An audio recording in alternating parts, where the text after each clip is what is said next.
Good morning from the Hill City as we get ready for day two of the Jack M. Toms Invitational. Here at the University of Lynchburg, LHSN will have coverage the entire day. As you know, we got started last night. Day one, we had a few distance events go on, but majority of the events around the oval and in field coming to you live today. As we've actually started the field events, and the high jump is inside Wake Fieldhouse today. Obviously, got some rain in the forecast, so wanted to make sure they had the best conditions that we could give them. As well, on your screen, you see the long jump about to begin. We'll have both men's and women's coming to you today, but really just an exciting schedule coming for you. We have Blue Ridge timing for all your info on the schedule, results, and who is competing in each event. Just excited to bring this one to you here in Lynchburg. Last night we had the steeplechase as well as the 10K, two events obviously on the distance side, that two of the more difficult ones, if you will. But we saw some great results, some PRs, and we know early in the season how difficult that can be, but coming off of almost a full calendar year since the last outdoor season, lots of times you'll see those PRs posted early. So really excited here at Jack M. Tom's track, as we said, Jack M. Tom's Invitational. Great atmosphere. We know that Saturday feel for track meets just something you can't beat, especially at this time of year as we're beginning to open up that outdoor season again. Been inside through the cold winter, but lots of action today. My name is Evan Gates. I'll take you through all of our coverage here on LHSN. We have a great crew working with the cameras, getting as many angles, as many events covered as possible. We know that obviously in a track meet with throws down at Moonfield, it can be difficult to get everything, but we're going to do our best to bring as much coverage to you as we can.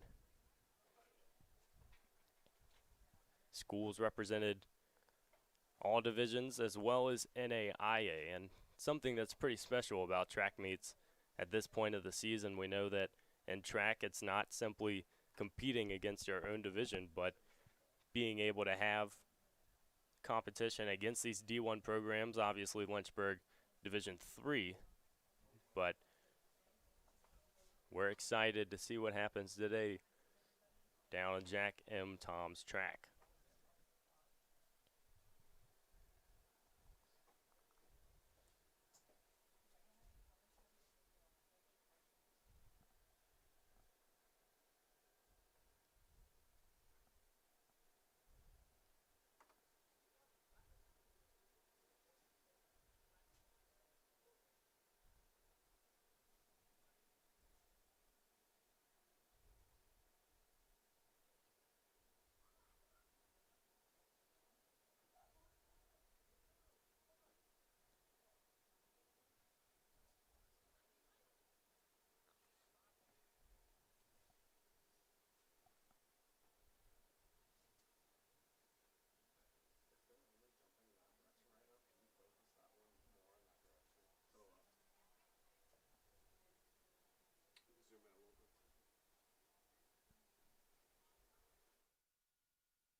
Day 2 of the Jack M. Tom's Invitational once again on LHSN. My name is Evan Gates. I will take you through the action today and really exciting stuff as we're about to get started with the running events in just over 5 minutes. So we'll keep an eye on the oval, but let's go ahead and look at a recap of yesterday. As you know, the steeplechase and the 10Ks were underway. In the men's steeplechase, Drew Tybalt won with 9:38 and followed very closely by Hunter Probert of Mount Union with 9:40. We talked about Tybalt running unattached. He has historically been very good at this meet and continued his run with that one. In the women's steeplechase, just one athlete, Haley Estes of DeSales. She ran 12:01. Obviously, tough circumstance running by herself, but at this point in the season, just being able to really build that up and have confidence is something that can be important down the stretch as postseason comes into effect. But Estes, once again, 12:01. Looking at the women's 10K, it was Belle Weichert who ran 39:38 for the win, also a PR, and Megan Westerman in second with 42:40, another big PR as well by a little over 2 minutes, which is very impressive for that first meet. We know having so much time to prepare and train can be certainly a factor, but also just building into the season that can be very impressive. And the men's 10K, pretty highly contested. Lots of Virginia Tech Club athletes were in attendance, but it was Hayden Hunt of Shippensburg with the victory, 31:42. He took on Harris Nassay in the last lap. A really fun finish there. Hoping to see a lot of those as well on day 2 of the Invitational. It'll begin with the men's 4x100 relay and continuing with track events throughout the day. We also know that field events are going on. As I said earlier, high jump taking place inside Wake Fieldhouse. It was moved from outside just due to the rain and the forecast. As you see on your screen, long jump and triple jump about to get started. And I touched on the rain. It can obviously be difficult at this point of the year trying to predict what exactly the weather will be like. It's Virginia in March, and anything between 20 and 80 is certainly an opportunity. But in this one so far, we're looking at high 40s, low 50s, and we'll likely warm up to the 70s later today. We know in a track event like this one where you're covering about 8 hours, it can certainly change in a heartbeat. So we'll try to keep you updated with that as well. Men's 4x100 meter relay will be the first one on the track. As we touched on, see some of the long jump athletes will have results from field events throughout the day. Really just excited to see some of these athletes get out and perform early in the season. We know they are certainly feeling the urge to go out and compete. It's been a little while since the end of indoor, and some athletes not competing since the end of February. So that month to train, really be able to work on your craft and just get back to that routine, something that has to happen if you want to have progress as an athlete. So once again, Jack M. Tom's Invitational. Thank you for joining us on LHSN. One of the beauties of having a track meet like this one, we know that there are tons of different events, different techniques. You have to wonder what the coaches will be thinking about this one, especially we see early in the season. It might not be about tactic as much as it is time, just trying to get there, because you see championship meets in the postseason and maybe there's more of a strategy to pace or to not give up a position. Well, in early season, a lot of times it's about getting out, finding your speed again, getting that early season confidence. Never too early to get started, as we know here in late March. Track right now a little wet, shouldn't have too much of an impact, but as we touched on last night with the steeplechase, there was no such thing as 1 foot wet.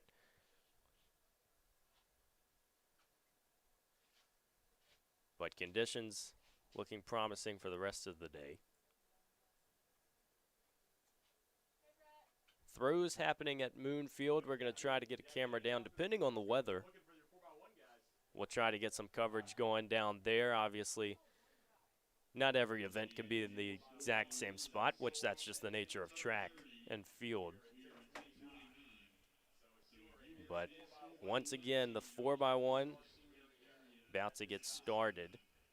For the men's 4x1, it will be 3 teams, an A, B, and C squad from Virginia Tech Running Club. We know that they had a few athletes running last night.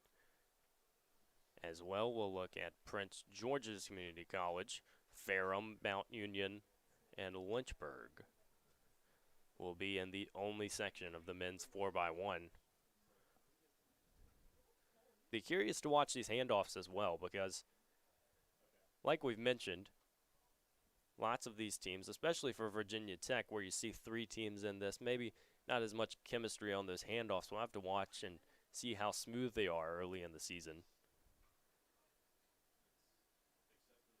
But a starting point nonetheless, and just to be able to get out, run your legs, see what the splits are, and get back to the coaches, that's always important.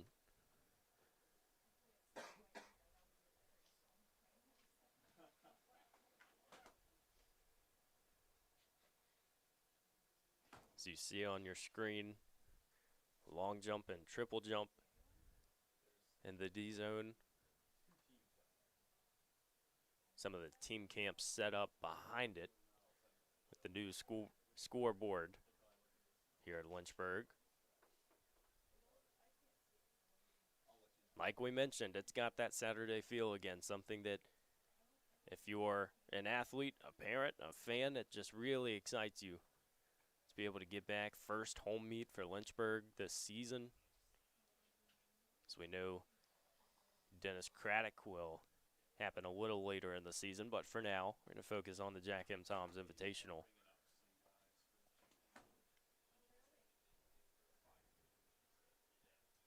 Every event today on your schedule, it will be men followed by women, and the heats will go fast to slow with the exception of the 1,500-meter race.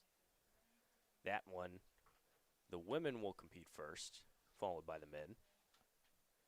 And as well with that one, it will be slow to fast. So some of the top athletes will be rounding out in heats 4 and 5. Obviously, that shouldn't have too much of an effect on the athletes. We know they're prepared for everything, but just something to keep your eye on. 1,500 will come, I believe, right after the 4x1, followed by the 100-meter dash. We have prelims and finals. The top 8 will go to a final. So not a semifinal format or anything. It's simply you run the time, you get in the final. And then after the 100, we'll have 110 and 100-meter hurdles, the 400-meter dash, going back to finals for the 100. Then the 8, the 400-meter hurdles, the 200, the 5K Invitational, the 4x4 meter relay, and the Open 5,000. That'll round out your day. Projected to be around 5:20, barring any rain delays. We know that a track meet can sometimes get a little off schedule, so we'll have to keep an eye on that. Athletes on the track getting their starting blocks down. Really excited for this one, the 4x100 meter relay. And going to have a good competition. As we said in a relay, at this point of the season, it can be very tough to project just what exactly these athletes are going to do. We know there are so many different handoffs.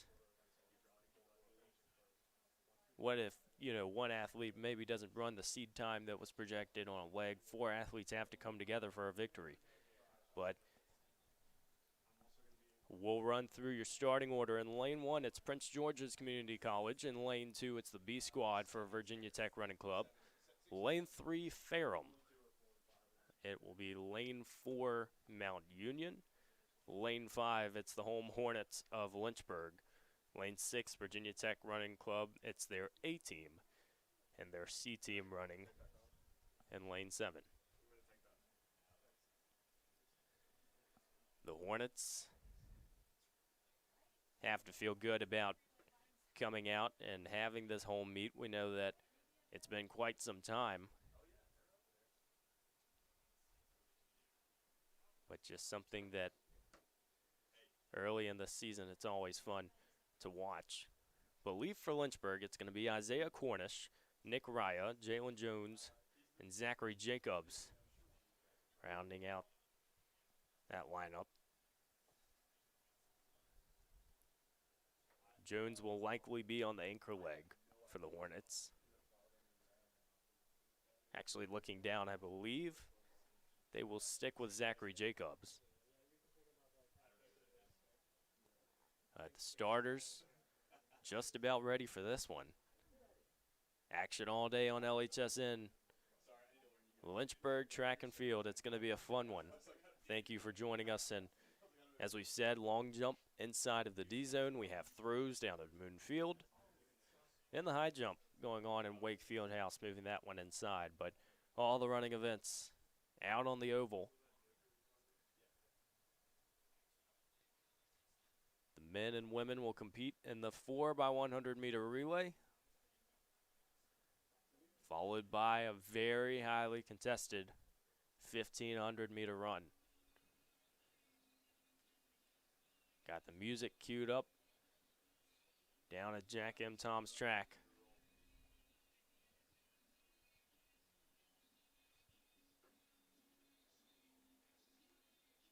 So we said 12 athletes for Virginia Tech in this race across 3 relay teams. You wonder if seeding has any impact on that, or if it was a little bit of a random mix. You know, coaches a lot of times will try to mix things up, make a really good competition of it. Lynchburg will start in lane 5 if you're a Hornets fan. We're kicking off action in the home Reds today. Only one athlete last night. It was Ronan Creamer on the distance side. He ran in the 10K. A little bit more of just a workout for him. Not necessarily trying to crush a time, but I know a lot of times coaches will get their athletes out, take advantage of the competition.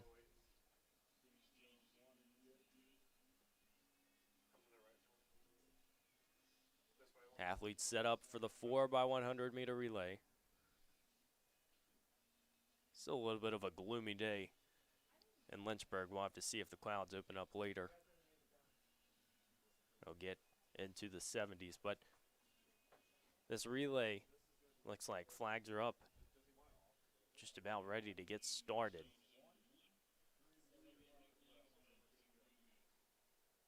Cornish, Raya, Jones, and Jacobs will round out the lineup for Lynchburg.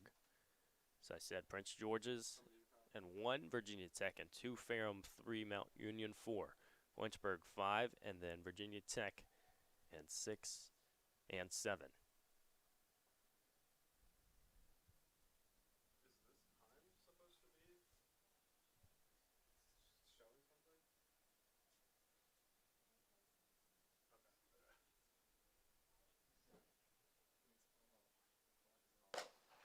Gun fired, and we are underway here in the Jack M. Tom's Invitational.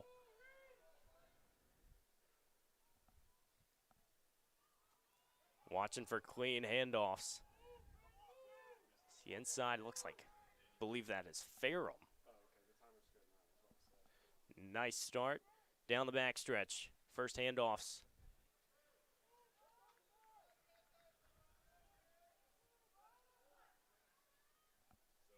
So far, it's looked clean, but they're coming down the home stretch. It's going to be a very close one. Ferrum and Virginia Tech going at it. And it's going to be tight. I think the Hokies got it in lane 6. Followed by Ferrum. That was a close one down the home stretch.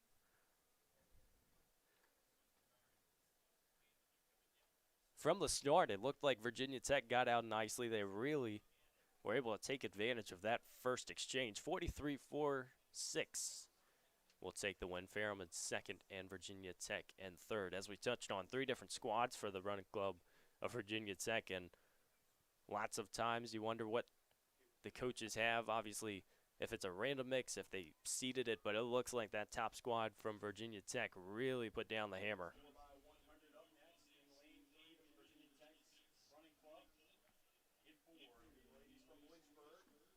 And we will quickly move on to the women's side.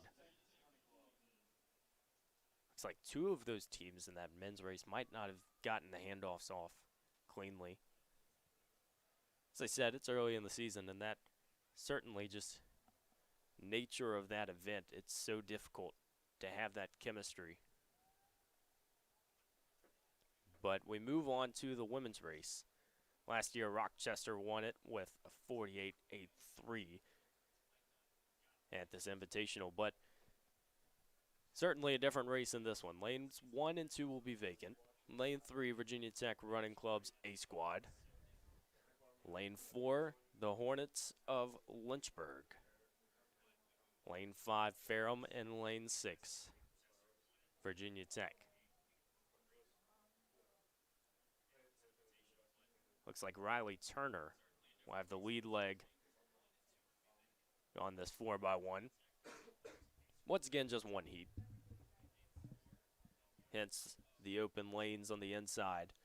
You want to keep your athletes on the middle, obviously, not having to make too much of a turn, but also not having to cover as much on that outside. It's mentally such a difficult task to come from the outside and be able to compete at a high level in a relay, especially when you can't see your competition from the start. If you'll note on the outside, those athletes are starting up front. So lots of times there's a tendency to get out quick. But by the time that you're going down the home stretch, it's all even. Everyone running the same distance. Coach Sprecher, the University of Lynchburg, in charge of the sprint side of this program.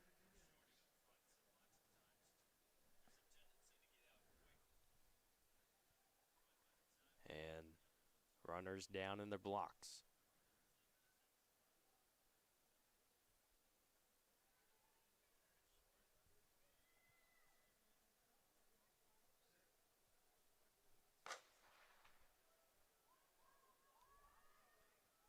Athletes out for the 4x1. Virginia Tech, nice start on the outside.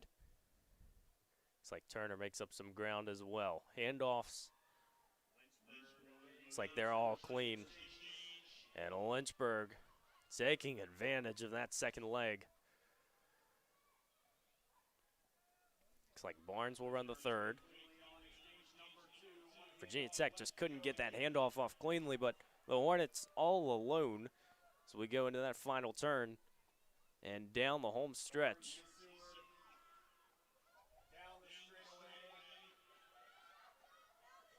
And this one, a solid effort from the Hornets.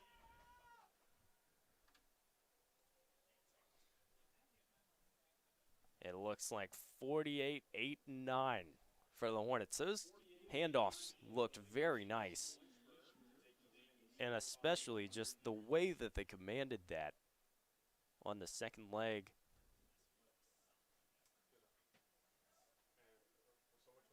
That handoff from Turner really paid off. And quickly the 4x1s have concluded, but as we said, just one heat on both the men's and women's sides. That was a good start for the Hornets, and if it's a sign of what's to come, if you're a Hornets fan, you have to be excited about what's going to go on later. As I said, 1,500 about to come on.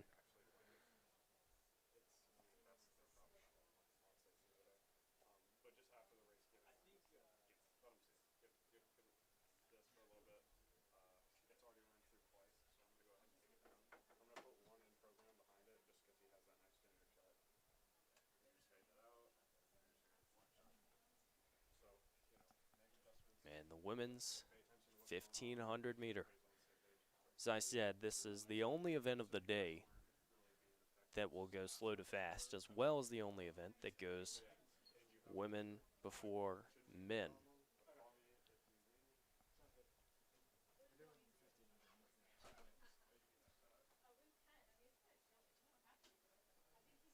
Start time projected for 10:45 for the 1,500. They got that one right on.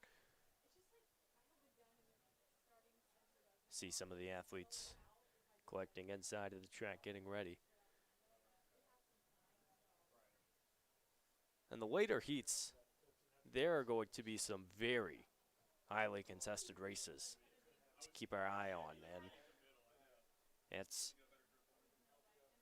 a joy to be able to experience it. We know that a lot of Lynchburg athletes on the distance side will be competing in the 1,500 and or the 800 today. So Hornets likely in the middle of warm-ups right now.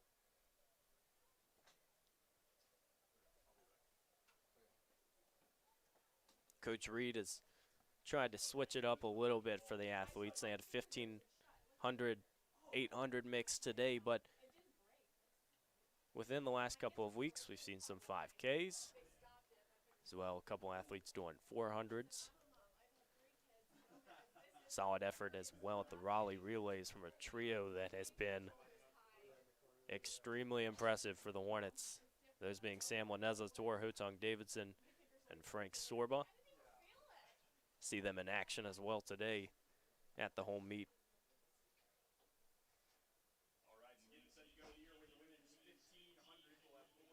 $1,500 will start on the other side of the track. So they will open up with that backstretch.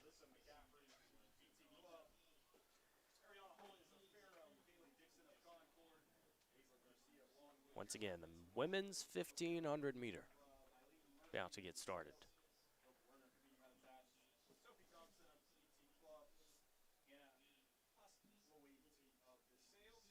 16 athletes in this first heat.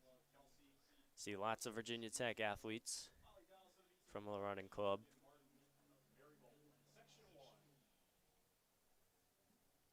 Keep our eye on this one. Still no rain. It's a little bit difficult to tell from the camera angle, but really just a wet track. Should be of minimal impact in this one, but sometimes just getting out, trying to get a feel for the temperature. Obviously later when it warms up, it might benefit some athletes and others might not enjoy it so much. The heat, certainly a subject of different opinions in the running world. Some of the sprinters, though, might enjoy it. A lot of times in the sprint events, you want to have a bit more heat. Will help times a little bit, as well as wind. We'll get on that. We'll talk about it a little bit later, but lots of times there are standards about the wind, about how much impact it can have on a race. But the gun is fired for heat one of the women's 1,500 meter race.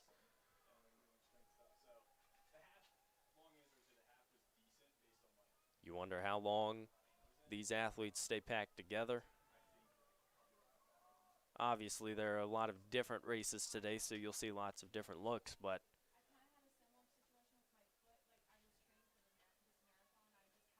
with the experience at the college level, lots of times you'll see that pack early on.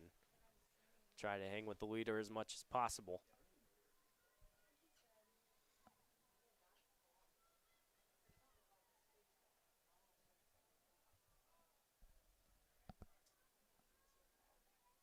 Virginia Tech has a couple up front.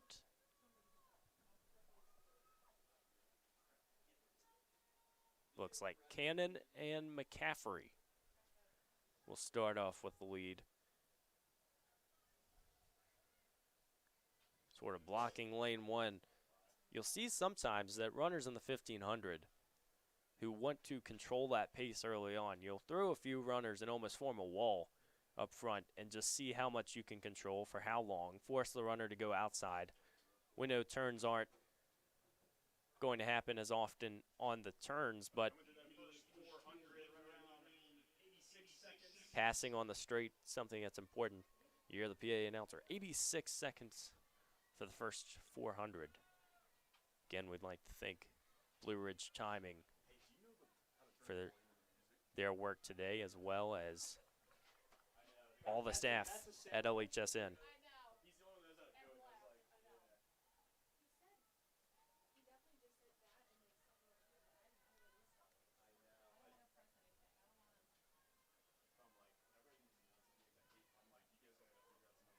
Still holding that lead is Virginia Tech.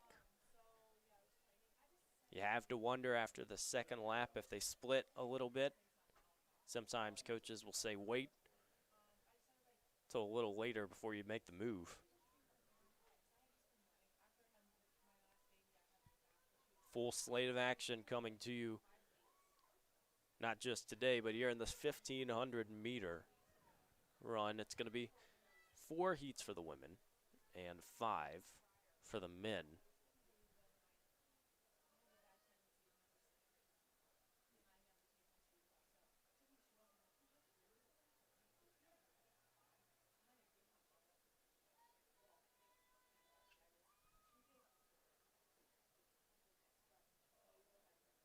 Virginia Tech still up front, just past that 800 meter mark. It'll be right around 3 minutes through 800.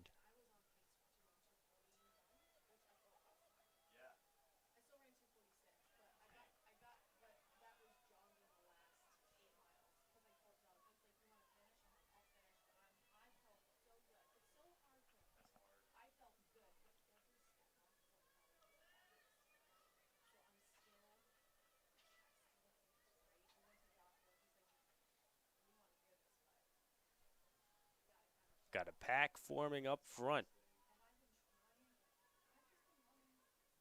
It's again lots of Virginia Tech athletes there. You wonder how much that's part of the strategy.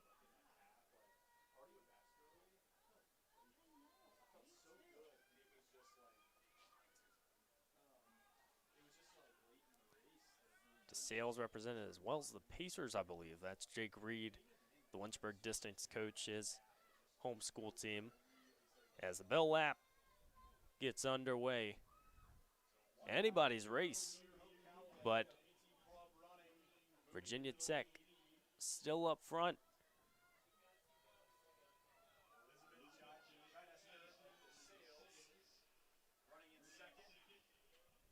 See it spread out a little bit, 300 left. This is definitely a time to start turning on the engine. Even mentally on that last lap, a lot of times just letting loose and going is a little bit of an easier task. You don't have as many laps. You see that 1 on the lap counter and you're thinking you are very close to finishing.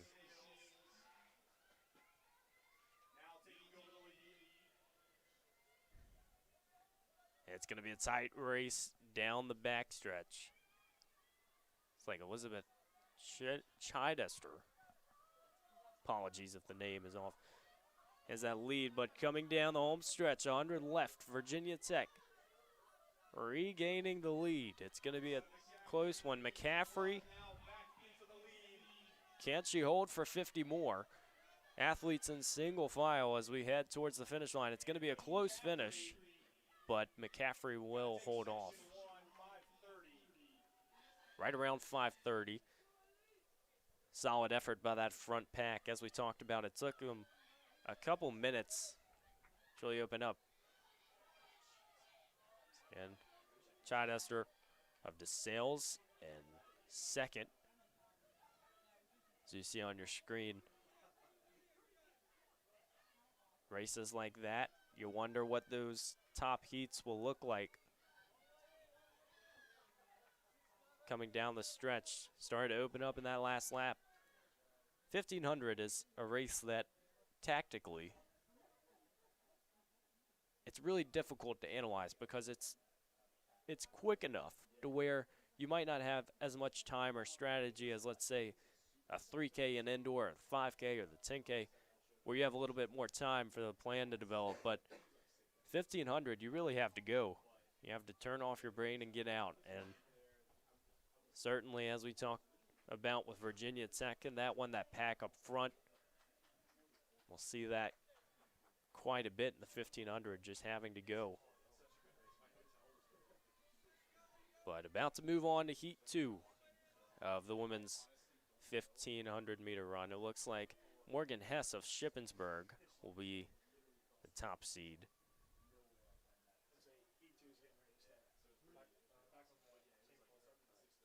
So we've touched on 1,500 starts on the opposite side of the track, contrary to lots of distance events. The difference between high school and college as well, very pronounced from a track standard. We know with the 3K steeple and the 5K and the 1,500 all starting on the other side of the track, something that a lot of high school athletes coming out, at least a very large freshman presence on this Lynchburg Hornets distance squad, but something you have to get a little used to. But once again, as we said, looking up front, Hess, Oilier, and O'Sullivan will be the ones to watch in this one. Early in the season, it's really anyone's game because you never know how the offseason has gone, how indoor has gone. You have a few stats, but overall, as you come into this season, there can certainly be signs of improvement. And if you can take advantage of what the opponents haven't seen, especially in your conference, that's something that coaches love to employ.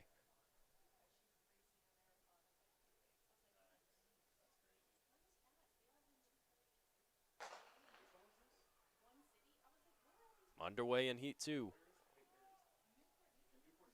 Once again, there's a solid number of Virginia Tech athletes. Their club team, as well as a few of their track team's athletes, will be on later today. Ben Nagel, named to keep your eye on later.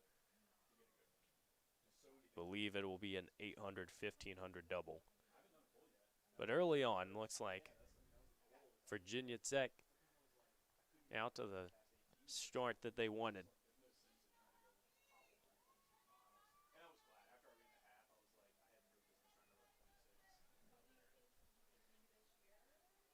Jocelyn Hurst of Virginia Tech, followed by Michaela Davis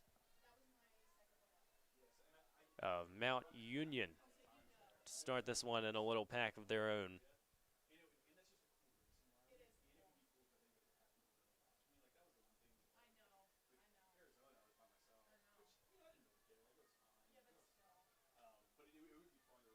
See more and more athletes congregating on the infield as the day goes on.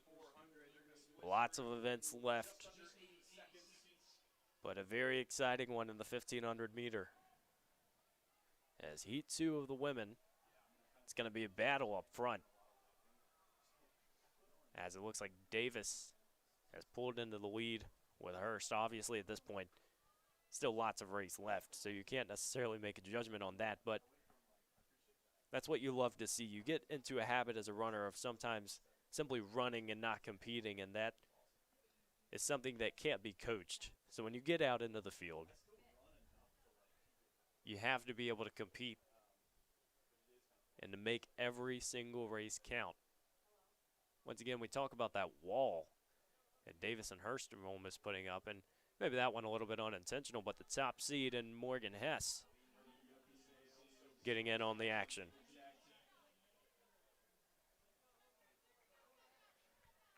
There's 3 up front, and will be an exciting 800 meters left.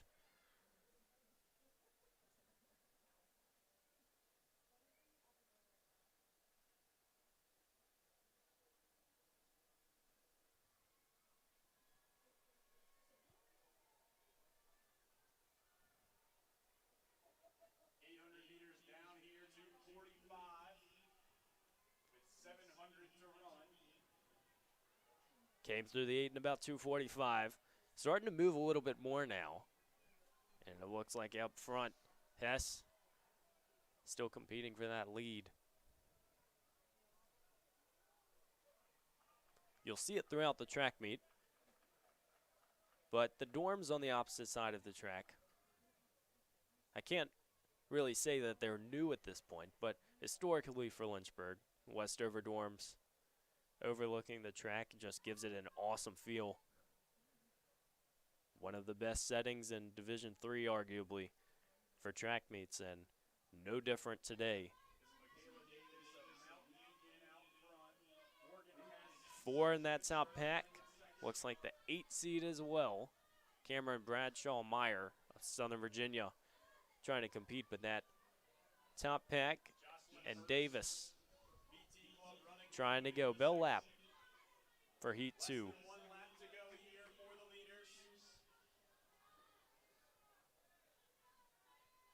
As I touched on, though, with how closed in this track is, especially on the home straight, you have a little bit of a wall before the bleachers. That can sometimes impact wind.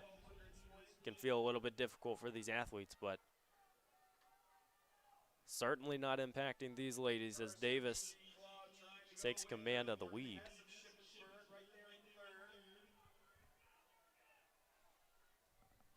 With about 200 to go.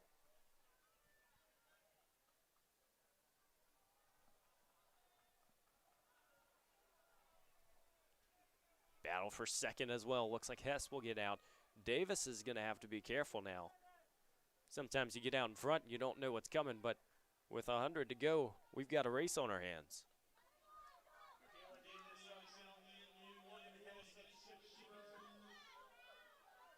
Down the home straight, Hess doing what she can. So I was Hurst in third. But it's gonna be Michaela Davis with the victory. Here in Heat 2, 5:07, solid time. Again, the pack certainly having a little bit of an effect. Races like this, you got to use your competition. And even in those top heats where you see a lot of the times the storylines or athletes going against each other, but you better believe that they're using each other a little bit just from a time perspective, because that's why track meets are so important. It's using the atmosphere, using those circumstances to get those top times. And if you're just a fan, you know, analytically, it will look a lot easier than it truly is, but you have to think in the 1,500 meter, so much more than sometimes meets the eye. Heat 3 of the women's 1,500 starting to pick up. As I said, 4 heats.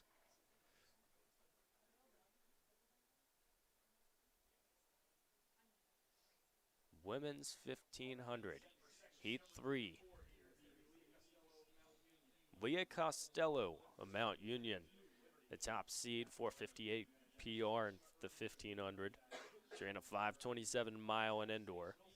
So look at Laney Grogg of Longwood, Ruth Tanui of Liberty. That's on Heat 3. A few unattached athletes as well. Really in all college meets, but especially here at Lynchburg, you'll see a lot of unattached athletes, maybe not wanting to use eligibility or coming off injury.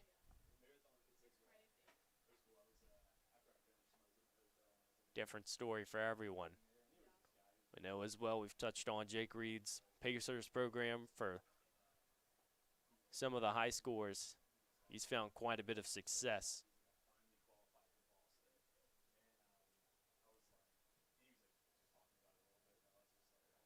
But the women lined up. You see those red jerseys with black. I believe that is the Pacers squad. So some of these unattached athletes getting to compete at a collegiate level. But we're underway for Heat 3. One thing, an advantage of the 1500 compared to the mile, you start on the straight, so sometimes getting out is a little bit easier. It's not so jumbled because in the mile you might hesitate to make a move if you're coming from the outside trying to get into lane one. Certainly don't want to run more than your competitors.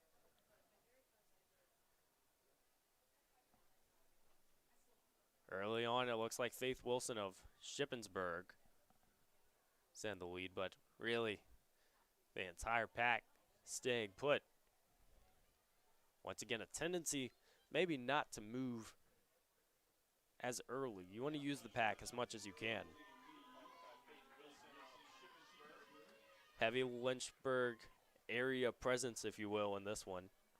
We know the Pacers program, but also Liberty right down the street. You'll see Randolph College a little later today in a few races. It's an advantage of having 5 colleges in the area. Get to see a high running presence.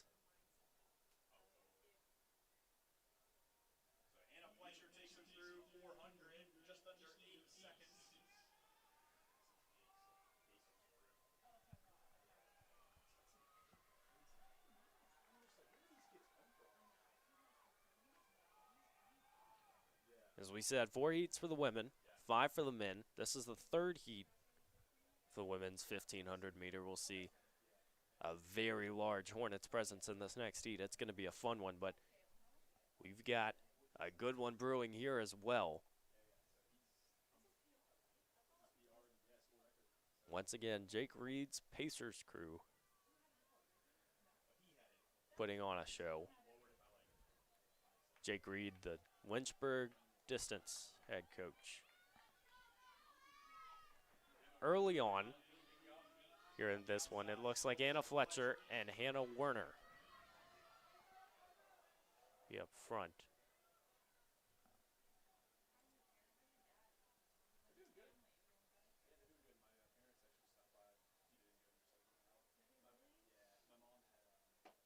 You wonder in the 1500 how much of it is impacted on race day, because obviously you have to execute your game plan, but from a performance standpoint, lots of it is determined before that race actually happens, fitness-wise, but came through once again about 2:44 through the 8.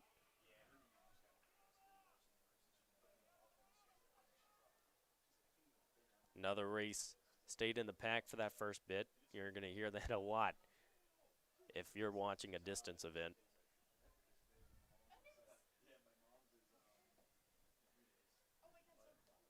Solid form so far. It's been pretty consistent early on for those top runners.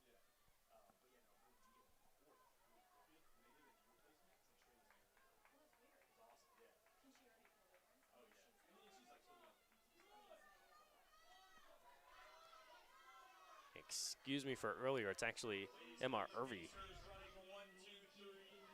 now in the lead. 1, 2, 3 for the Pacers.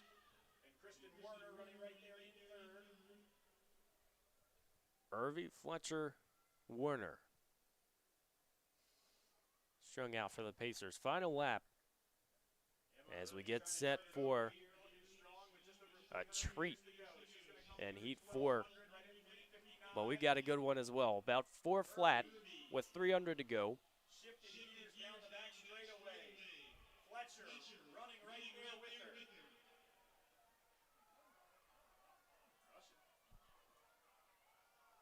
They've turned it on for sure with 200 left. Going back to the fitness standpoint, to have that left tells you a little something about the training these ladies have been doing past couple of months.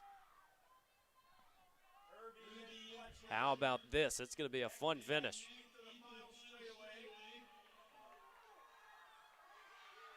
They know it as well. Speeding up is Fletcher, with Irvy following right behind. It was a fun finish here.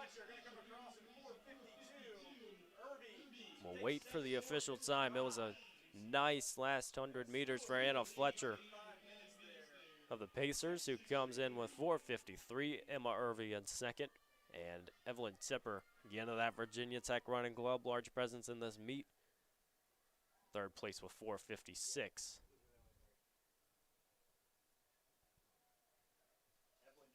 The Pacers really having a nice effort there.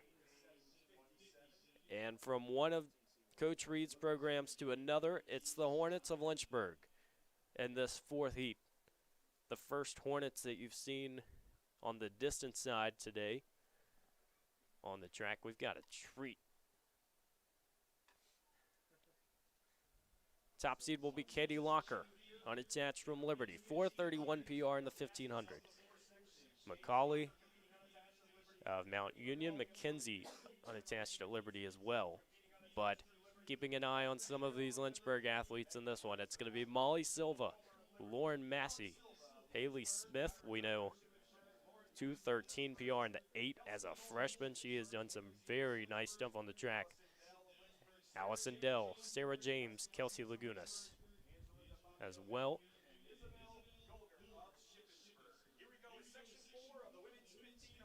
You know the Hornets are ready to get out on the track, and interesting as this is likely the first 1500 for the majority of these Lynchburg athletes. We know as well 1500, not an event run in indoor, as it is the mile, so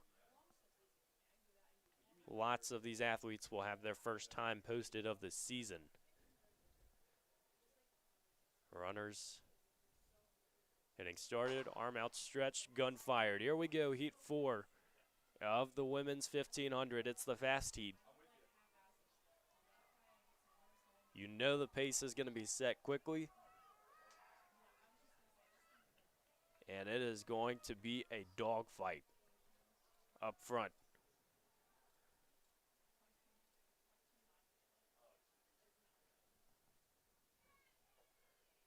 You see sometimes you get out, try to set that pace and maybe slow things down a little bit, but these ladies aren't doing it. They're getting out relatively smoothly, about a 36 first 200. That's on pace for a little bit under 5 flat in the mile. Haley Smith in second, but it's Katie Locker unattached of Liberty. And first, you see Silva right behind. Some of these Lynchburg athletes as well, more distance oriented. We talked about Haley Smith in the 800. She's really done a little bit of everything out in the track, and you wonder with the 1500, is it the perfect fit? Because she has certainly had success with these other events, but spread out very quickly through the first 400. About 73, 74 for Locker.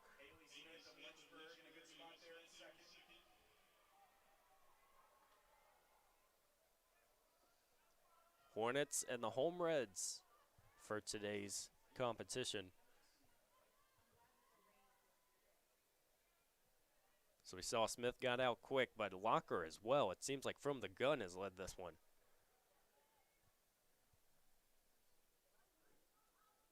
And about single file.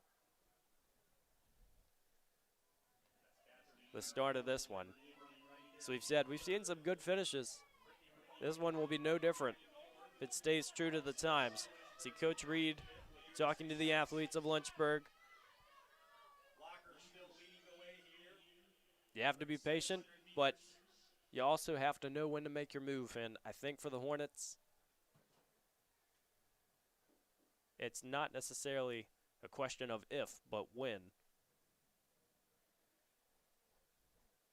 Smith relinquishing that second spot, but Locker stays in the lead, and 2:30-ish through 800. You know these ladies hoping to get down, if not a PR, very close to start the season.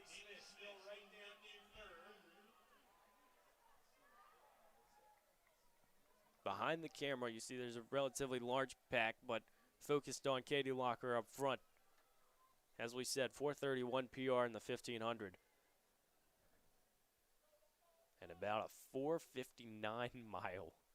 sub-5 mark.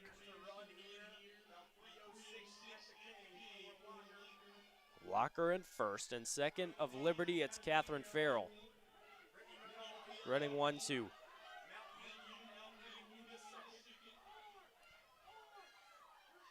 See some coaches working on form. You wonder how much the athletes need it now, but you can't focus too much on the mechanics. You just have to focus on heart. And as the bell lap has gone off, you know there's going to be a very increased sense of urgency. Locker still in the lead.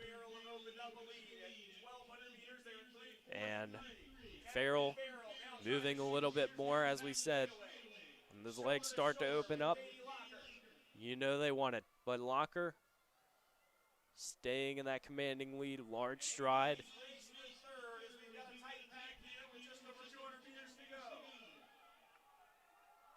And spread throughout the field, it's the top two all alone.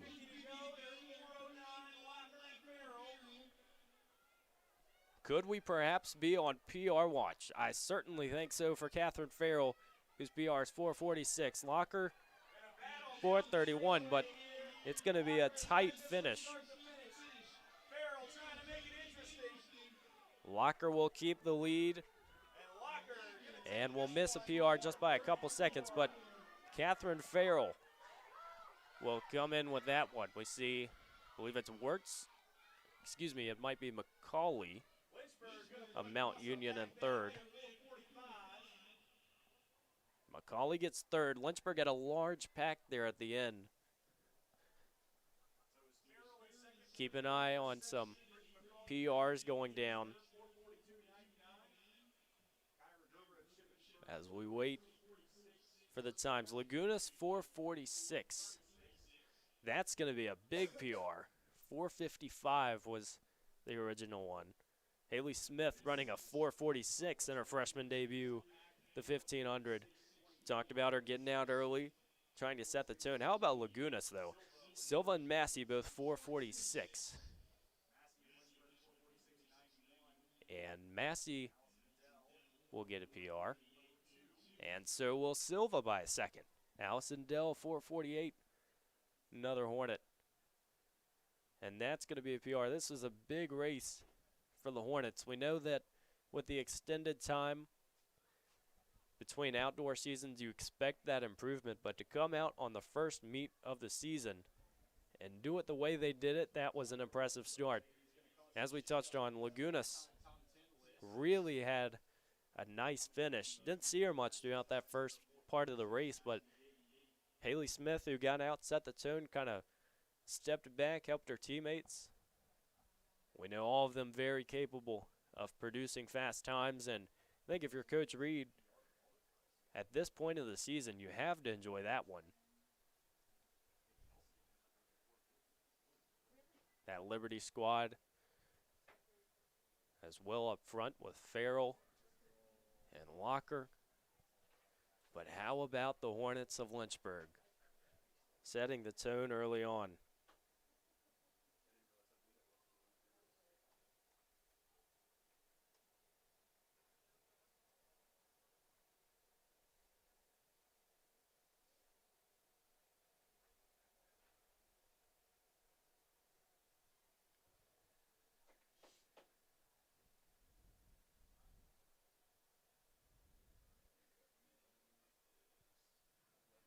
If this men's 1,500 meter run is anything like we saw in the women's heats, you better stay put and get your popcorn ready, because we're going to have some good ones coming out.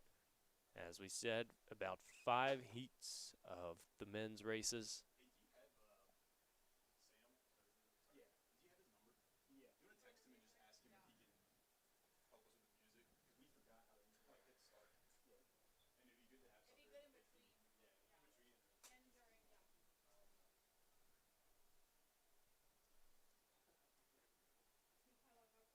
So he said, slow to fast, and the 1,500.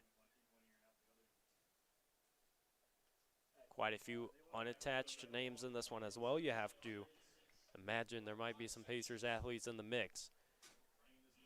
Jack DeVito and Kevin Kiernan will be the seeded favorites, obviously, at this point of the season. Lots of change in the times, and so as dynamic as the sport can be, you have to think there could be a few names lower down on that seed list that make an impact. Speaking of the heat sheets, for all your information on this meet, Blue Ridge Timing, as you covered, with heat sheets, the meet schedule, results, they got it all. If you're just joining, we have the men's 1,500 meter run. My name is Evan Gates, taking you through all the action today. It's going to be a great day of racing here at Jack M. Tom's track. We thank you for joining us, and throughout the distance, the sprints, we have field events going on. Right now, the long jump will continue. We'll try to keep you posted as best we can with some of those field results. We know lots going on at once. But right now, around the oval, it's the 1,500 meter run. Only event of the day that's slow to fast. Virginia Tech, a large presence in this heat, as well as some unattached names. Concord has a few. D2 program in West Virginia.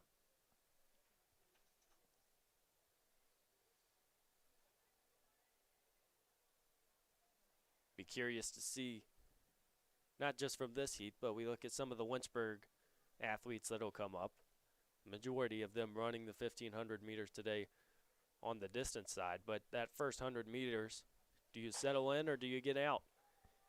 And I think from Coach Reed's perspective, he certainly wants to see the pace early on.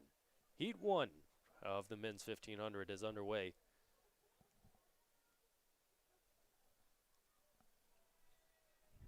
The Hokies of Virginia Tech, both their running club and a few athletes from the track team in attendance today, but they're in the typical maroon uniforms.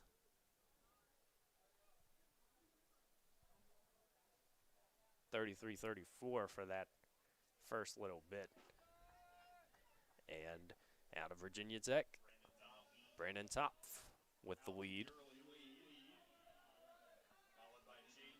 This one spreading out quickly.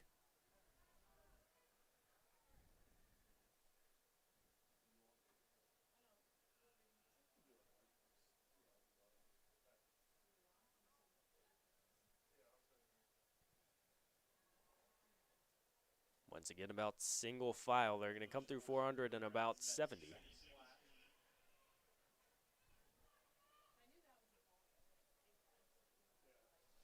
If you're more familiar with the mile, this is essentially the college equivalent, the 1,500 meter. You just run one curve less. Race that certainly comes down to tactic, but you have to have your speed and you have to be on your A game. Not an event that you can fake, per se.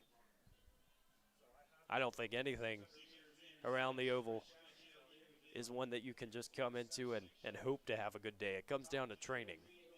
But Virginia Tech duo up front, it's Top and Demarinis for the Hokies. Lots of these club athletes you don't have exact times on before, because we know, not being a true official college athlete, you might not see those times, but believe me when I say these athletes know what they're doing. Lots of them incredibly talented.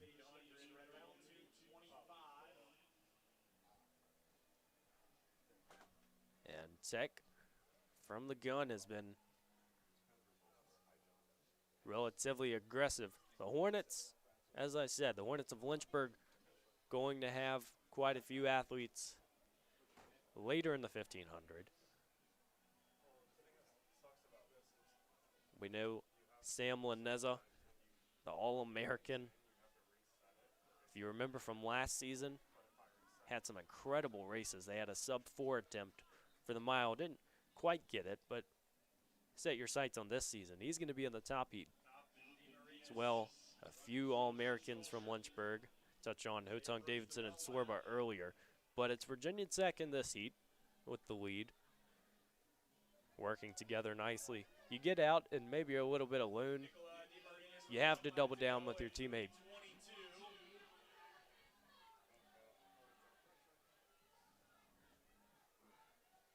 Much easier said than done. But you see these athletes just going out and committing to the pace. And a 1500, that's what you have to do. 340 through 300 as they come around. 2 more turns.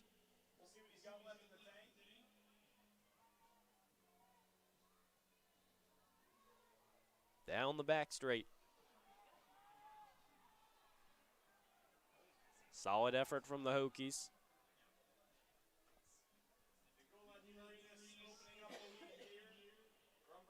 The Marinison, the lead.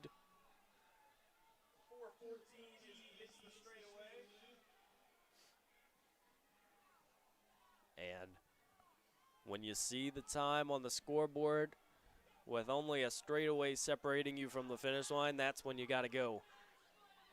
As the two Hokies do nicely to wrap up this one. There's a battle for third as well. Going to be a tight one. But the pace set early on, 4:32 for Nick DeMarinis. Brandon Top with 4:35. Solid effort to start the season.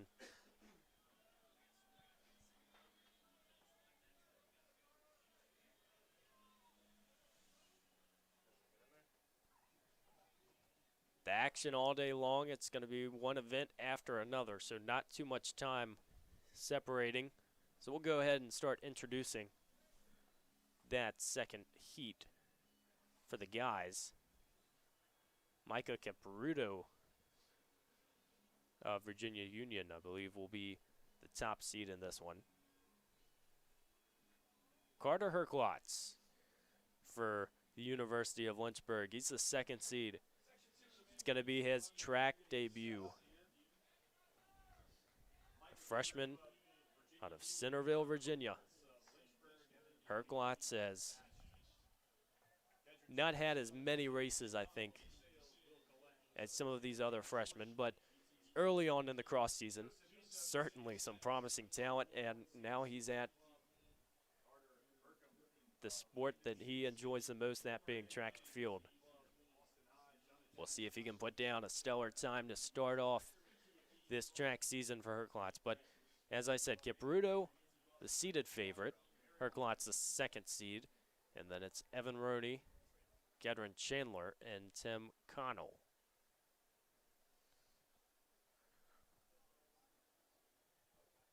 Starting on the opposite side of the track. 1,500, I believe Lynchburg will have athletes in the next 4 heats. The majority running this 1,500 meter run today.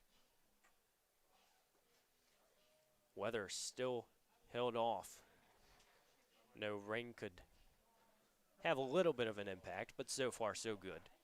Still just a wet track, but you're never going to have a perfect situation for a track meet. You have to get out and go because you know when for Lynchburg the ODAC championships or whatever conference championships come your way, you're not going to have 70 and sunny every day, so got to be prepared for whatever circumstance happens. But waiting a second for Heat 2. Excited to see Carter Herklotz make his track debut at the University of Lynchburg.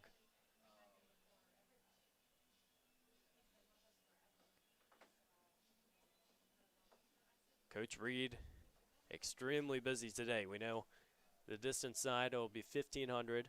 800, you see a few 400 runners. Just typical for a track meet, but you add on the pacer squad.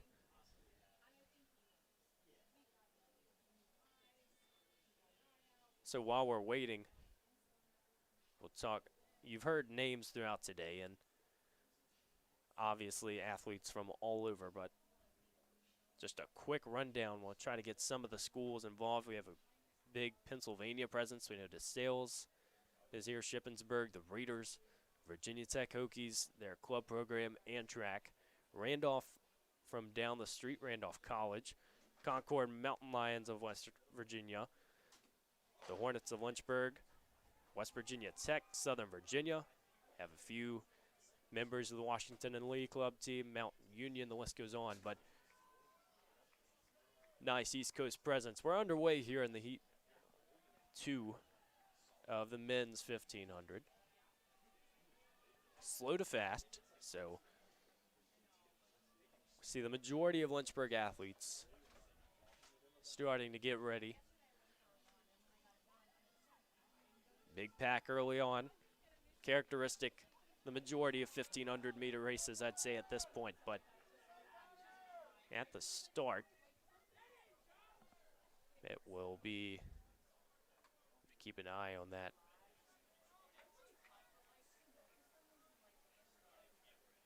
Looks like Connell of DeSales was in the lead. For that one, Hampton-Sydney has also had a couple athletes in this meet. About 77 seconds for that first 400. We see Carter Herklotz in third in the red uniform, making a difference in this one. And, you know, adrenaline can certainly have an impact. So you come out in that first track meet, it's got to feel good. Being at home, having your teammates right there to support you. It's a pack of 3 up front.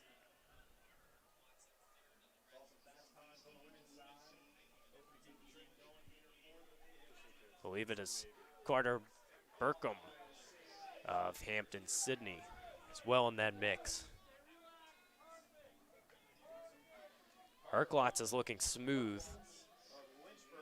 If you're a fan of the Hornets distance squad, you'll see him around quite a bit these next few years, just a freshman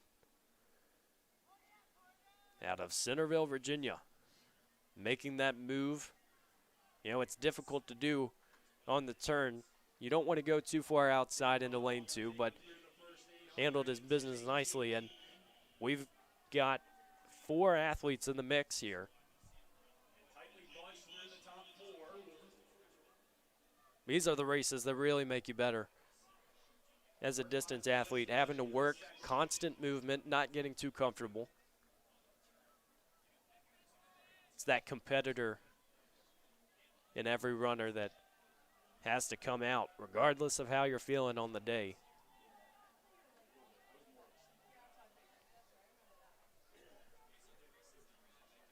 Connell of DeSales holding that start. They're going to come upon the bell lap, and Herklotz working inside.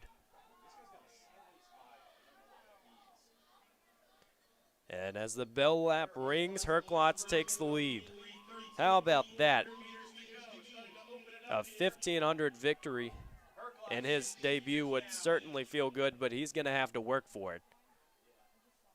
As the athletes approaching 300 meters to go. Down the back straight. There's a kick up front. The question will be, does he have enough? Lynchburg fans helping him feel at home for sure, as Herklotz has to feel it.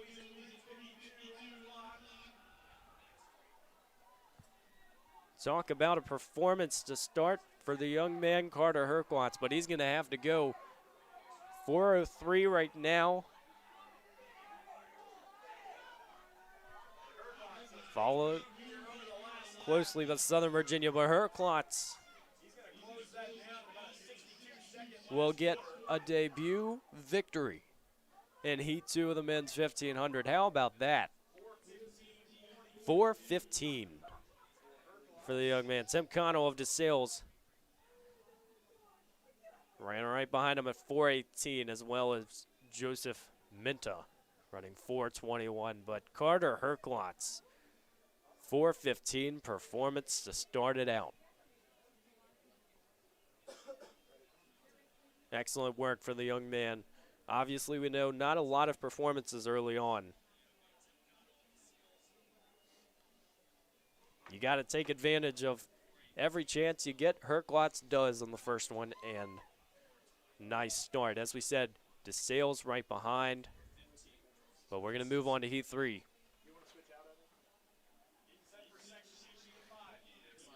So we said it's a quick turnaround for these events. We have slow to fast.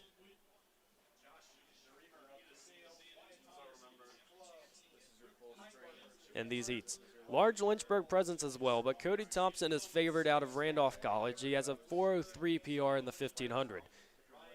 The grad assistant at Lynchburg, Brennan Straits, has entered this race as well. He's been training, trying to get back. We don't know if that's a pacing assignment or if he's actually going to go for a time, but keep your eye on that. From Lynchburg, Jonathan Cobb, 4:03 PR in the 1500. Also keep your eye, Kyle Laufenberger, Danny Miller, Luke Demos, Sam Graham, Justin Park, Tanner Baker. Round out the Hornets' participation in Heat 3. Lots of red and quite a few freshmen as well. Talked about the Hornets distance squad. They have quite a few freshmen that have been able to contribute early, but held them for a second.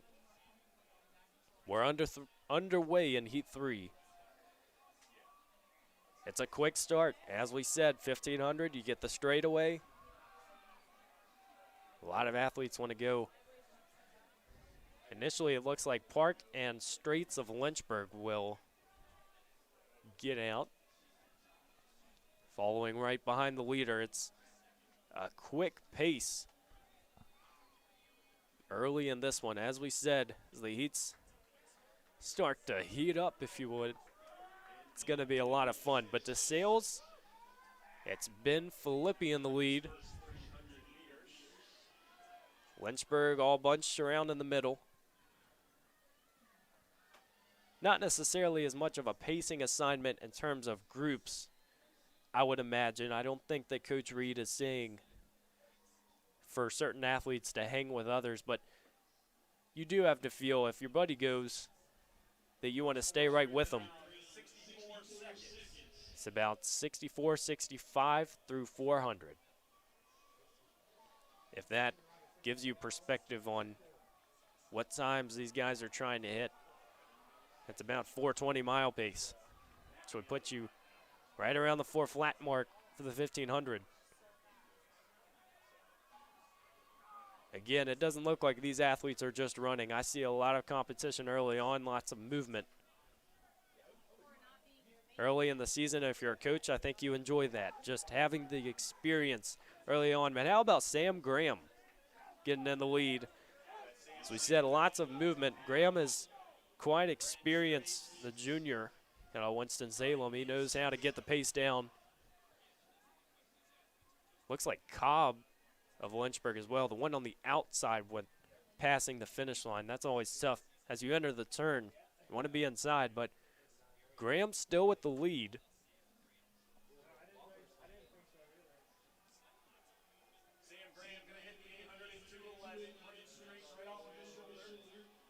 Straits right beside him, as we touched on. You imagine he's to be helping a little bit with the pacing as he gets in the lead, but who knows how much he holds off in the last bit. It's a home meet for the Hornets, and you can feel it around the track. Hornets going 1-2. Straits technically is entered unattached, obviously the GA, but Cody Thompson in the mix. Another fellow Lynchburg area competitor. Here comes Cobb of Lynchburg, and here comes Laufenberger. 4 up front for the Hornets. Coach Reed likely held Cobb off for a little bit before the move, and now Cobb is moving, but still the Hornets up front. Little more leg turnover. We see Laufenberger in second. 300 to go. Heat 3 of the men's 1500. They are kicking it late in this race, but Cobb still has the lead. About 200 to go. This is when Hart will come into it. How much do you want it? Straight's gaining a little bit. Laufenberger has found some pace as well. It's going to be a battle down the final 100. Chance to get sub 4 in the 1500. 350 on the clock right now. It's going to be close. 54, 55. Laufenberger has gone into the lead.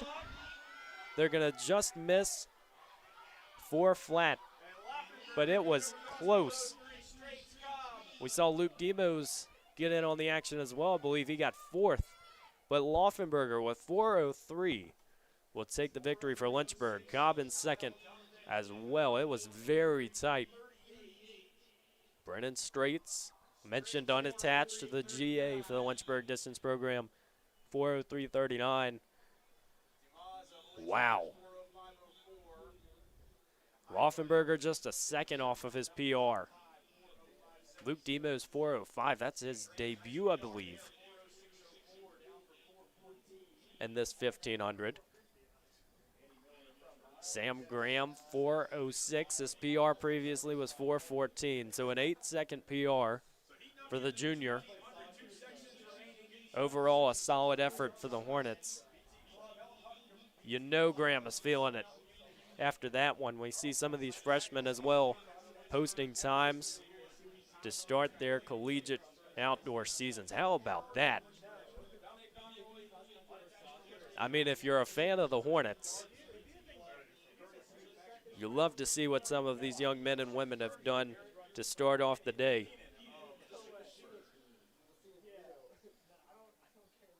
When you have that many athletes in the same heat, you enjoy it as well. But we also have to move on to Heat 4, as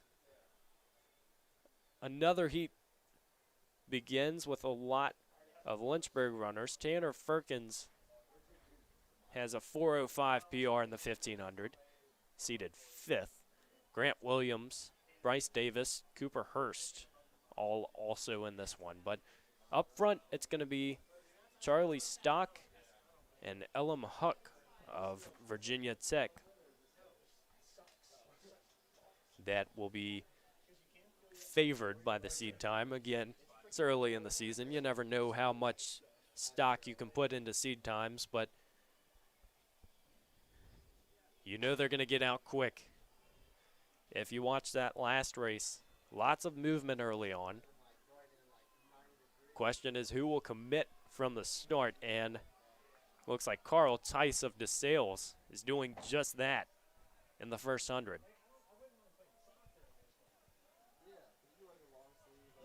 We have been spoiled with some of the races early in this meet, even going back to last night. If you watch the 10K, final lap, Hayden Hunt took a commanding lead. You like seeing movement. But so far, Tice of DeSales, and I believe it's going to be Charlie Stock of Virginia Tech up front. Again, a few more Hornets in this one. We'll see how well they can work together.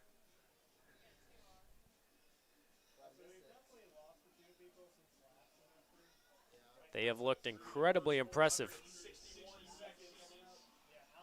early on, dating back all the way to indoor. We'll try to keep an eye on the Hornets for you when they come back around.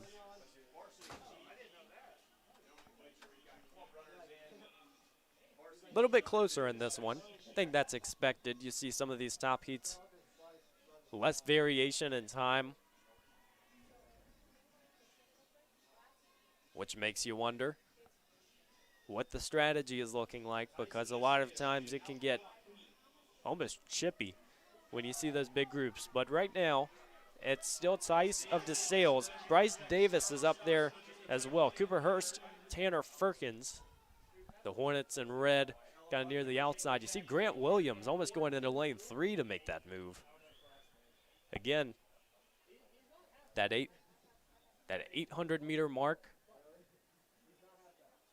Sometimes there's more urgency than fundamentals can rely on, so you have to make your move when you need to. But it'll be interesting to see if Tice can hold on. As we said, Charlie Stock is near up front, but I think the Hornets are feeling pretty comfortable with where they're at.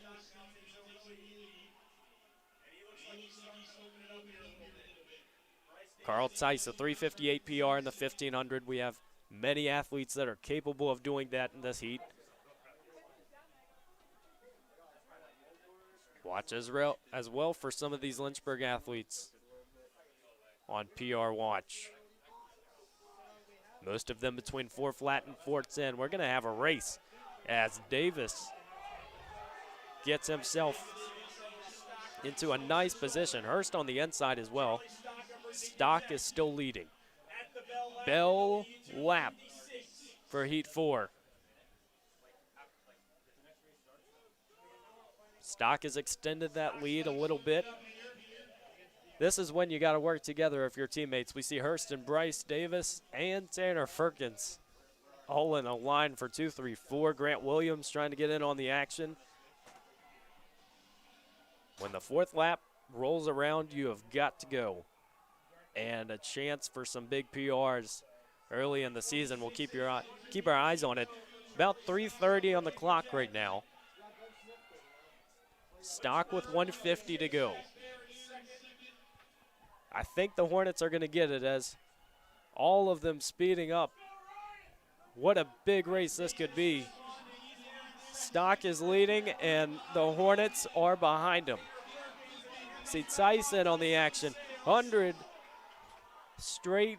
It's going to be a big one as Charlie Stock gets it, and almost all the Hornets go sub-4.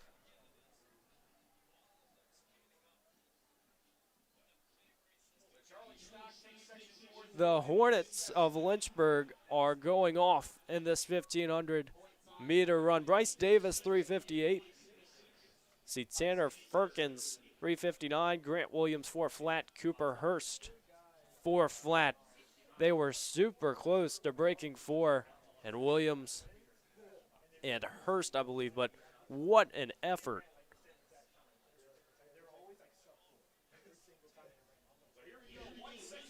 There's one final section, but to my knowledge, it is PRs for all 4 of the Lynchburg athletes. Hurst, it'll be close. He was right at 4 flat. But this is an incredibly quick section coming onto the track. Section 5 of the men's 1,500-meter run. Ben Nagel of Virginia Tech is favored. 3:46 PR in 1,500. He is a 1:49 PR in the 800, just to put things into perspective. All-American presence at D2 Indianapolis. Sam Laneza, the All-American, 3:46 PR in the 1,500. Frank Sorba, 3:55 PR in the 1,500, another All-American. See some Virginia Tech runners, as we said, from their main team, not the club team. Marko Kovacevic, Chasen Hunt, Corbin Green, all from the University of Lynchburg as they're held on the line. This one promises to be a good one. The pace will be lightning quick. Keep your eye on the All-Americans from the University of Lynchburg, but Nagel is favored. He's on the inside.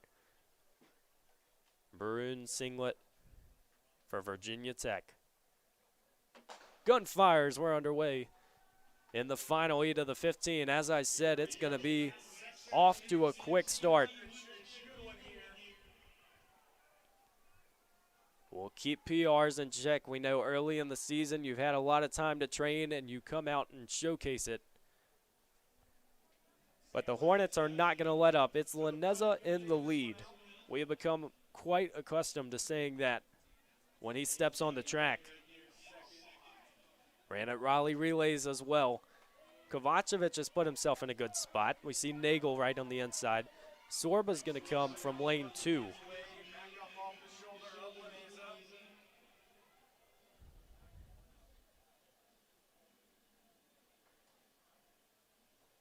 we've got a treat as Laneza continues his lead.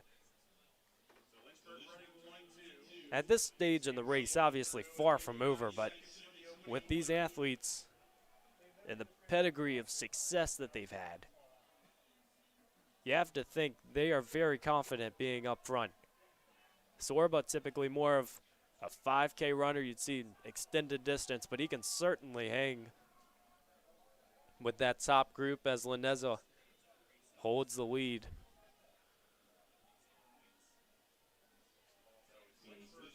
We'll keep you updated on the time. Right now, 1:30. We'll get the 800 split, but the form is so consistent. Up front, also see a little bit of a pack in the middle, both one for Virginia Tech and one for Lynchburg.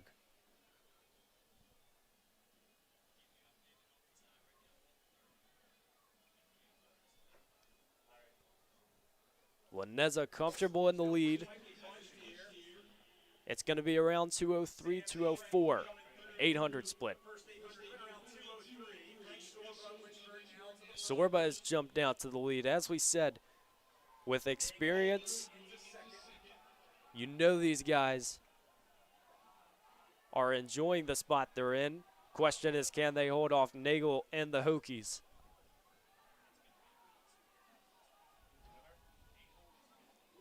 And a little bit of a clip there. Keep your eye on that. Wow. So it looks like Nagel had a little bit of movement.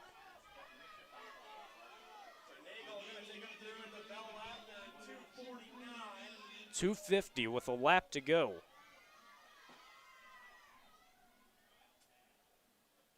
In the 1500, that is something that often it's difficult to deal with because it's such a tight race.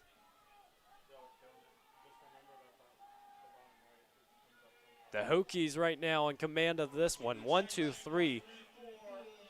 Laneza trying to find a little bit of a kick. It looks like Sorba is out of the race. But the Hokies up in front. It's Nagel who will be fighting for it. Touched on Nagel. 346 PR in the 15. They're right around 330, so it's going to be close down the stretch.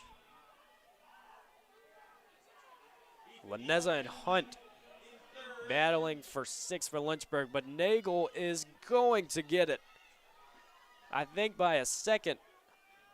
And as I said, a large Virginia Tech presence. We'll keep an eye on the Lynchburg times as well. It looked like around close to 350-ish. Nagel, Plant, Coleman, 1, 2, 3 for Virginia Tech. You see Chase and Hunt, 350. Ripped the final part of that race. Laneza, 351. Obviously had Raleigh relays as well, so you wonder what his fatigue is like. But Chase and Hunt, the freshman, the local product of Brookville High School. Corbin Green, a 359. We'll try to keep you updated, as I said. Some of these Lynchburg athletes. Solid race from Tech up front as well. As we said, pace was set early. Kovacevic, 4:02 from Lynchburg. That is a solid start to the season for these Lynchburg Hornets, and many of whom have already competed. So we said the Raleigh relays.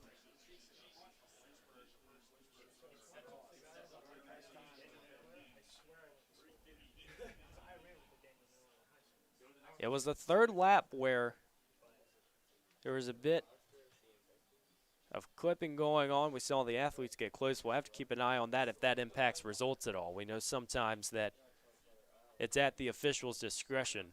But for now, Nagel got the victory and a 1-second PR. So good start for the Hokies. Great start for the Lynchburg Hornets. It's a big distance squad. It's about 30 men compared to a smaller, around 15 for the women. But when you see that many young men going out and running, you hope to find your teammates and get out, and they certainly did that. But right now, the question will be Sorba and how he is feeling. We know that he was the one that went down as a result of that third lap. But 1,500, a tight race, some fast times. And we will get back to the normal schedule now. Obviously, that one was a little bit flipped up. It was slow to fast, the women before the men, but now we will put that on its head. So fast heats will follow, and it will be the men that compete in this next event. Scheduled for the 100 prelims to begin. Lots of heats coming your way. As we said, the quick ones will be early on, but it's been a great start to this meet. If you're just joining us, welcome to the Jack M. Toms Invitational here on the Lynchburg Hornets Sports Network. I'm Evan Gates, taking you through the action today. Just finished a very exciting 1,500-meter run. Both the women's and the men's races worth the price of admission alone.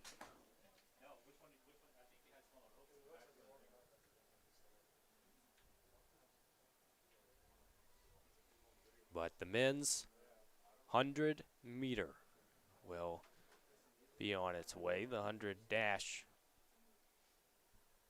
Again, prelims. It's expected that 8 athletes will qualify for finals.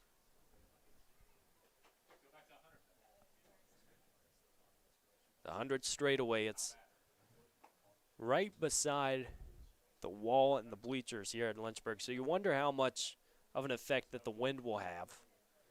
Touched on it earlier that we would go into detail with that. Wind can actually have an impact on what happens in those races. Compared to high school, maybe a little bit of a less standards in that. But we know that wind in a collegiate race will have a little bit more. I'll try to get that in detail to you as soon as we can. We know that conditions still dry for the time being. See some of the athletes on the infield getting ready for this exciting 100-meter prelim.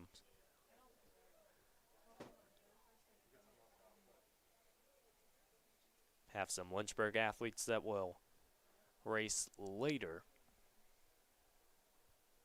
We'll go ahead and start describing this first heat for the men's 100. We believe that, as I said, it will be fast to slow. It will be the top seed, Blackmon out of Prince George's Community College. Or excuse me, they will be, if you think about a 100-meter race, you know that lanes 4 and 5 typically the fastest runners in the heat. You want to have them in the middle, being able to see their competition. But we'll run you through the lineup for this one. It's Blackmon out of Prince George's in lane 1. Jones of Southern Virginia in 2. Anders Janes of Liberty in 3. Jalen Jones of Lynchburg will be lane 4. He ran 10.81 in his last one in Myrtle Beach, but that was wind assisted, as we touched on, so not qualifying for an official time. Lane 5 is Tegan Weaver of Shippensburg. 6 will be Wendell of Virginia Tech. 7 will be Hoey of Virginia Tech. And lane 8 will be Steven Santiago of Mary Baldwin. Still have a couple minutes before we get started with the hundreds. Some of the athletes testing out the starting blocks. 8 will go on to the finals a little later today.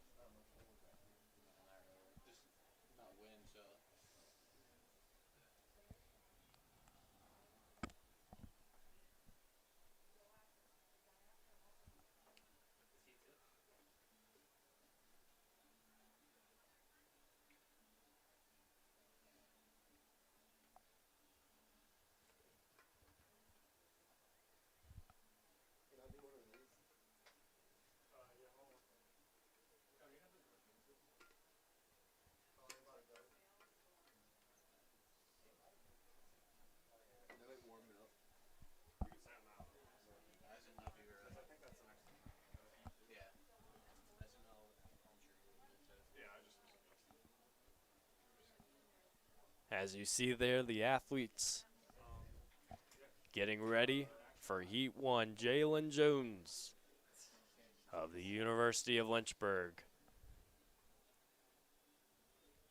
set to start this one out. Lane 4. As I said, dry conditions. It seems like the track will be pretty suitable for this 100-meter dash.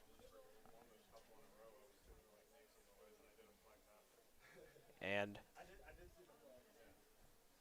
as I said, the men will begin, followed by the women. So this first heat highlighted by Lynchburg's Jalen Jones.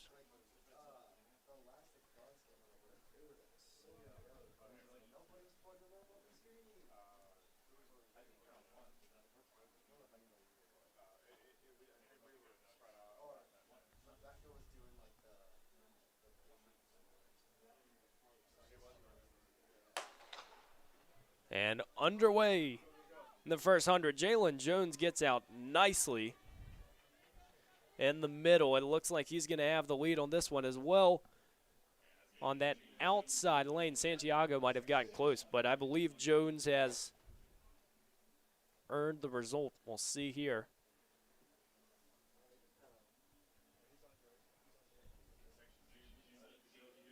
Jalen Jones with a 10.95 of Lynchburg. How about that? And a solid start. From the gun, it seemed like he had the lead, and in the 100, that helps quite a bit. Steven Santiago was second with 11.19 in that outside lane. And then it was Rashid Blackmon out of Prince George's with that one. So lane 4, Jalen Jones earns the victory in that one. Go ahead and start introducing you to the Heat 2 participants as you see Jones on your screen. Very solid performance there. You have to think that will get him into the final. Heat 2, it's Kirksey of Mary Baldwin, Young Warren of Concord, Witcher of Ferrum, Nick Raya of Lynchburg. We'll get to him in a second. Dorwell of Shippensburg, Cordell of Tech, Patton of Concord, Griffin of Prince George's as they stand over their starting blocks. As I said, Nick Raya, believe it's an 11.61 PR in the 100 meter. Another solid performer on this Lynchburg sprint side. He can give you a little bit of everything. As athletes in their blocks. And Heat 2.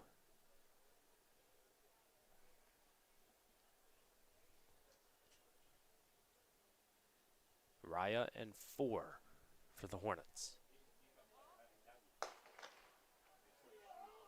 Runners are off. It's going to be tight. It looks like lane 5, Dorwell might have this one as well. Raya right there. It's going to be a tight finish, but I think E.J. Dorwell of Shippensburg. And yes, 10.98. Raya with 11.16 and second, and Kirksey 11.25 and third. So Nick Raya, another nice time to start this out. Particularly on the sprint side where there are very few events that might line up with their true ones. Obviously, we know the 60 compared to the 100. So Raya had to come out without any context, essentially, of what his 100 time is. We know that a few of these athletes actually ran at Myrtle Beach last week, but again, wind assistance can have a little bit of an impact, so you never know what times will be official. But it was a solid effort there. Dorwell and Raya go 1-2. It's going to be the third heat of the men's 100-meter dash about to get underway. And we'll keep an eye on this one. Good start there for the Hornets.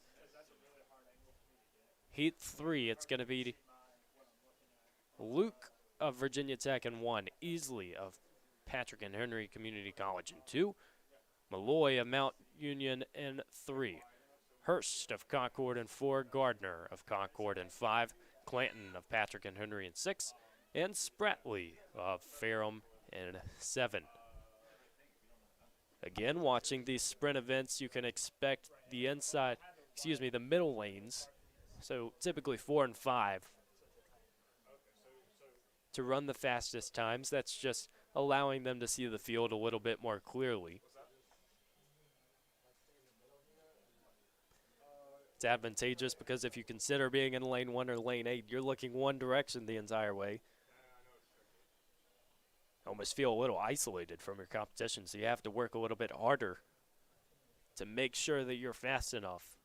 But I don't think a lot of these athletes at this time are necessarily considering placement. Obviously, you want to do good, but at this point in the season, you just want to hit times. You want to be able to set yourself up for the rest of the season when championships come into effect.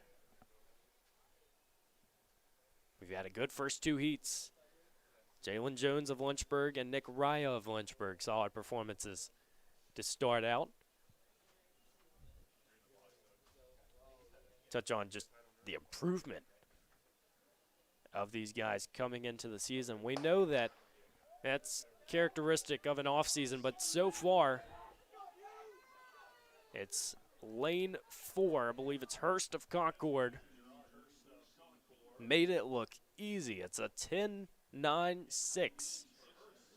For Hurst of Concord, it's Malloy with 11-2-1 from Mount Union. He got out again, and you see those middle lanes. It's from the start.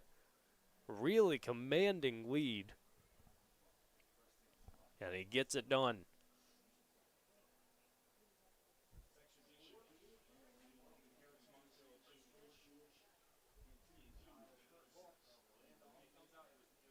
You know, Hurst on that one, especially, I mean, we talk about speed, but there's so much more to the 100. A little bit of a longer event. Got to have the legs to get there, but he made it look easy. Heat 4 of the men's 100-meter dash. It's Moncho of Prince George's in 1, Kurtz of Randolph in 2, Turner in Mount Union, and lane 3, Wesh unattached for 4, Isaiah Cornish of Lynchburg in 5, Jamari Johnson, Patrick and Henry in 6, Elijah Simmons of Ferrum in 7. So we said Cornish, lane 5. As you see him walking back to his block. Lynchburg in the home Reds today at the home meet. So you see there in the D zone, still have some field events going on. Lots of volunteers from the university between the teams and other sports teams contributing to make this meet possible. So we give thanks to everybody who has allowed us to be able to run this meet. Runners in their blocks. There's only 5 present. And Cornish in lane 5.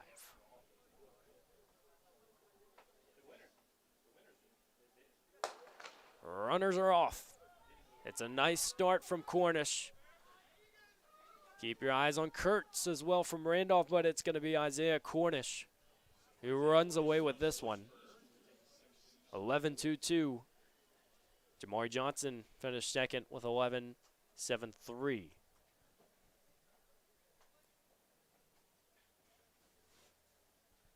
It was a few steps early on that really made you think that Cornish was going to take this one. There was no doubt about that here in this 4th heat.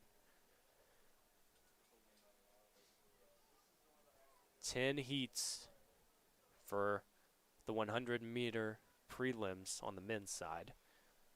Cornish just takes heat 4. So we're on to heat 5.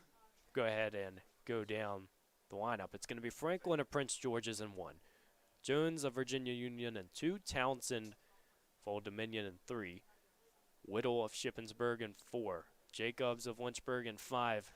Another one of those athletes is proficient in the 400 as well. So you see him just continuing to perform, something that's been very exciting to watch. I have to see if he is running this one or not. Entered in a few other events as well. You know, a lot of times get the schedule, it doesn't necessarily stick. But to finish talking about the heat, it's Lambert of Randolph in 6 and Cornwell of Virginia Tech in 7. See on the outside there. So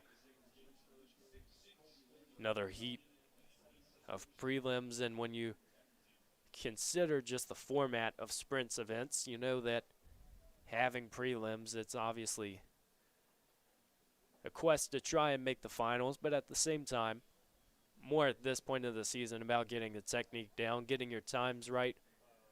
You're not necessarily looking at placement. It's good if you do, but we're underway. A little bit of a slip there, looked like, from the outside of Cornwell, but right now it's going to be tight, but Lambert gets it from Randolph. It was a second there on the outside. If you remember me mentioning Cornwell of lane 7, looked like a few rough steps to start that one, but it's 11.83 for Lambert and 12.22 of Franklin from Prince George's 3-person heat. We're going on to heat 6 now. Jack M. Tom's Invitational. We are here at the men's 100-meter dash. Carter of Old Dominion in 1, Stanley of Patrick and Henry in 2, Cochran of Concord in 3, Birdseye of Liberty in 4. Once again, another local school. Ream of Virginia Tech in 5, Wilson of DeSales in 6, Cam of Southern Virginia in 7. So see some of the athletes coming off the blocks again. If you're just joining us here on LHSN, we thank you for spending your day with us here. A little bit of a wet Saturday to start, but not too much rain in the forecast from here on out. Still cloudy skies, but we have a wet track. You wonder how much that impacts things here in the sprints events. Right now, still field events throughout the remainder of the day. We know throws down at Moonfield. We'll try to get results to you when they are available. We know, obviously, not many breaks in the action today. Trying to get the meet run as efficiently as we can. We know that Lynchburg staff does a great job of keeping things in check, but it's heat 6, the men's 100-meter.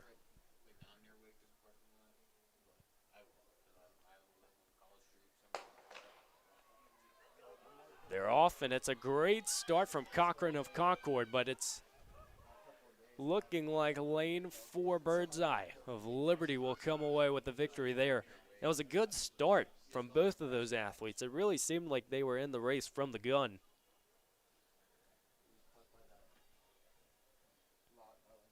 You wonder how much of a difference that can make early in the season when others might not have that form down. Birdseye 11.24 for the victory, though. As we said, down the street from Liberty. Solid performance there. Moving on to heat 7. 4 more left of the men's 100-meter dash.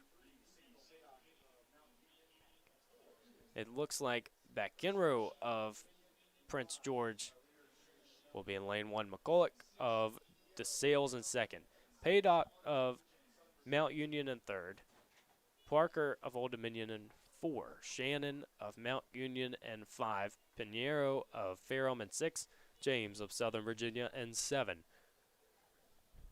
Again, trying to get these athletes named as quickly as possible. The events move relatively quickly, but in a distance event, a little bit more time to tell you what's going on, who's running, so we want to make sure that we keep you as informed as possible.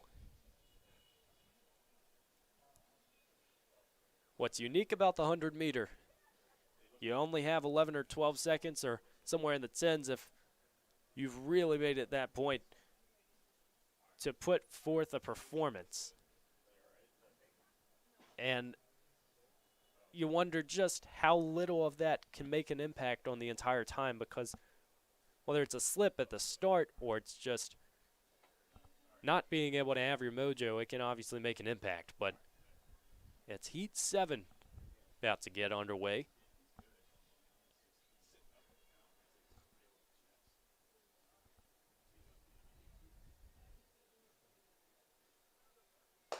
Underway in a 6-person field. And it looks like Payduck. It's going to be close between lanes 4 and 5. I believe it's Shannon out of 5. It's actually Parker of Old Dominion, 11:03, who gets it. It's Paydock in second of Mount Union with 11:13.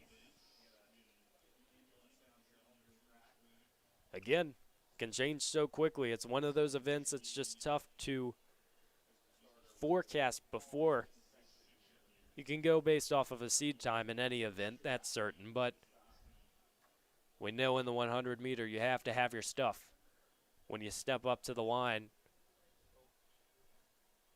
as we move into Heat 8, it's Watts of Prince George, and 1 Brown and Virginia Tech, and 2 Page in lane 3 from Mount Union, Burge of Liberty, and 4 it's DeFossi of Virginia Tech in 5, Shimizono of Virginia Tech in 6, and Aguilade of Virginia Union in 7.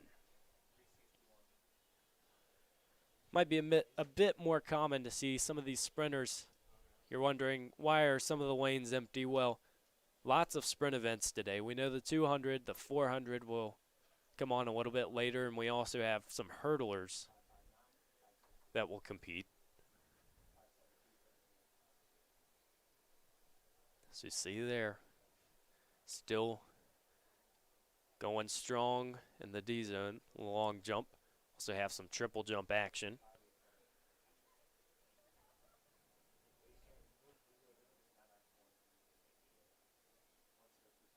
Another difference, we've talked about the contrast between high school and college, but I see it more common maybe for collegiate athletes who specialize in field instead of just doing the running side.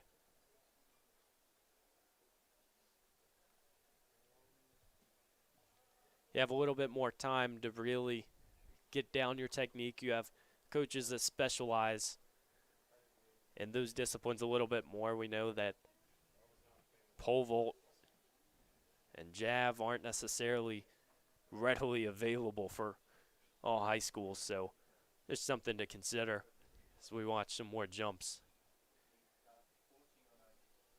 We'll have to see what the pause is before beginning this men's heat. I believe it's the 7th heat, 8th heat of the men's 100. 100, 200, 400, you're going to see a few more heats, so typically keep it running pretty quickly.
about to begin momentarily again as we wait for Heat 8 of the men's 100-meter dash. If you remember earlier in that 1,500-meter race, saw a little bit of action going in that third lap. Frank Sorba went down, so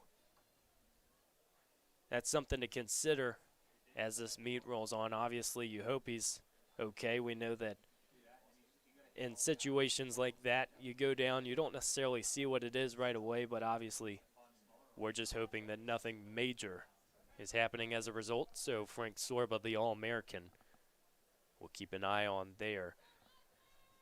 You see on your screen, jumps are continuing, but we'll take a break for a few minutes. As I said, field events will still be on your screen, but when the 100-meter dash resumes, we will be right here to cover it on LHSN.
Looks like action is about to resume here at the Jack M. Toms Invitational. As I mentioned, the men's 100-meter dash, it's going to be Heat 8 that will get underway. Remind you again of who's competing in this heat. It's going to be Watts of Prince George in 1, Brown of Virginia Tech in 2, Page of Mount Union in 3, Burge of Liberty in 4, DeFosse of Virginia Tech in 5, Shimizono of Virginia Tech in 6, Agblade of Virginia Union in 7.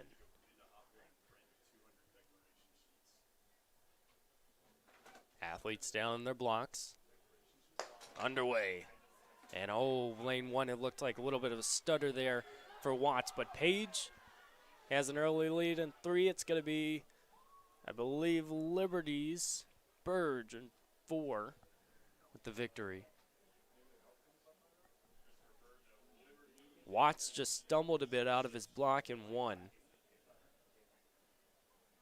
Again, it's early in the season. You might see that a little bit more often, just trying to get back to getting the speed but also maintaining technique. But it's Birds with 11-0-0 of Liberty with the victory. Heat 9 of the men's 100. Again, finals to come a little bit later today, but it's White of Prince George's in 1, Coates of Virginia Tech in 2, Quarterman of Shippensburg in 3, Eric Kirk of Shippensburg in 4, Klein of Mount Union in 5, Dameron of Virginia Union in 6, and Benash of Mary Baldwin in 7. Once again, see some of the athletes getting their little stride out, and all the action here from the University of Lynchburg, coming to you on the Lynchburg Hornets Sports Network. We thank you for spending your Saturday with us. We have an entire slate of events. Last night, the 10K and steeplechase. Two very nice races that were results of that, but the entire rest of the schedule coming to you around the oval today. Saw a very competitive 1,500-meter run. Lynchburg having a very large presence on the distance side and also on the sprint side, but we just note how many distance runners there are in this Lynchburg team this year, something that is much different from the past, as we know about 30 to 35 athletes on that distance side, but sprints have certainly continued to perform despite maybe not having as many athletes out there under Coach Sprecher. Heat 9, here we go. And right away, it looks like lane 4, Kirk will earn this one of Shippensburg.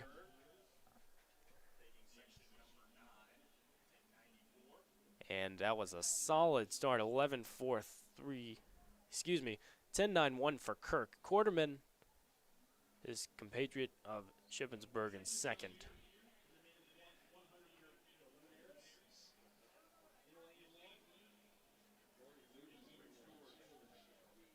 Looks like Quarterman ran 11-1-5 there, so the pair from Shippensburg getting it done in Heat 9. So is that in a 100-meter and in other sprinting events as well, but a lot of the times with the way that seeding is happening, you want to get the top seeds in the middle lanes, so see some of these spread out. That's why you see some of these times being extremely fast, still coming out of heats 8, 9, and 10. It's because it's very spread out, and then we really won't know until finals what exactly the field looks like, what times are there to win it. But in Heat 10 of these prelims, it's Hazoom of Prince George in 1. It's going to be Heavy of Concord in 2. McPherson of Ferrum in 3, Clark of Ferrum in 4, Andrew McVicker of Mount Union in 5, Ben McCormick of Virginia Tech in 6, Kyrie Vincent of Virginia Union in 7, and Darius Gray of Old Dominion in 8. 100-meter prelims here on LHSN. It will be followed by 110-meter hurdles. But obviously we have the women's 100-meter dash before that one. Two of the big sprint events, and then the 800. There will be 100-meter finals, 400, followed by 100 finals, followed by 800. That all comes after hurdles, but a little bit later today. So, full slate of action. As Heat 10, the final of the men's side, about to get underway. Runners in their blocks.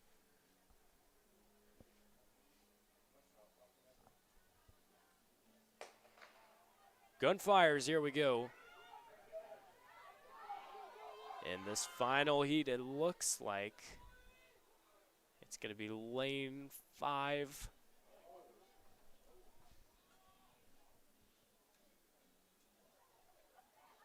Wow, so someone goes down there. We'll try to get that information to you at the end. Tight at the finish line. But it's going to be McVicker of Mount Union, 10.87. He won it. Isaiah Clark of Ferrum with a 10.94.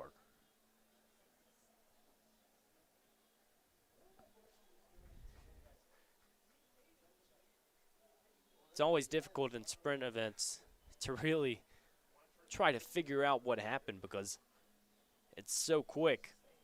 You don't know if runners get away from their lanes or not.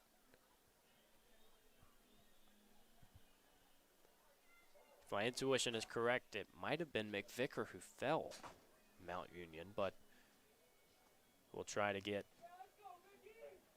those finals times to you when they are released. As we said, it'll likely be one heat, but we still have the women's 100-meter dash. And always exciting.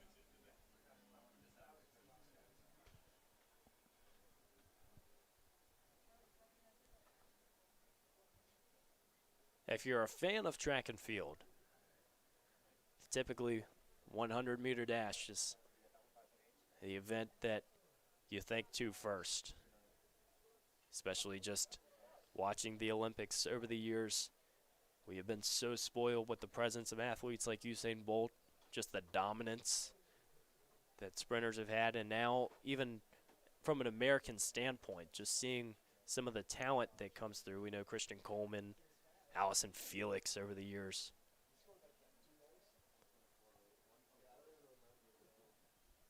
Something of inspiration for athletes, and even being college students and athletes, I think everyone can take something just from the efforts of athletes that perform the way the pros do.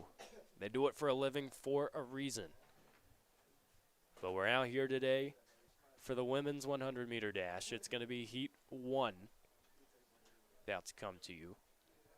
Again, we'll try to get you all the names that we can. We know that in a distance event, a little bit more time to describe the action to you, but the 100 meters concluded so quickly.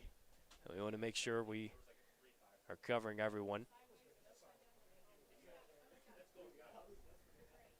Still action going on Moonfield for throws.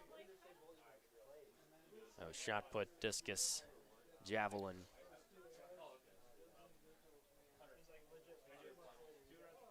And an exciting slate here for this 100-meter. About to get started.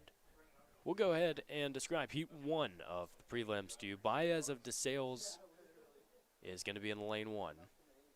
Rain of Virginia Union in 2. Heidi of Virginia Tech in 3. Roncone of Mount Union in 4. Holmes of Concord in 5. Roper of DeSales in 6. Dowell of DeSales in 7. Williams of Virginia Tech in 8. I believe Roncone with a 12.46 PR in the 100. She will be in lane 4 on Mount Union. Keep your eyes on her.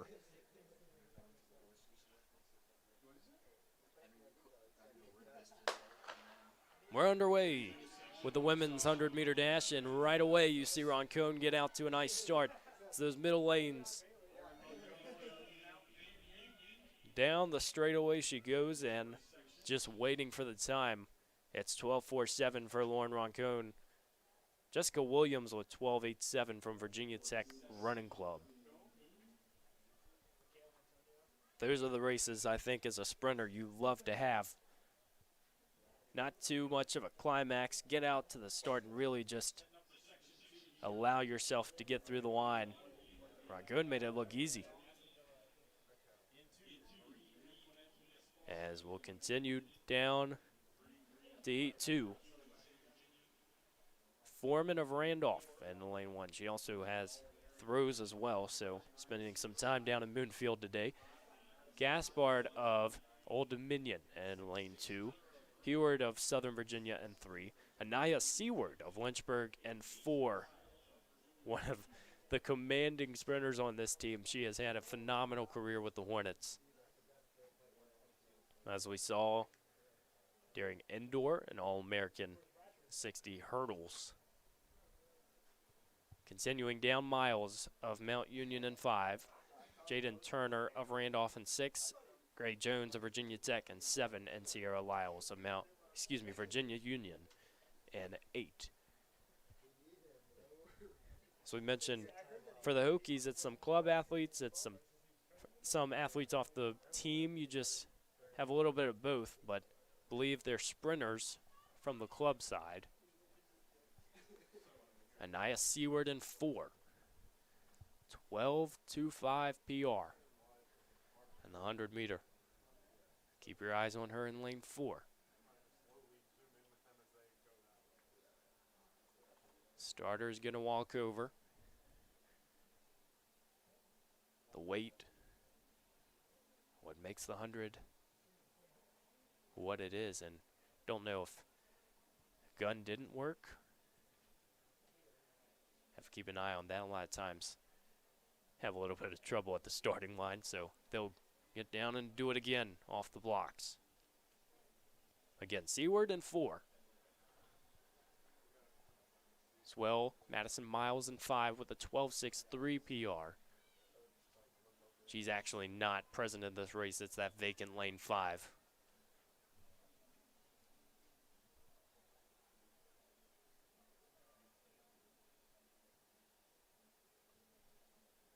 Looking for some early season magic here. It's Seward in 4.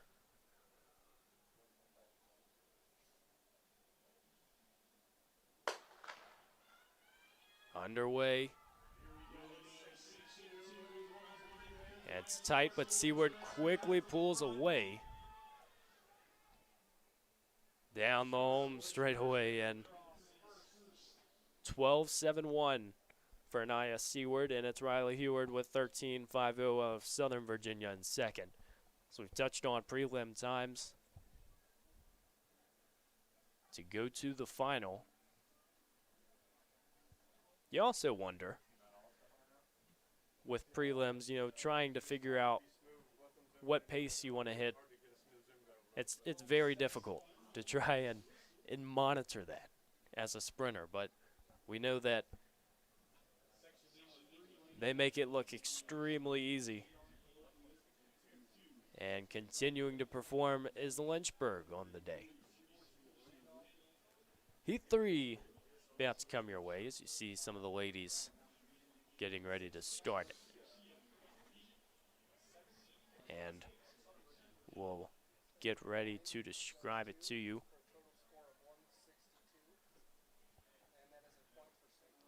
Women's 100 meter, it's going to be Heat 3. James of Concord in 1. Crawford of Virginia Tech in 2. Forsey of Randolph in 3. Serrano of Shippensburg in 4. Carly Pratt of Mount Union in 5. Garcia of Regent in 6. And Castle of Southern Virginia in 7. So we just saw Anaya Seward getting it done for the Hornets.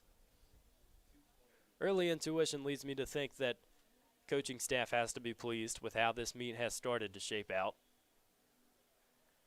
We know everyone very capable of good times at this point in the season after the indoor season that the Hornets had. Once again, ODAC champions. When you get it done at the conference level, opens up confidence for the rest. Here we go. Heat 3. Underway, and it is a very quick start of lane 4, Serrano. 12.22. And Carly Pratt, 13.21. She almost got her by a second. But a very nice effort there from the field. Serrano just put the hammer down early. If you blinked, you missed it. But about to move on to Heat 4. Only 6 heats in the women's side of the 100-meter dash, so not as much compared to the 10 on the men's side. Still having some fun here. And Jack M. Tom's track. It's been a great meet so far. We have more coverage throughout the day, both sprints and distance side.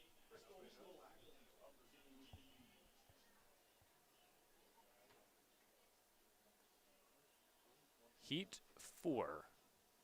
It'll be Knight of Mary Baldwin in 1, Paulinger of Concord in 2, Donlin of Virginia Tech in 3, Patton of Liberty in 4, Dahlhaus of Shippensburg in 5, Elizabeth Winger of Lynchburg in 6, Blodgett of Southern Virginia in 7, Rolack of Virginia Union in 8. Touched on Winger. She will be in lane 6, so keep your eyes peeled on the red uniform. There we see the women's soccer team of the University of Lynchburg giving us a little wave. As we said, lots of sports teams around campus helping to make this meet a possibility. The ODAC champions in the fall, just continuing the success of the program, but we're here for the 100-meter dash. And right away, it's a noticeable gap from lanes 4 and lane 5. Patton and Dahlhaus will wait for the finish. I think Patton got it. Joelle Patton of Liberty will run away with that heat. We'll wait for the time. 12.67. Kayla Dahlhaus running 12.77. So a solid effort there to take Heat 4 as we move on to the final 2 of the women's 100-meter dash.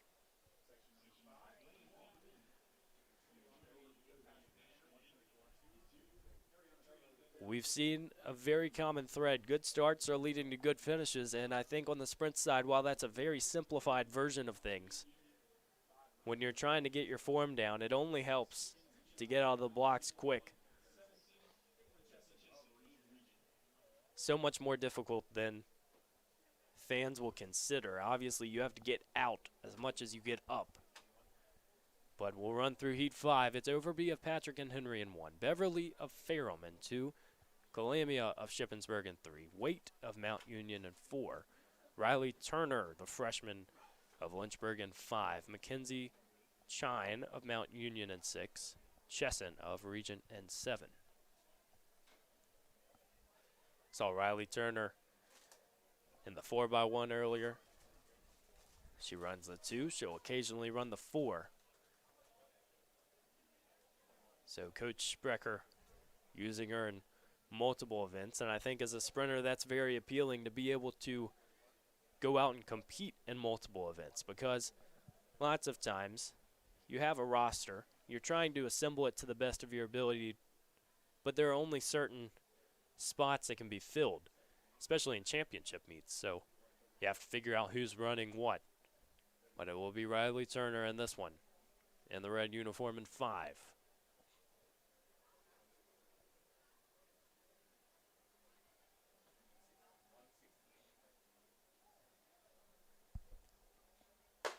Underway.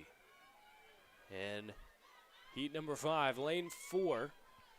It is a great start from Kennedy Waite of Mount Union. 12.14 for Kennedy Waite. If I'm correct, I think that might be the fastest we've seen so far. Calamia of Shippensburg was second with 12.98. Expect to see Kennedy Waite a lot throughout this meet. She has been very impressive. Riley Turner was third, as you see on your screen, 13.09. Solid effort there. Again, Turner, one of those athletes running quite a few events, but I believe she tends to favor the 2 over the 1. Obviously, all different athletes will have their own opinions, but 200, maybe a little bit more time to develop, but nonetheless, great time for Turner as a freshman as we go to the final heat of the 100 prelims.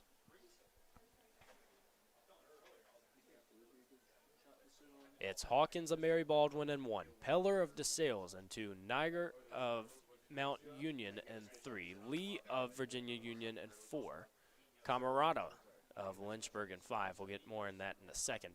Lug of Virginia Union in 6, Leduc of Virginia Tech in 7, Mans of Patrick and Henry in 8.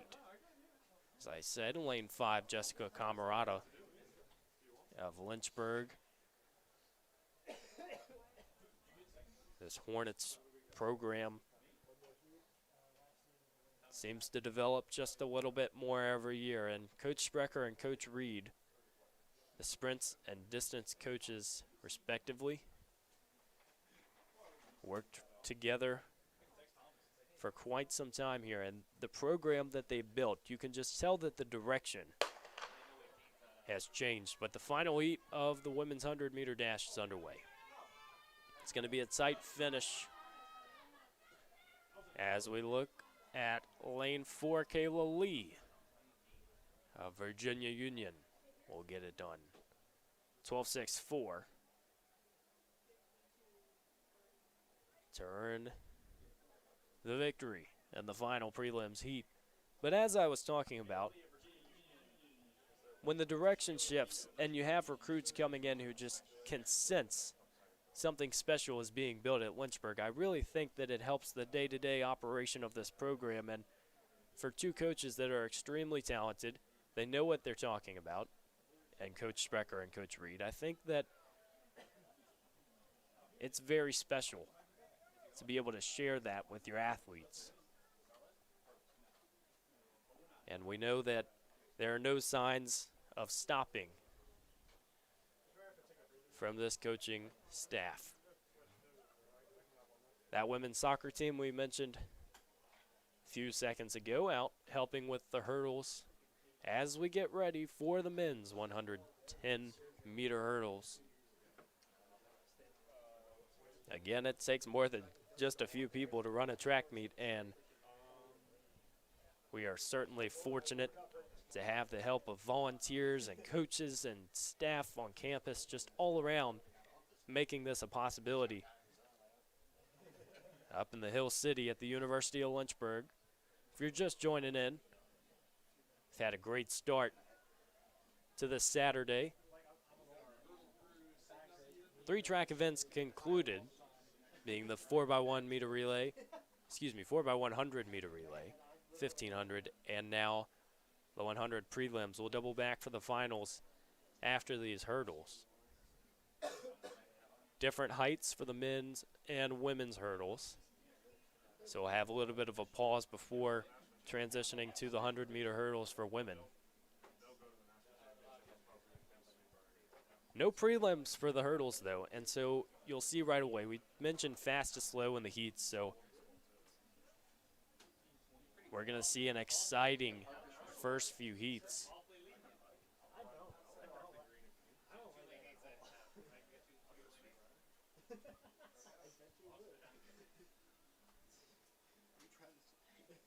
No Lynchburg athletes in that first heat, but we see a large Liberty presence.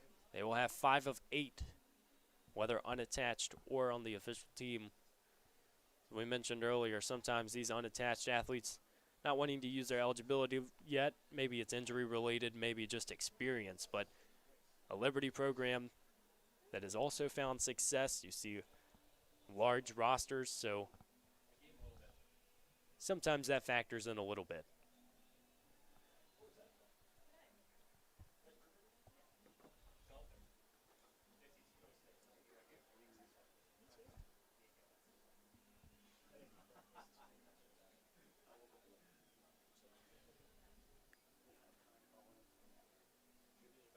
Right now, 12:49 track time.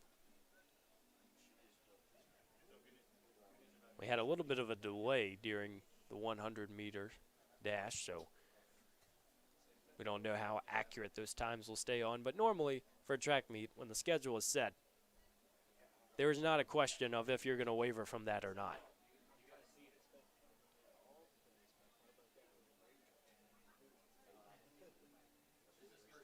Mentioned weather earlier, still dry. Nothing too problematic for the runners. It's 52 degrees. As I said, getting close to 1 o'clock. We'll have to see if that changes at all later. We know for sprinters, it's still pretty cold at this point of the season.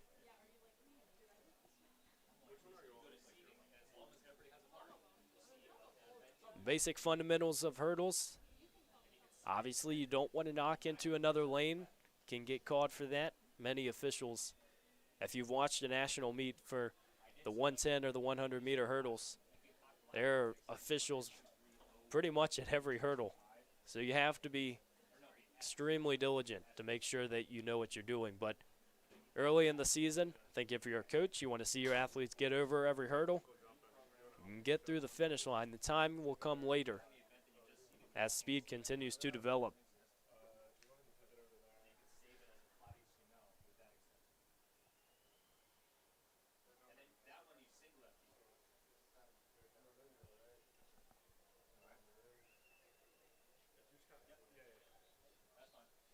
Again, same principle for the 110 and 100-meter hurdles.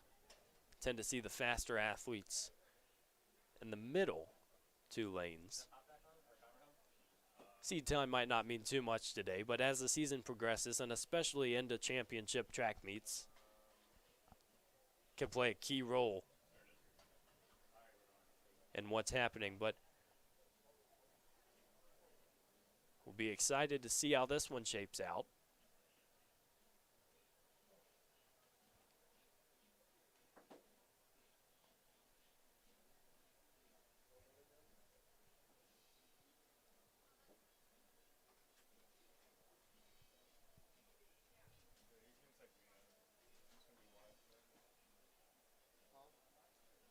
We have a few minutes, but we'll go ahead and get started describing this first heat of the men's 110-meter hurdles.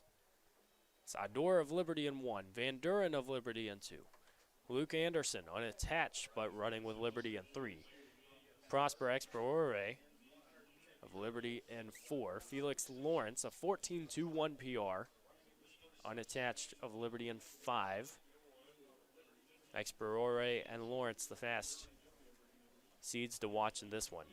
Dominic Deschuk of Mount Union in 6, Giovanni Daniel of Shippensburg in 7, and Blaine Kitchen of Mount Union in 8.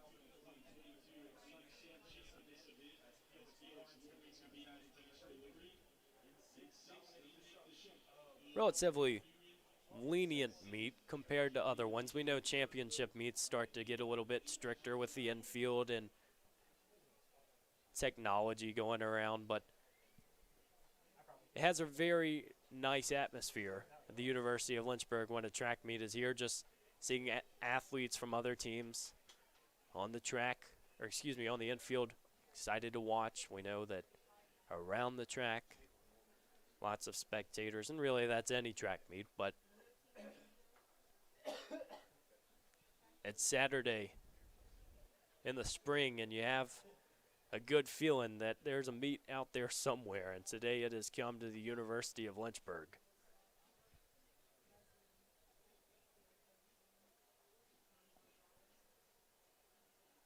ODAC competition in this meet. The Wildcats of Randolph as well. Heat 1 is underway for the hurdles. So far, so good, clearing them nicely. It looks like it's going to be lane 5, Felix Lawrence. But it was a tight one, 14.53 for Lawrence. Luke Anderson, 14.58. And second, as you see on your screen, a very close finish. But the man favored to win this race, 14.21 PR, gets it done today. Always interesting early in the season. Hurdles, I feel, is one of those events that you can't just snap right back into. You haven't ran it since last outdoor. There are the 60 hurdles in indoor, but very different in terms of just getting out. But a solid effort there from Lawrence to win the heat as we go into Section 2. Men's 110-meter hurdles. Typically not as many hurdlers compared to sprinters, and there are 3 of the University of Lynchburg's distance athletes. See Sam Graham, who just gave us a wave in the back, had a nice PR earlier. Works with LHSN as well, so he is very familiar with our crew.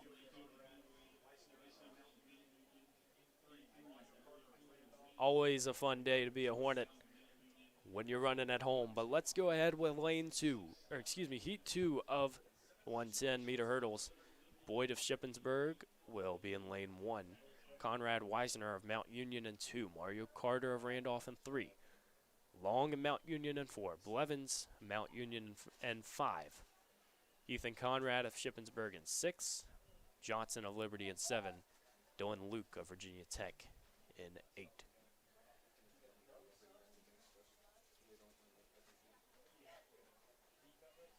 Men continue to practice out of the blocks. Bit of a track lesson. If you see hurdles coming down during this race, that's a legal maneuver. The question is, do they move to the side or not? If they interfere with other lanes, that's when you start to see some DQs.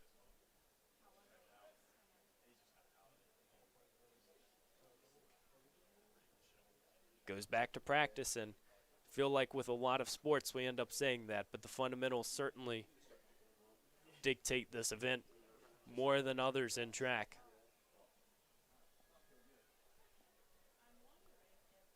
As the men stand over their blocks for heat 2.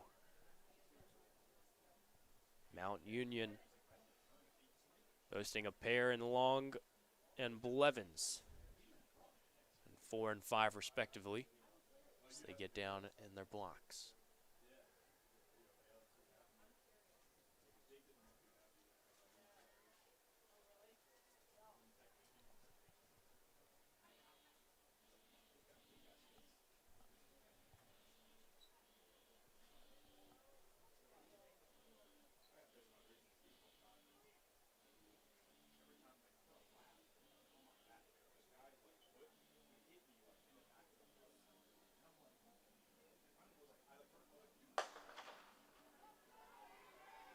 They're off through the first few hurdles, and it's some nice form early on. We see outside lane, it's going to be Rashawn Johnson of Liberty.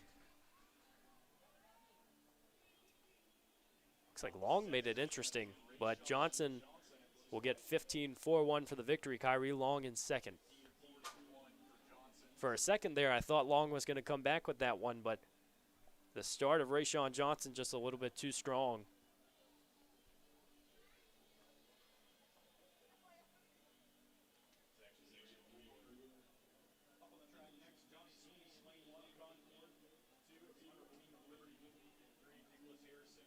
One thing I think is interesting about hurdles too, really any race, but there's certainly never two races that are similar in how they pan out.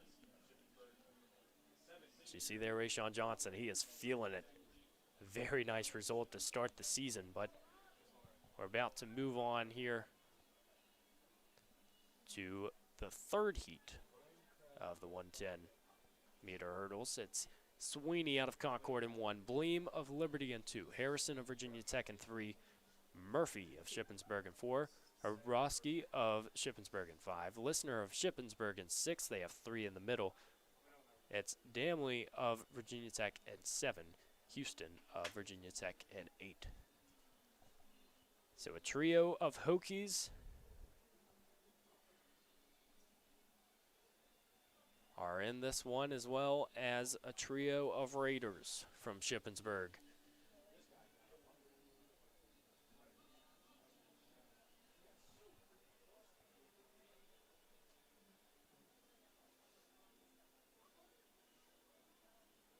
Murphy and Hrabowski from Shippensburg in 4 and 5. You have to think that They're going to try and get out.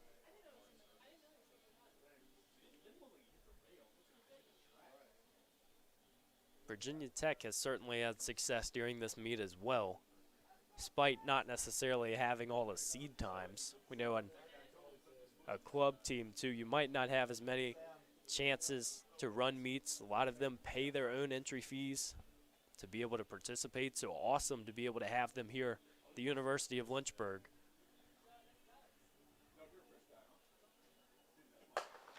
And we're underway.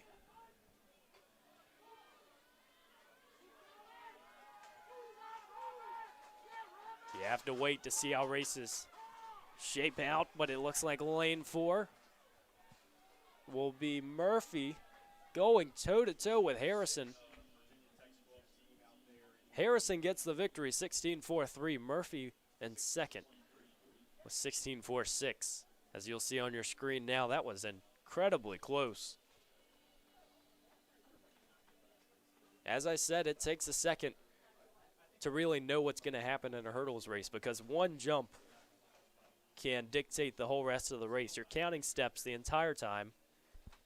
You're trying to keep everything similar and consistent. In a perfect world, the jump should really just be a continuation of your stride, as we talked about in yesterday's 3K steeplechase. But again, at this point of the season, it requires lots of discipline.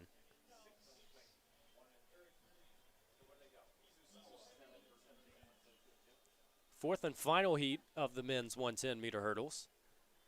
Only using lanes 3 through 6. It's going to be Kobe Perry of Southern Virginia in 3, Walters of Virginia Tech in 4, Watkins of Randolph in 5, and Misusawa of Virginia Tech in 6. So again, only 4 lanes being used. We'll see how many of those runners participate in this race. You have to think for Virginia Tech, especially the club athletes, if they're on the roster, they're likely running, paying those entry fees. Sometimes schools have the luxury of entering athletes but not necessarily using them for every event that's listed.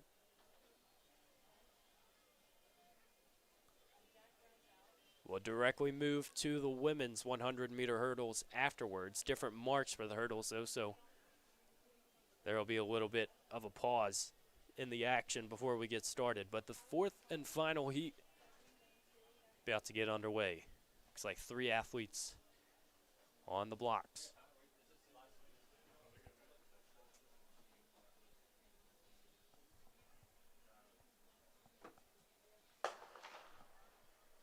Perry, Watkins, and Misusawa, and this one.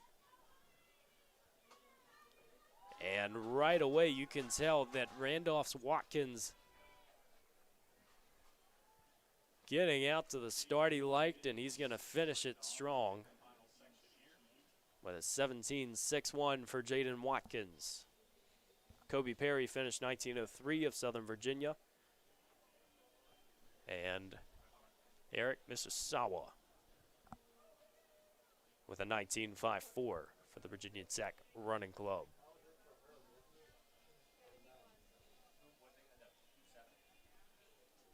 See Watkins there enjoying himself a little bit. That was a nice race. We'll have to see that after races too. They're competitors, but at the end of the day, like I said, there's a degree of track and field where you certainly have to use your competition, and that aspect of it makes it very fun to see. As hurdles moved up and moved down for the women's 100-meter hurdles. If you're just joining us here on LHSN, we thank you for spending your Saturday with us. My name is Evan Gates. I'm taking you through the action today. Lots more to cover. We also have field events going on around campus. High jump took place inside Wake Fieldhouse. Moved from outside. Long jump, triple jump in the D zone. And then throws down on Moon Field. If you're unfamiliar with the University of Lynchburg, Moon Field is a good walk away from the track, but down the hill you have jabs, shots, shot put, discus. We got it all.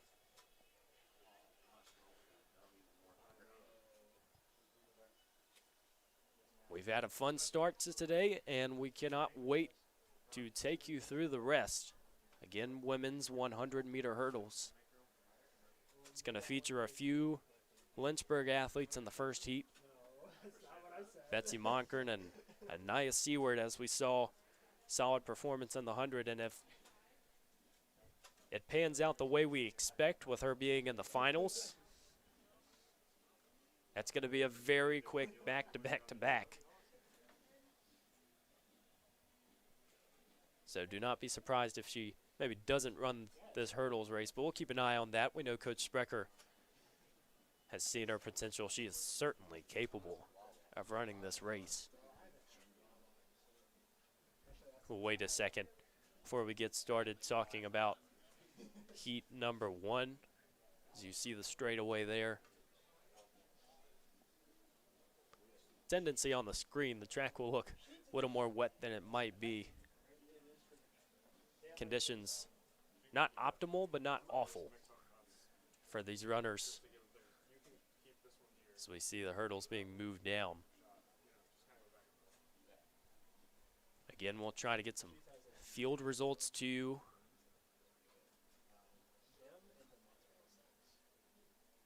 A little bit later today. Obviously, you got to wait a good bit of time before you can truly have the results for you, but we'll keep an eye on other events for the University of Lynchburg as well. Today, men's lacrosse competing at number 6, Washington and Lee at 2 o'clock. An ODAC rivalry that has certainly manifested within the last few years, and especially from a running standpoint. We know that Washington and Lee, a very strong distance program. Mentioned Lynchburg's got a very big one, very proficient one as well, but it seems like just that competition has certainly spread over into other events. But the General's a solid program, outstanding school out of Lexington, Virginia. But we've got the women's 100-meter hurdles.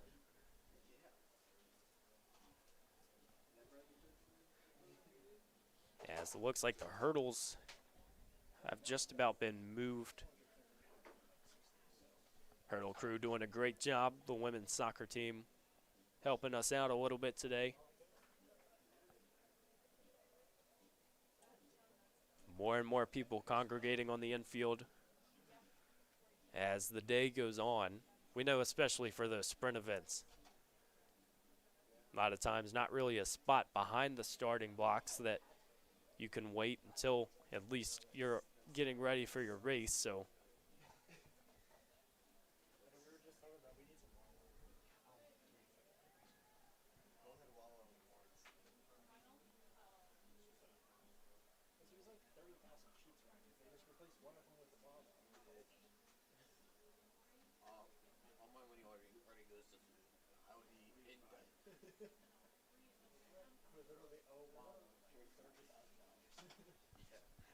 quick rundown of heat number 1 for this women's 100-meter hurdles race. It's going to be Betsy Monkern, as we said, of Lynchburg, 15.49 PR. In lane 1, Sasha Lee of Shippensburg. In lane 2, Anaya Seward. In lane 3, 14.11 PR. Again, we'll see if she runs this race, obviously. If she is qualified for the final of the 100, she will be right back on the track for that. India Cartwright unattached from Liberty in 4. Williams of Liberty in 5. Hankton of Liberty in 6.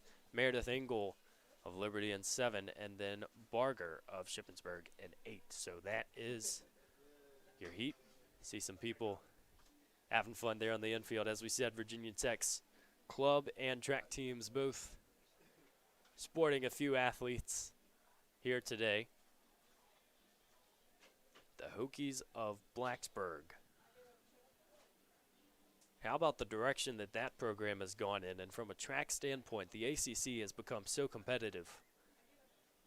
We know on the distance side, North Carolina has continued to solidify itself as a top performer. We know Yared Nagus of Notre Dame, also a solid performer. Syracuse has been a good distance program. We know sprints on Virginia Tech side have been greatly improved throughout the last few years. But obviously today's meet covering all three divisions, including NAIA, if you want to throw in a fourth. That school being West Virginia Tech.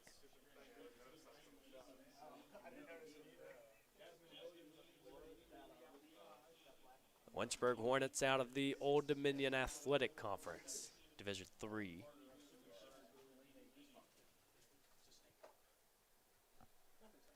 And speaking of the Hornets, as we said, Monkern and Seward in lanes 1 and 3.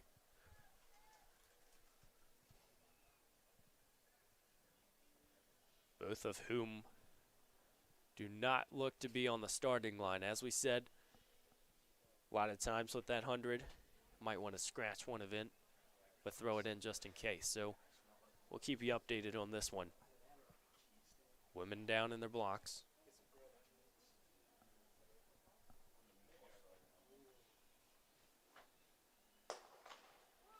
And we're underway.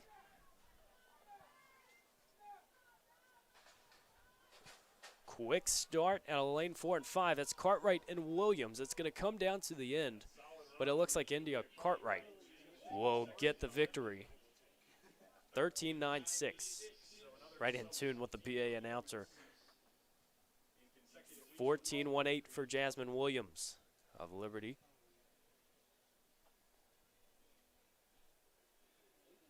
Cartwright has built a sense of consistency this last few meets. She's done very nicely, and at this point in the season, again, that's something that as a coach you have to appreciate. Can't necessarily determine the times, but you can definitely get that technique down. So once again, Cartwright gets the victory, unattached from Liberty. Section 2 sports a trio of Shippensburg athletes. But we'll see lane 1 is Chandri Allman of Southern Virginia. Lane 2, Stango of Shippensburg. Lane 3, China Mount Union. 4 is Pug of Shippensburg. Becca Santum in lane 5 of Mount Union. She has a 15.97 PR, but Pug with a 15.77 PR.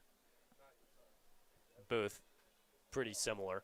Macy Hines in lane 6 of Shippensburg. Lane 7 is Riley Heward. I believe we saw her in the 100-meter dash. Runs a 16.25 PR in the hurdles. And lane 8, Jamara Watson of Virginia Union.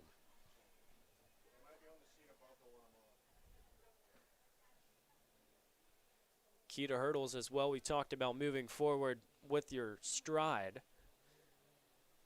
But a lot of times, and especially in steeplechase, I think distance athletes struggle with this. It's about going forward and then not going up so much, keeping that momentum.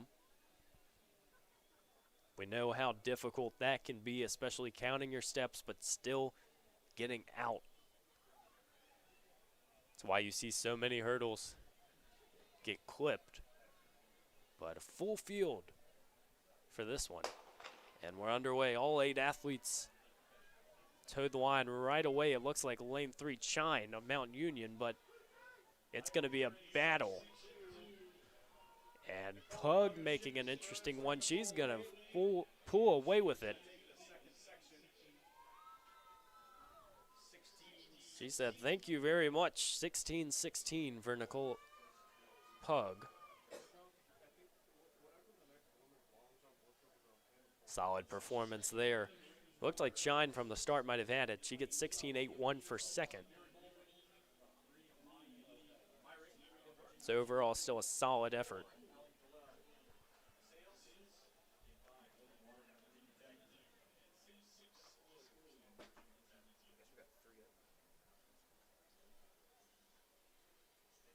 Section 3, it's only going to have 5 athletes. Starting in lane 2 is Peterson of Mary Baldwin. Myrick in lane 3. for Virginia Union, Dowell in lane 4 of DeSales. Waterman in 5 from Virginia Tech, and Williams in lane 6 from Virginia Tech. Try to get you updated with finals for the 100 as quickly as we can. Both the men and the women will be competing.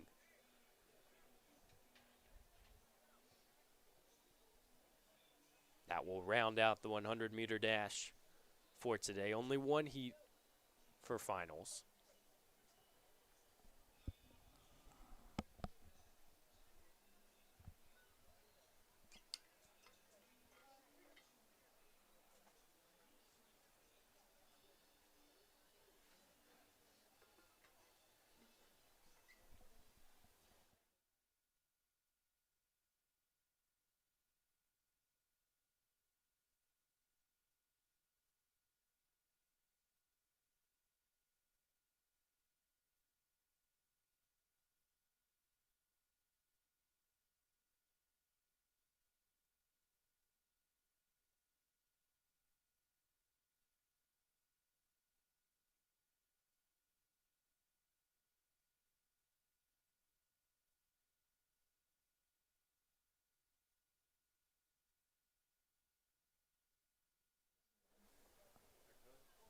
Final heat of the women's 100-meter hurdles about to get started.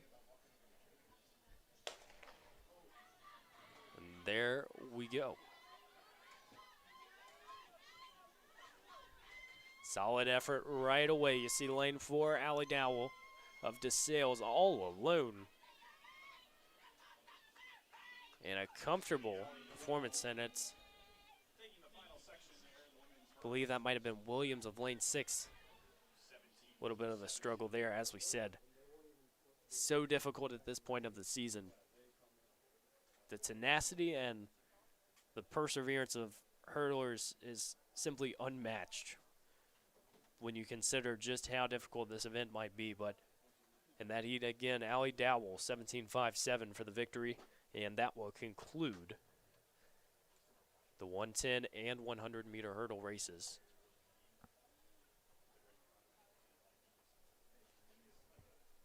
There you see Dowell. I think she has to like that time. It's a solid performance, especially when you get out there somewhat alone. You really have to push to not get comfortable.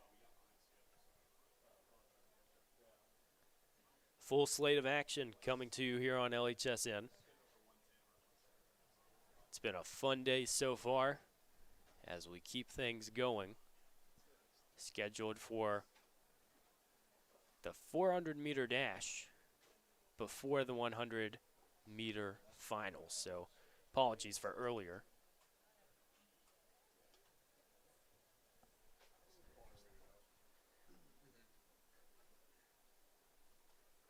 Schedule staying on time for the most part. We see 118 scheduled start was 110 for the 400, but can't fault that too much.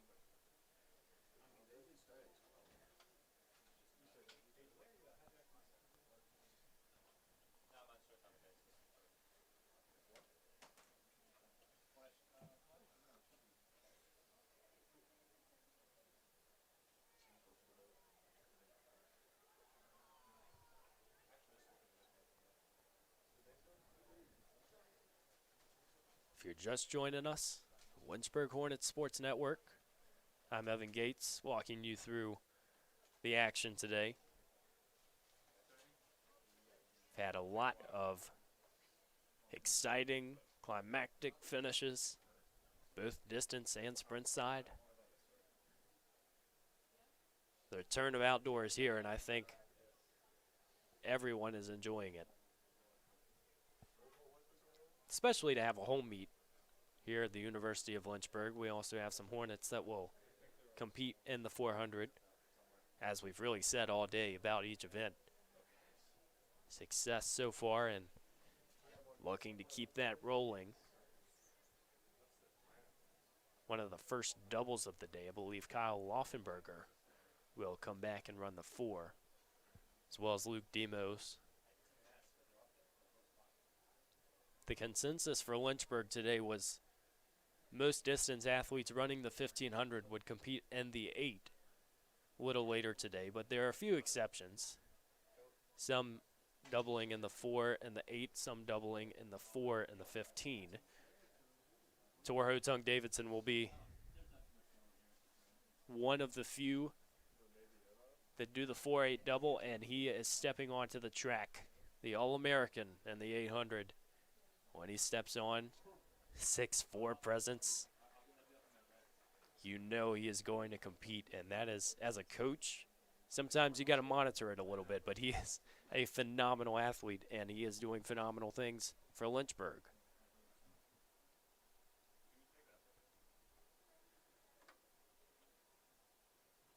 Davidson and 5 only boast a 400 PR of 57.8.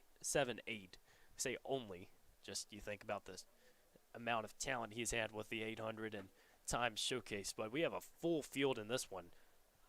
Dunbar of DeSales and 1. Jacob Hodnett, a 49.67 PR, part of that All-American DMR squad and indoor. Leavitt of Southern Virginia and 3. Ham of Ferrum and 4. Hotung Davidson of Lynchburg and 5. Kirksey of Mary Baldwin and 6. Barkwell of Liberty and 7. And James Jasing of Shippensburg and 8. Lots of sub-50 PRs in this one. Have to wonder how many will go under 50 today as the runners get their blocks out. 400 is one of the most difficult events in track. We can say that about everything, but it is a sprint for one lap, and there are no exceptions. The 2 Hornets on the track right now, and Hodnett and Hotung Davidson, have found success in this event throughout their running careers. Hodnett, just a sophomore. Obviously, Tor Hotung Davidson, a junior. Look for them to get out, though, and especially Hodnett being able to keep his momentum from indoor will be important. That 49.67 was a big barrier to break 50. Come into outdoor, you're hoping to expand on that PR a little bit.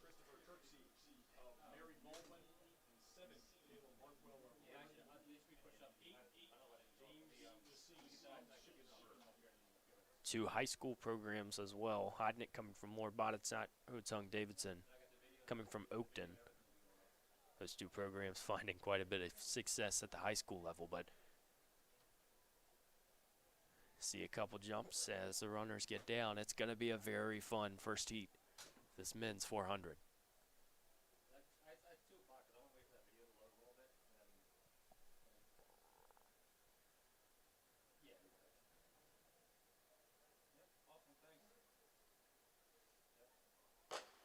Arm out stretch, gun fired. I think Hotung Davidson might have had a step or two.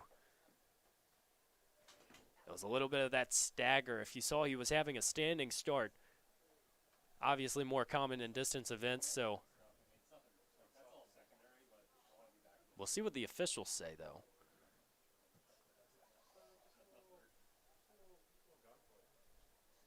Try our best to describe what we're seeing. And it's a yellow card, so I believe he will still be in the event. If you get a red card, you're automatically out. You see that often in sprints because a false start in a sprinting event, let's say the 100, is such an advantage that it wouldn't really be a question as to if it impacted. But in this case, Hotung Davidson didn't really go over the line. It was just that little stagger step he had. Now, if he did it again, maybe a different story, but runners are back. Got to keep your mental sharp. First heat of the 400.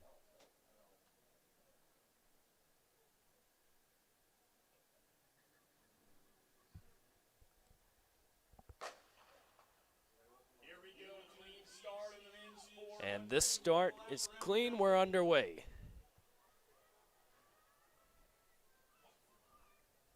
His outside lanes got out quick, but Hotung Davidson looks nice, as well as Hodnett on the inside. They'll be in lanes the entire race as they split the 200 around 22. Hotung Davidson has the lead, and it's a commanding one as he comes through the curve. Watch Hodnett on the inside as well. The two Hornets with a chance to do something special. 100 left. The Hornets are working, and Hodnett is rolling down the home stretch. Hotung Davidson, a little bit of a rough finish, but Hodnett, let's wait for the time. This could be a nice 49.28, and that is going to be another PR if we're correct for Hodnett.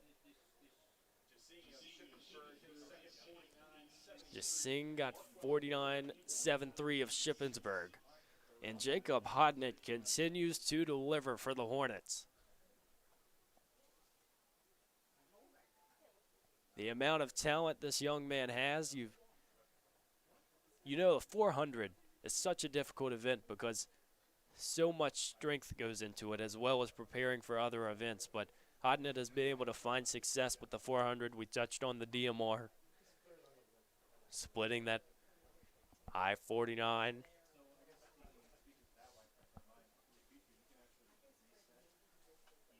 And a statement from Jacob Hodnett to win the first heat.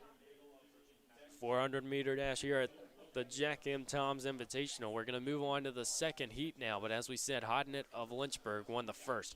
Ben Nagel will be in lane one from Virginia Tech. We saw him earlier in the 1500. I believe he won that one. It's going to be Philip Lopez of Virginia Tech in the second. Gabriel Quaquier of Lynchburg will be in the third. 50.08 is his PR. Solid form as well. He's just gets out and goes. Hayden Gibson of Mount Union in 4. Brandon Boyd of Mount Union in 5. Josh Fouché of Mount Union in 6. Nick Plant of Virginia Tech in 7. And Zachary Jacobs, another Hornet, in lane 8. He runs 50.56 as his PR. We'll see if he can get that today. Running from lane 8 is always an arduous task, but Jacobs has the experience and the speed to deliver. Lane 1, we see Nagel. Not a block start, similarly to Hotung Davidson. Here we go. Look for Jacobs to get out more on the sprint side, and we'll see how long he holds for the Hornets, but it's a good start. Fouché of Mount Union in 6 also got out nicely. We'll see how the second turn works. Jacobs fades off a little bit. Kawake could still be in the mix.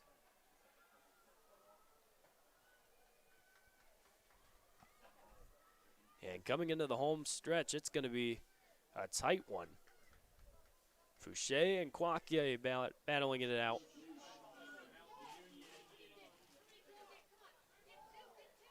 And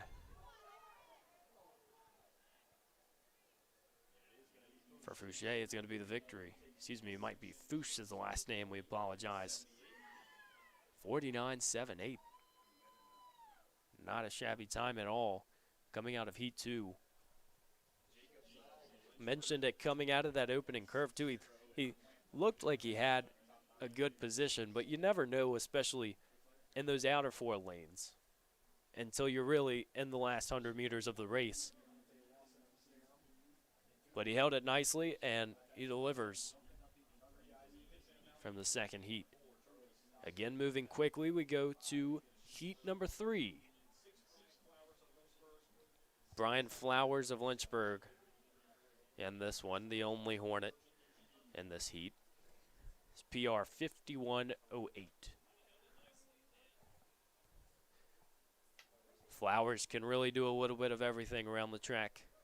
This can be said with many of these sprinting athletes. You have to think you can't be limited to just running the straight. You have to be able to use what you got, and Brian Flowers just another example of being dynamic as a track athlete.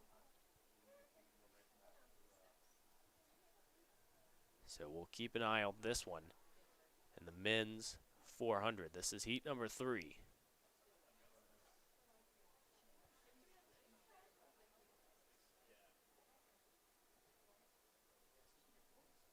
Hodnett takes the first heat. Fuchs takes the second from Mount Union.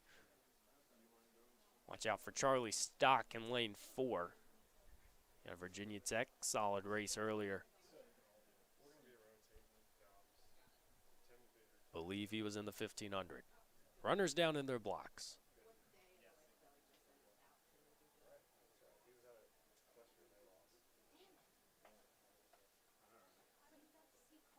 Arm outstretched. Gunfires were underway. Flowers in that red singlet. And lane 6. This one is spread out quite a bit through 150. Again, watch the inside as well, but see your focus right now on Flowers, seeing if he can close the gap coming into the 100.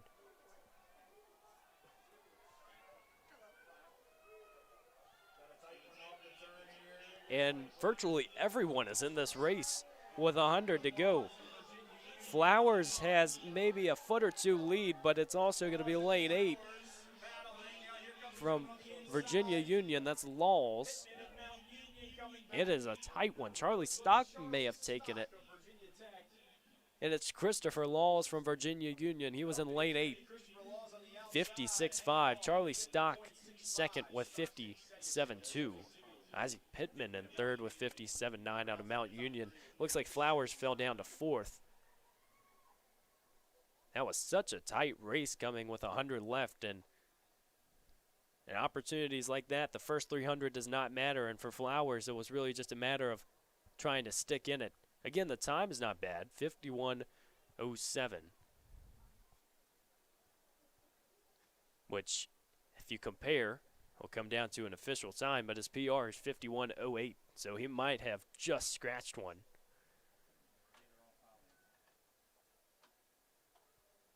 We'll keep an eye on that.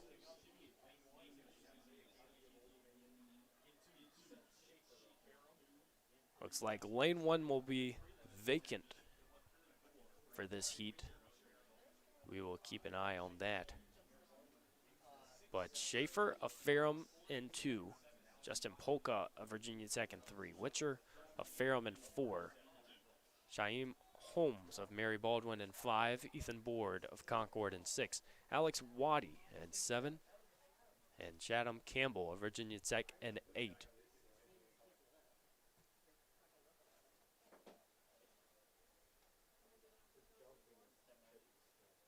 No Hornets competing in this heat, but what's interesting about the 400 does not discriminate between sprints and distance. You'll see a little bit of both. So some of the distance athletes, we talked about Hootsong Davidson, but a few of those from the 1500 you'll see competing a little bit later today.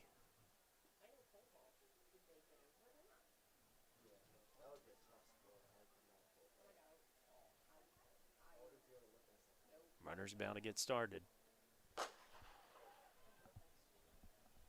Here in section 4. Jack M. Tom's Invitational spending today with you on LHSN.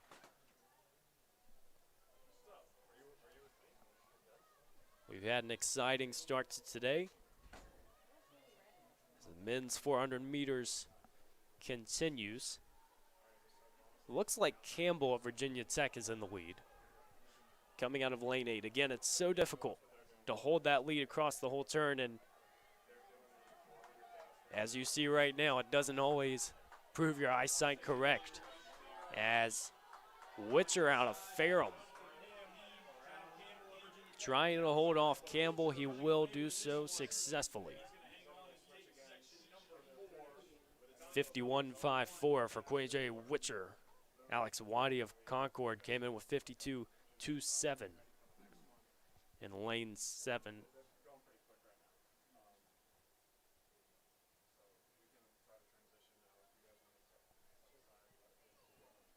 Solid performance there from Witcher. Ferrum, a conference competitor with Lynchburg. In a small but mighty group, they have been able to begin turning things around a little bit. For any school in the ODAC, it's really a question. Obviously, smaller teams being Division III, but continuing to find success. We got a distance-filled Section 5 for Lynchburg. It's going to feature Kyle Laufenberger in lane 3 and Luke Demos in lane 6, both of whom doubling back from that 1500. Kyle Laufenberger does not have a PR, so if he finishes, he's going to get an official college PR. Luke Demos, a 157.800 in indoor. Same story for him.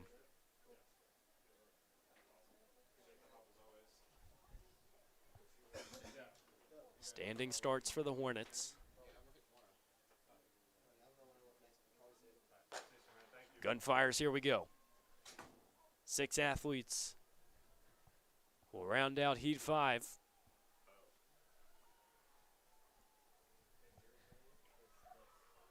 Those inside lanes, you see Laufenberger moving nicely. Rutledge of DeSales in the lead for the moment.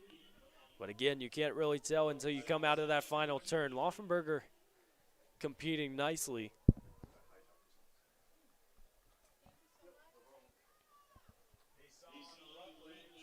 And coming out of the turn, Rutledge and Laufenberger. Laufenberger might be able to pull this one off. He is going for it. And Kyle Laufenberger steals this one. 52.76 and Rutledge with 53.49. Kyle Laufenberger showing off the speed. When you hear the term distance, use it lightly because Kyle Laufenberger is certainly capable of coming out and producing a phenomenal 400 time, as he just did. Ran some 400s in high school, now as a junior for the Hornets. He stepped away from it, you could say. Features more in the distance events, but speed doesn't just leave, and Laufenberger did a great job of holding that one together. Luke Demos 54.95 in that one. He got 4th in the heat, so also another good performance. And the Hornets continue to show out as we have 2 more heats of this men's 400.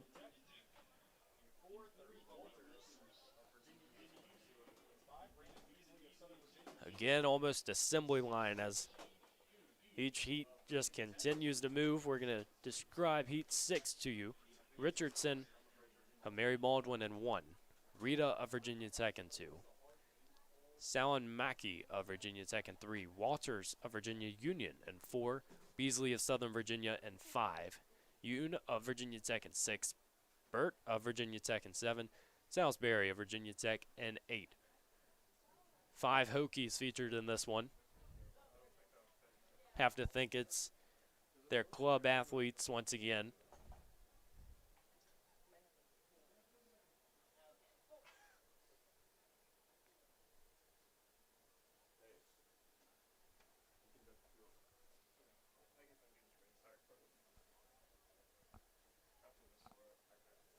Two more men's 400s.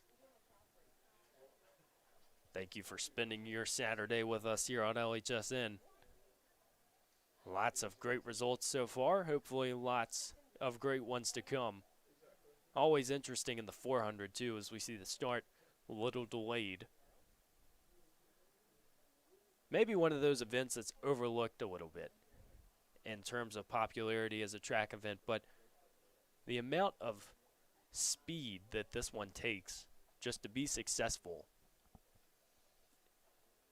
is just, it's so overlooked. And I think having the mental edge of trying to come out of that final turn and know where you're at is not always acknowledged as much as it could be as Heat 7 gets underway. This is Heat 6, rather. Again, 5 Hokies in this one. See them running on that outside.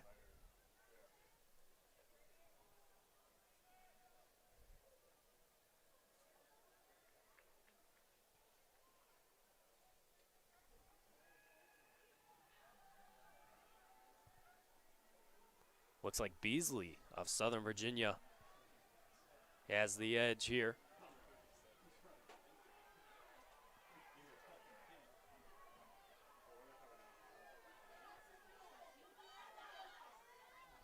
And a solid performance there. Beasley continuing to move. We'll keep an eye on the clock. It's going to be about 55, 56. 56-4. Okay, and Walters of Virginia Union with 58.07 for second, as you see on your screen. See, so in that race, you look back, trying to reflect on it a little bit, and the position that Beasley had, you could sort of tell that he had a shot at winning that one, but it's the 400 races that are contested coming into the 200 mark that really shape out to be tough ones to project.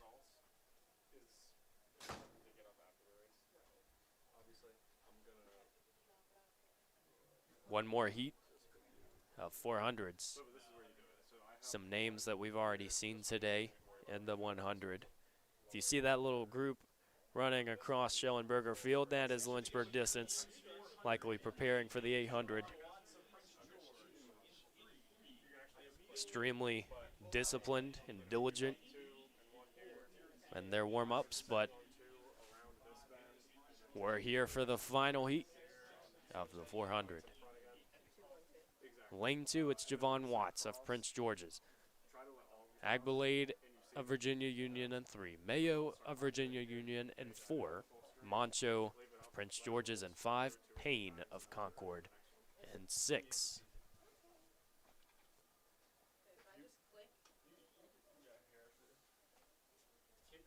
Not officially on the start list, but I believe that's Jerry Jones on the outside, and 7 if you see someone occupying that lane. Really cool story.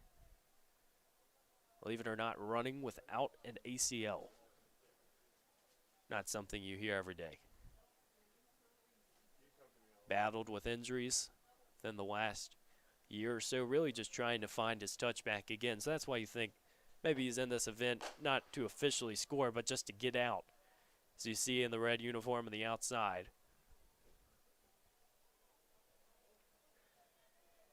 And you see the lead stretch out early. He is extremely talented.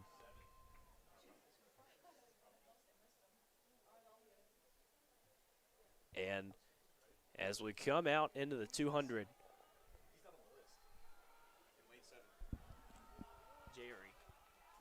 Jerry Jones, I think.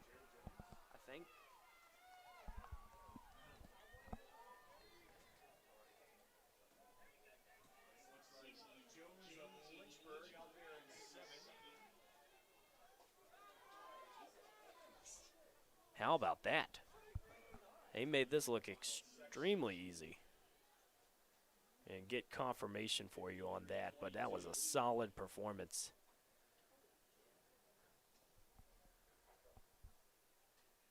That final heat again, and being a home meet, I think it's a little bit easier to get that in, but injuries battled.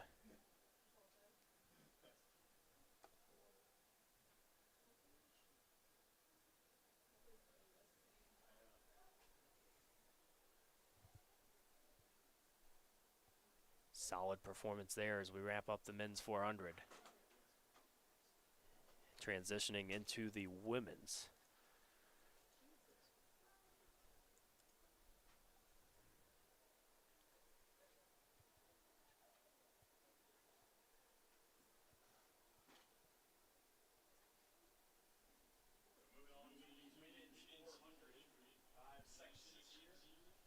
.400 about to get started.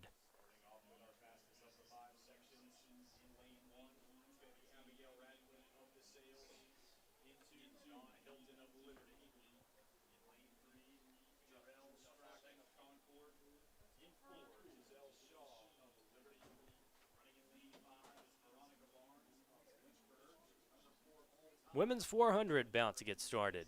Section 1. It'll feature a few Lynchburg athletes as well, but we'll start with Abigail Radcliffe in lane 1 from DeSales. Runs 59.06 PR. Dawn Hilton of Liberty in 2. Strachan of Concord in 3. Shaw of Liberty in 4. Veronica Barnes in 5. One of the 2 Hornets in this heat, PR at 58.37. Madeline Boyce in 6. Also ran the leg in the DMR during this indoor track season. Extremely efficient with her work. Lane 7 is Alyssa Wirt of Shippensburg. Lane 8 is Ashley White of Virginia Union. That rounds out heat number 1.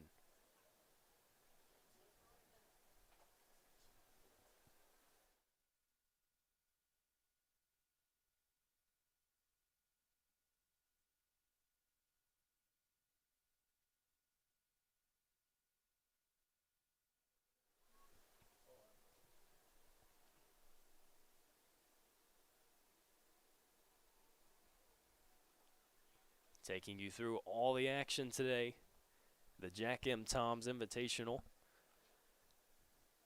It's been a fun one so far as we continue through the 400s. Runners are out. 2 red singlets are your Hornets in this heat.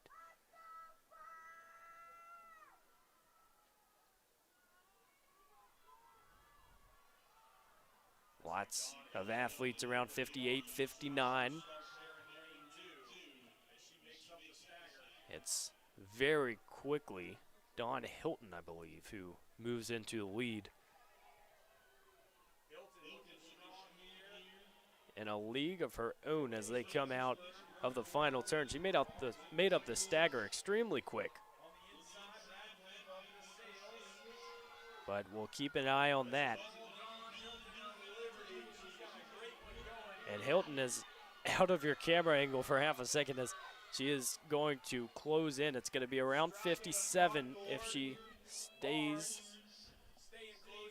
How about that for Dawn Hilton? It's a very nice performance. The Hornets also came up. And ice was actually, looks like Strachan of Concord. We'll wait a second for that.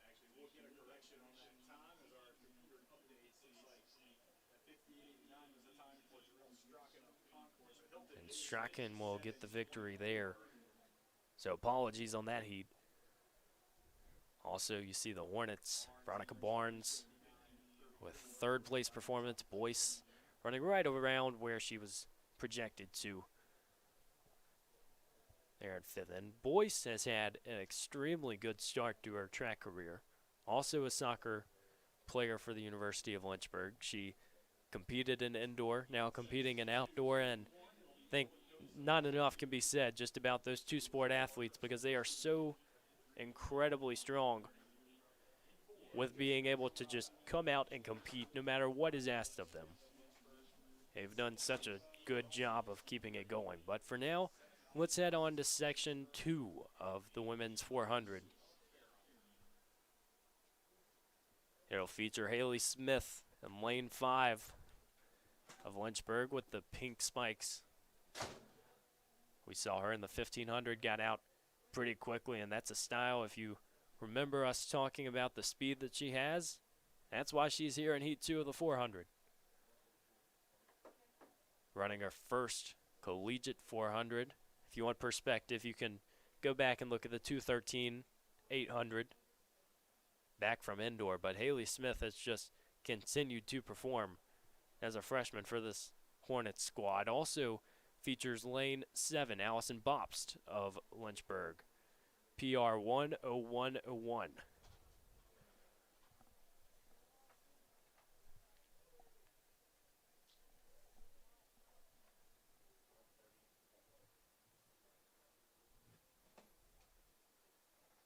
Looks like Bopst is not on the start line. Again, got to think early season meet might see a few changes, but Haley Smith for the Hornets, it's going to be a standing start, characteristic of those distance events. Rest of the field in their blocks.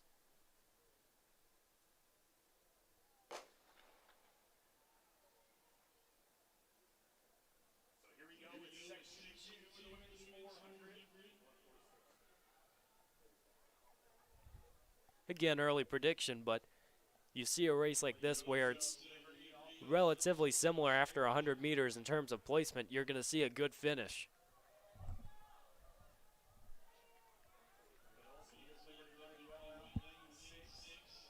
Smith looking strong, but also got to look inside lane.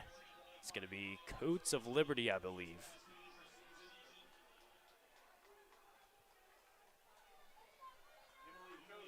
And Coates a few steps on everyone else. Haley Smith is also trying to close for second. It's going to be a tight battle between Smith and Van, but Coates with a dominant lead. It's going to be right around 59. We'll have to see if Smith broke the 60 barrier.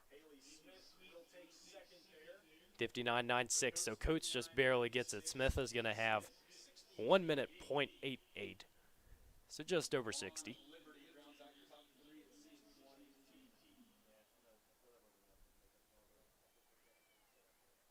The 400, an event where it's almost impossible to negative split unless it's intentional in your game plan. So we've seen a lot of these athletes, you see the last 50 meters, a little bit of a fall off. That's all expected. I think as a coach, you want to get the most out of your athletes, and if they have it the last 100, they have it. But you certainly don't want to hold too much, because an athlete that's sprinting through the finish line, you're thinking, well, how much of that was left earlier?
Still waiting for the start here. And heat 3, the women's 400-meter dash.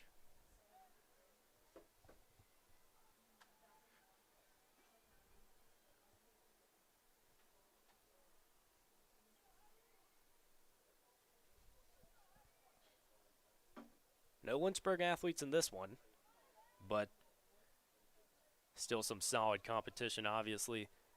Still going fast to slow in these heats.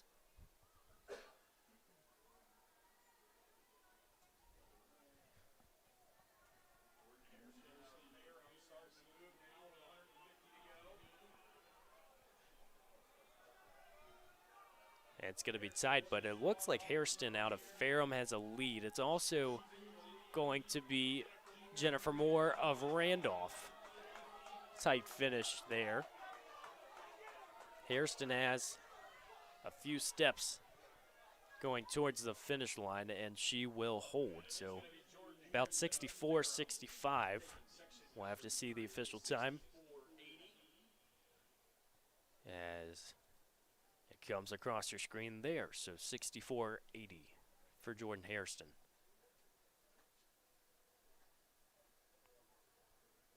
I always find it interesting, especially if you're maybe a first-time fan or just learning a little bit about track and field. Obviously, in a fast to slow heat situation, it really helps competition and it helps drive times down. So seeing that first heat getting the most competitive times into one heat, it allows those athletes to really have almost a pace to go off of. And so these 400s a little bit more consistent, if you will.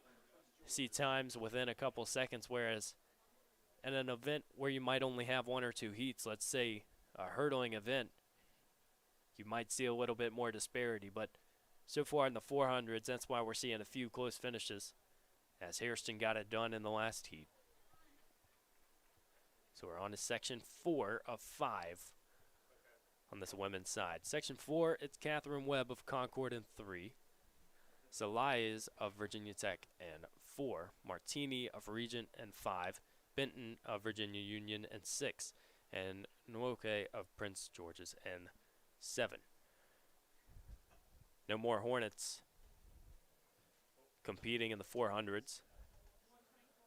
So we'll turn our focus obviously to the 100-meter finals. That will be what one could say is maybe the climax of this meet. When you hear the word final or championship or anything along those lines, you know it's going to be exciting. But for now, we have the 400. And still a great start. It's going to be a close field, but again, almost impossible to judge off of that first turn. But pay attention to the splits, the form as they come out. Right now, it looks like Webb of Concord has the lead.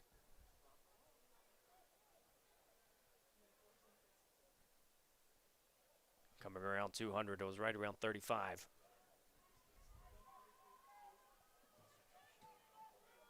Again, something to pay attention to as you come down. You look positive split or negative split.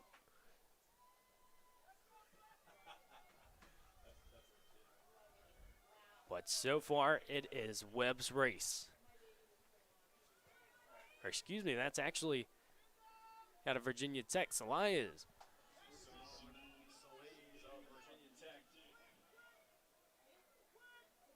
How about that for Virginia Tech? And right around the same split. An even split would be 35 and 35 for 110, but Zelai's runs, it's 111.05. Martini was second with 112. Apologies for that in the middle of the race, obviously looking across the track. Try to pay attention to the numbers in place as best you can.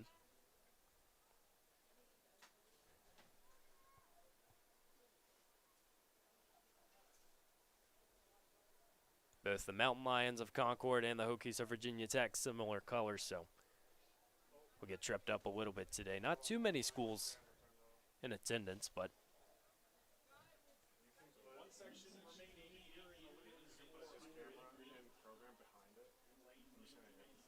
the final heat of the women's 400 coming to you. It's going to be Faith Sidwell of Liberty in 3, Isabella Davis in 4. She is unattached. Dillard of Patrick and Henry in 5, Rolack of Virginia Union in 6. 3 of those athletes toe the line. So it looks like Rolack will not be in this one, but as you see, still a few clouds in the sky. I wonder if the sun will decide to come out a little bit later. We're really hoping for it.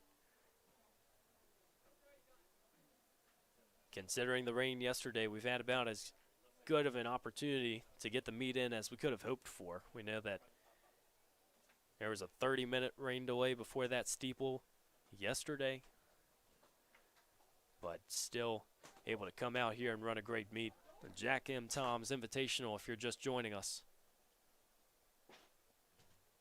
One of 2 scheduled home meets at the collegiate level for the University of Lynchburg. I know they also host a few high school meets as well. Then there's the what if for the ODAC, the conference championship this year hosted by Bridgewater.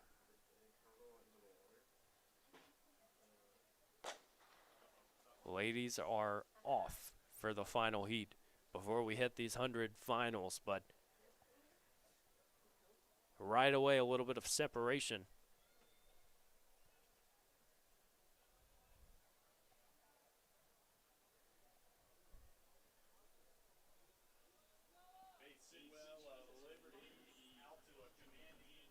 Sidwell of Liberty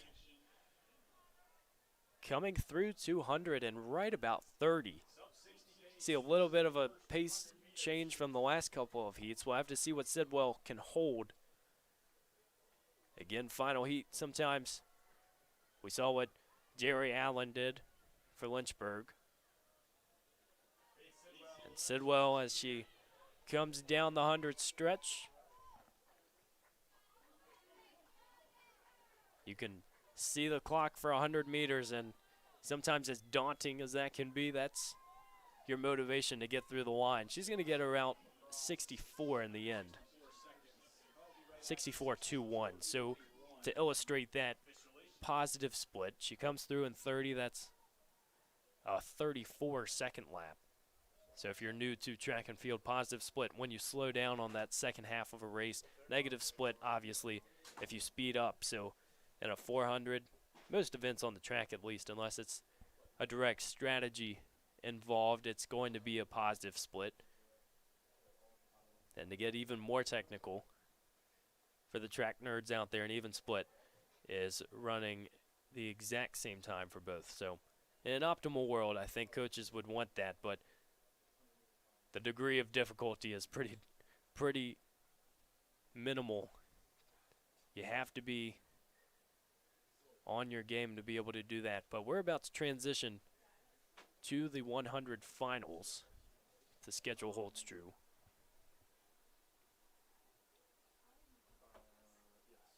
Again, the 400, some solid times. Again, fast to slow, so first few heats had a little bit of more speed in them, but obviously spread all throughout. We've had a great start to this meet so far in LHSN. We thank you for joining us as we prepare for the 100 finals.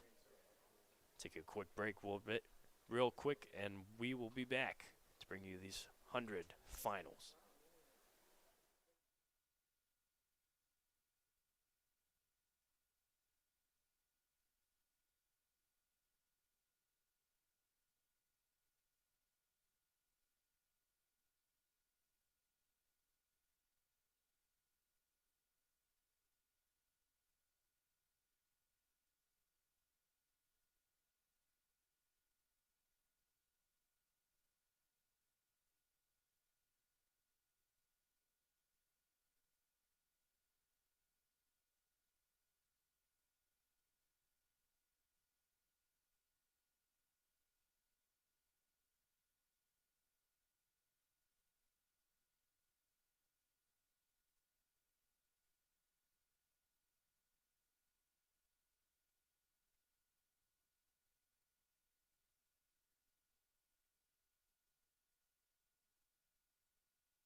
Well, if you're a Hornets fan, good news. Jalen Jones has qualified for the 100-meter final. We'll have results from the women's prelims coming in shortly, but as of now, we know the field for this men's 100-meter final. Let's run through it. Christopher Burge of Liberty, he ran 11 flat in the first prelim. He's in lane 1. Gerard Hurst of Concord will be in lane 2. Lane 3, Isaiah Clark of Ferrum. Lane 4, Andrew McVicker of Mount Union. Believe he was the fast time in the prelims with 10.87. Lane 5, it's Eric Kirk of Shippensburg, 10.91. As we said, Jalen Jones, the Hornet of Lynchburg, in lane 6.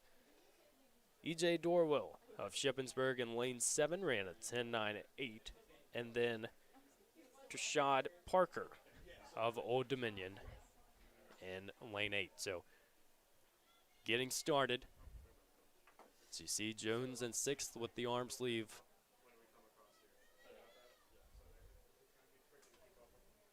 It will be a fast 100-meter final. Underway. Jones is in the mix, but it's going to be lane 4 and lane 5. McVicker and Kirk in a tight one. Is it Burge or is it McVicker is the question. And McVicker will steal it with 10.71. The champ of the 100-meter dash, and it's Christopher Burge in second with 10.74. Kirk rounds out the podium from Shippensburg with 10.75, and that was a very tight race. Last 30 meters. Burge certainly made a race out of that from Liberty.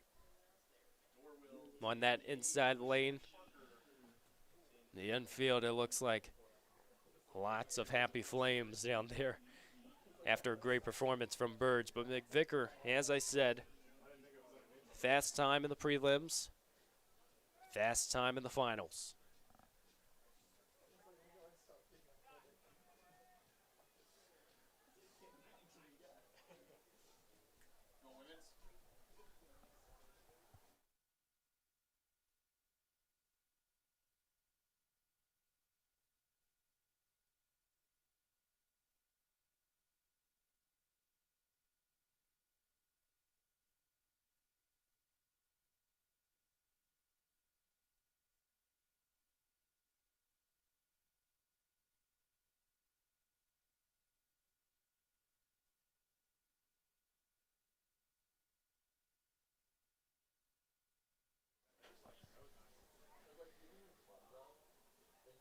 Quickly, before we start the women's final, another Hornet has qualified, Anaya Seward in lane 7. But let's go through the lineup. It's going to be Kayla Dahlhaus of Shippensburg in 1, Patton in 2 of Liberty, Ron Cohn in 3 from Mount Union, Waite from Mount Union in 4. I believe she was the fast time with 12.14.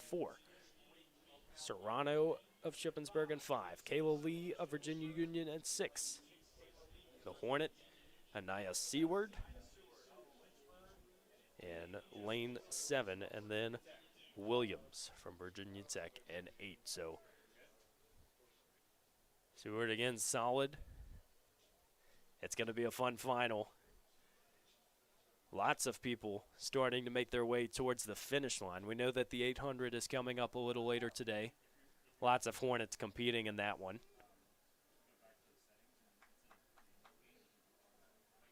Many of them anxious for college debuts or season debuts, but nonetheless, it's the start of outdoor. We have had a fantastic start to this meet here at Jack M. Tom's Invitational, but it's time for the women's 100-meter final.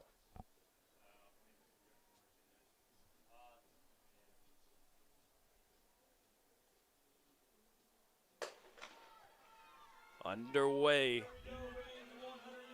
It looks like lane 4 right now. Is it going to be Kennedy Waite's day? Down the home straight. Yes, it is.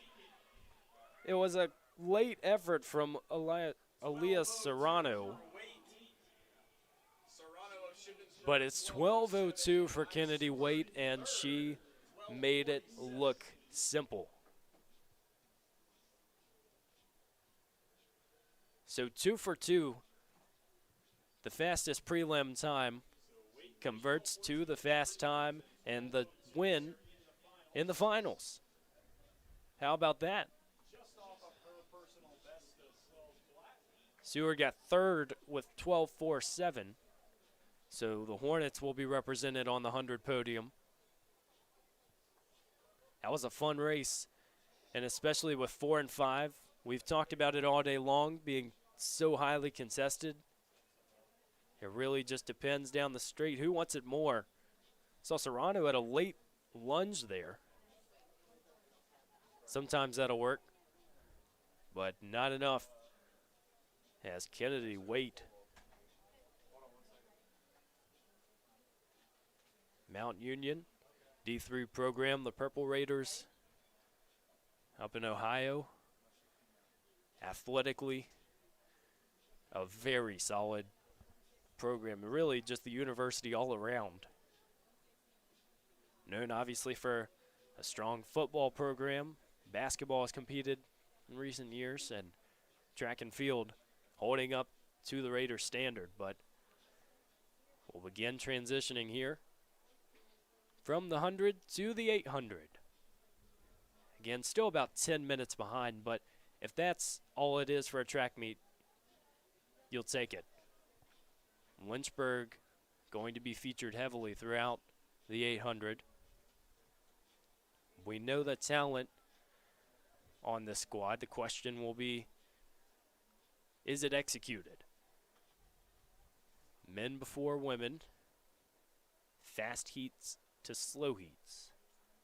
So we'll keep an eye on this as the 800 is about to get underway.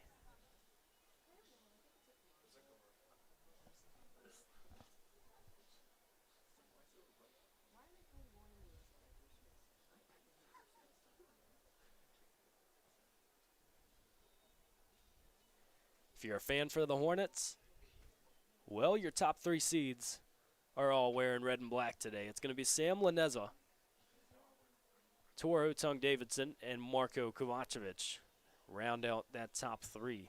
Also throw in Chasen Hunt, another local that we've talked about. Extremely solid at Brookville High School now. A Hornet at the University of Lynchburg, and his freshman season has been nothing short of spectacular. When you consider just the meets that he's competed in, the competition that he's faced. We know this team went up to Boston a couple times in indoor, and both times he has just continued to have success. Hunt is a 156 PR in the 800. And we can talk all day about superlatives for these top 3. Especially, we mentioned Toro Tung-Davidson. You saw him in the 400 earlier, but you know what he's going to bring to the table. The All-American and indoor and outdoor. 149.04, doubling back from the 400. Sam Laneza will be seated second. 150 PR. Another All-American. This squad has just continued to deliver, but Laneza, you have to think, one of the voices when the lights aren't on this team. He has been phenomenal at leading this program. He's seen this program at their highs and their lows, but overall, from a running standpoint, you know what you're going to get from Laneza. He's going to be consistent, and he is looking ready for this one. And then third, Marco Kovacevic, transfer from center, now the University of Lynchburg for his sophomore campaign. Another phenomenal source of talent for the Hornets. His PR comes in at 152.97, looking to put that one to rest today. Lots of Hornets in this first heat. If you're just joining us, welcome. You're on LHSN. My name is Evan Gates, and you have joined at the right time because this 800 is going to be a tight one and a fast one. We'll also look at the rest of this heat. Kyle Thrush unattached from Liberty. Cody Thompson from Randolph. Justin Moses from Virginia Tech.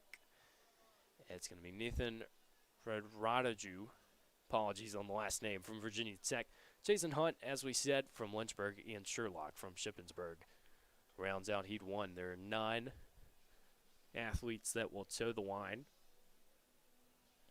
Believe 8 are currently at the start, so it might be one scratch. But head coach Jake Reed, 4 of his athletes in this first heat, you know what he expects. He's seen the talent that his team has.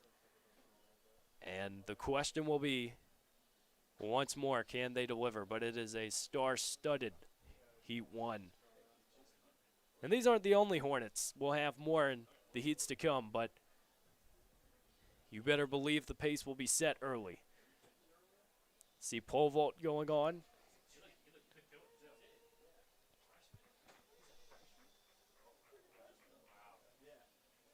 Obviously, high jump was inside, pole vault's outside. And when we have a break, we'll try to get you some of those field events. We're finally starting to have some results fielded in from the throws down at Moon Field.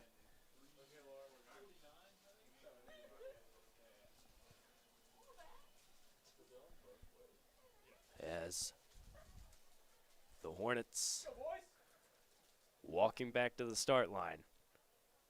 Laneza gives a little thumbs up to the booth. You know he's ready. As the Hornets are not coming to play today.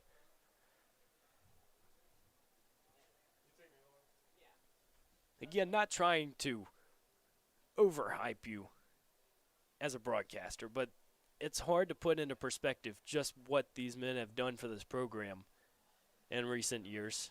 You have to really go back 5 or 10 years. The University of Lynchburg, and success has never been a foreign aspect, but just as big as the program has been, under the direction of Jake Reed. Seen some All-Americans being Hotung Davidson and Laneza in this heat. Laneza in that 1500, if you remember when Sorba went down, it was a little tough after to recover. Virginia Tech put so many up at the front. So we'll see what he can do in this one. Hotung Davidson, you have to imagine, probably the favorite on paper, but again, new season, new event. We'll have to wait and see. So it'll be a 2-lap battle in the 800. Men's heats followed by women's heats.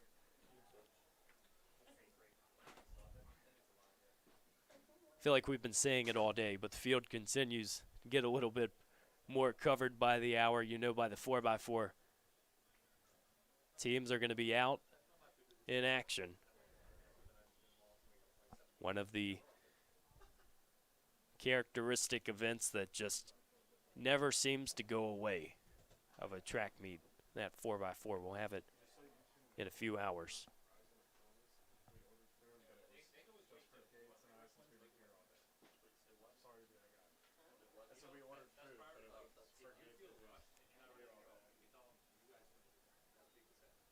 Not sure what we're waiting on. It's a track meet. It's only natural to have a few pauses in the action.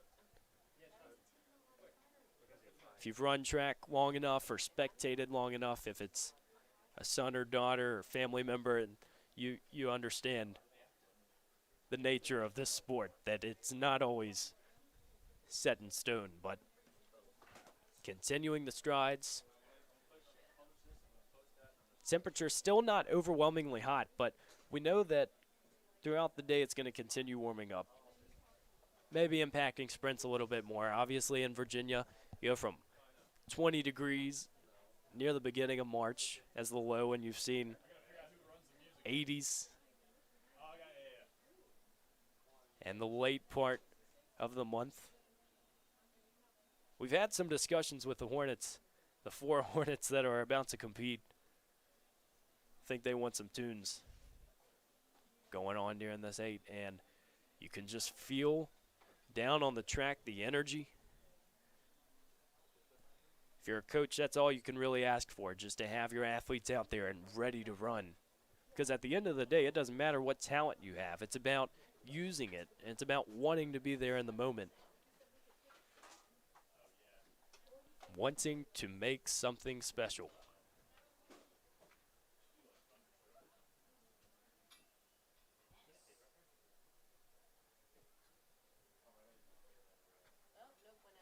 Lots of athletes still finishing their warm-ups on the infield. Looks like the starters have congregated to get this one underway. It's going to be a waterfall start, I believe. They'll bring up a few to the next line. If you're unfamiliar with that, obviously the waterfall start, a curved line where everyone gets to break in, but we know that sometimes there's not enough space to fit everybody. So they'll bring them up about 10 meters or so and have a different break line. So when you see the track, once these athletes begin, the cones separating lanes 4 and 5 are the break. These athletes will have to wait until the cones conclude. It's about 100 meters until they break in. But those in the inside, lanes 1, 2, 3, 4, will cut in right away. Again, Tor Hotung Davidson, the high seed in this one, 149.04 PR, breaking 150, an All-American, but not the only star in this one.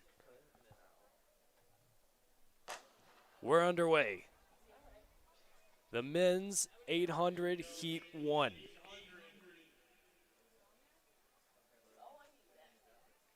On the left of your screen is Hotung Davidson from the outside. He's going to work Jason Hunt also on the inside, and in a perfect world, the Hornets will all be somewhat close after that, and they sure are. Hotung Davidson and Laneza in 1-2. Talk about that for a 1-2 punch if you're a Hornets fan. Came out, it was right around 30 or so. Excuse me, that's going to be a little bit less, so obviously, with the stagger, you never really know what they're coming out at, but Davidson in 1, Laneza in 2. We'll watch what they cross the finish line in. Jason Hunt trying to get some action in this as well. I believe it's Moses of Virginia Tech also in the mix. Hotung Davidson still in the lead. About 110 with 300 to go. What can he do in his last 3? You'll see the legs get a little loose. Sherlock is making this a race, though. Hotung Davidson's going to have to work with 200 to go. Jason Hunt.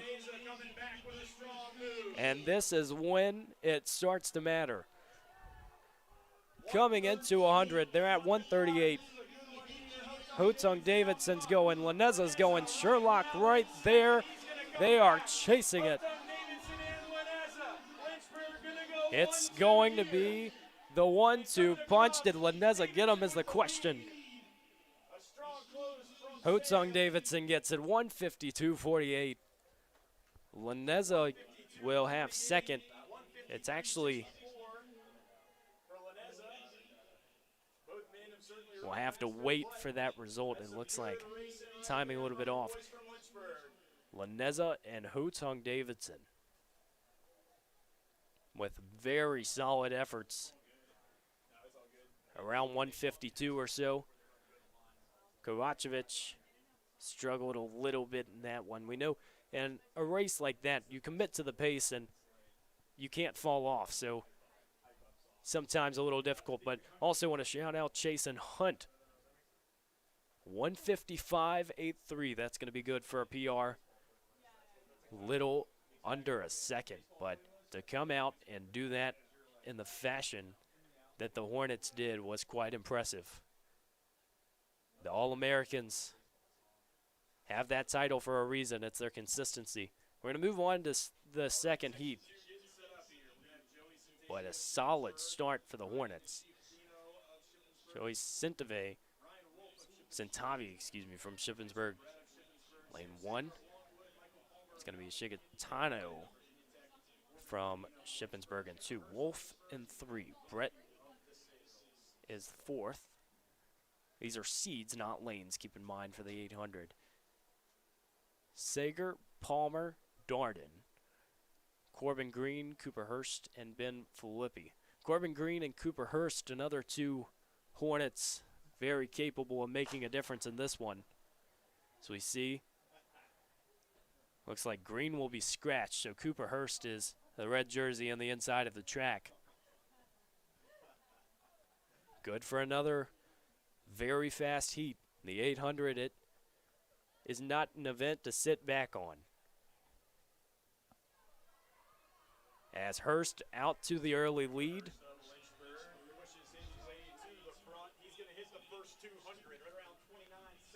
Exactly where he needs to be, around 29. And in the 800, sometimes getting out to that lead just for confidence can certainly help in the second lap. 1:59.33 is his PR, but we know the Shippensburg guys up front with their PRs also capable of making something happen. But Hurst has a solid 5 to 10 meter lead. It's going to be 58, and Reed is telling him now is the time. Hurst is going to let his legs go, and he only seems to be getting faster. About 300 to go. Now some shifting back for that position in second place. Cooper Hurst has got just under 250 left to go, looking strong here. And though you can't see it on the camera, behind Hurst, it's going to be a battle for second. But Hurst, about 127. What can he do in this final 2? As we're on PR watch once more.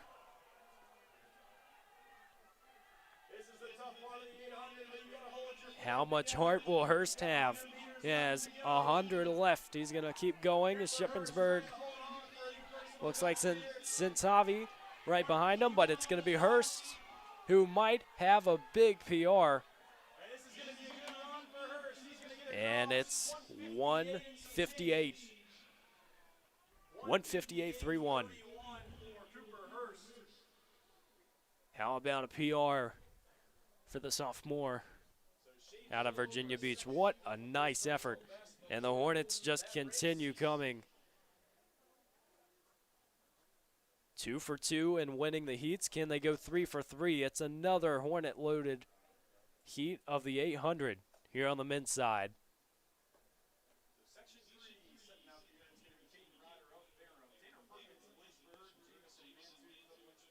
We'll highlight the Hornets real quick. Lynchburg, quite a few runners in this one. Tanner Firkins, Jamison Mantooth, Justin Park, Carter Herkelotz, who we saw earlier in the 1500 with his debut, Tanner Baker, Chase Maters, and Grant Williams. So this, if you had to give it a label, is probably going to be the break 2 heat. Lots of athletes that are capable, but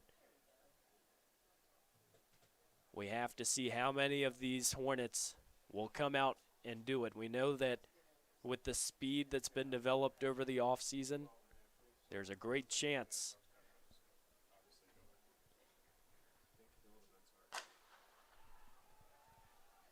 And underway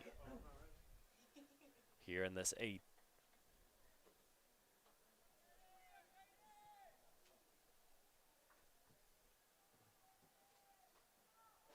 So tough to judge early in the early in the event, but Grant Williams will be up there for the Hornets.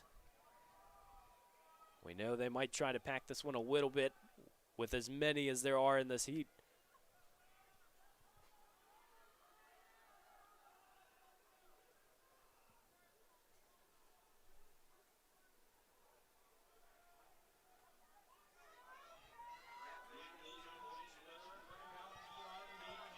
Williams and Ryder battling it out. Caden Ryder from Parham has the talent to do it. How about Chase Maters as well? A 2:05 PR. He gets through in 58.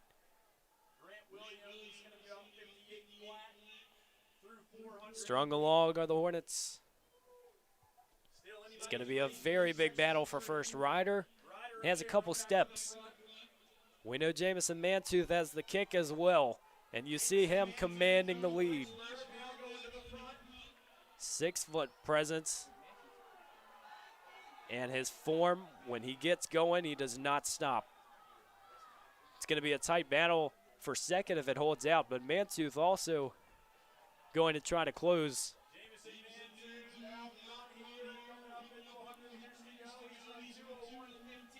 1:42 red on the clock. He's going to enter the 100. We'll see what Mantooth can do. The pink spikes down the track, and he is all alone. 157. Wow. And there will be lots of high fives for Jamison Mantooth. 157.74. Mantooth comes out, and it was almost a silent start. His PR was 2:01.15. How about an off season for Jamison Mantooth? As the Hornets come through in nice fashion, we saw a lot of them low 2 minutes. I believe Chase Maters got a PR. Lots of 2:01s. Justin Park, Tanner Baker, Tanner Firkins all had PRs around 2:01 as well. Believe it's going to be a PR for Tanner Baker. And we got another heat coming up, but it's 3 for 3. The Hornets have taken all 3 heats of this 800. We're going to move into the 4th now. Danny Miller, the lone Hornet in this one. He ran 158 before. Stands as his PR, but also rest of the field extremely capable of shaking this one up. We'll have to see if the Hornets can go 4 for 4.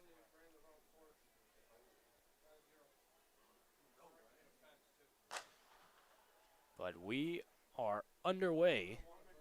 Sebastian Malve, Virginia Tech. The high seed in this one. Miller's running on the inside in the red singlet. Tech has gotten out to a very quick start.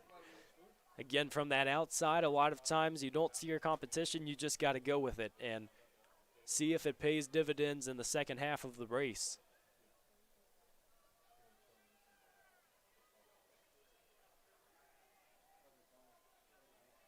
Miller keeping it very close. He's on the podium for the heat if it holds. But Malave of Tech making it look easy. Ermold of Shippensburg right there in second. Miller going to try to make a move. Obviously got to be careful on the turn.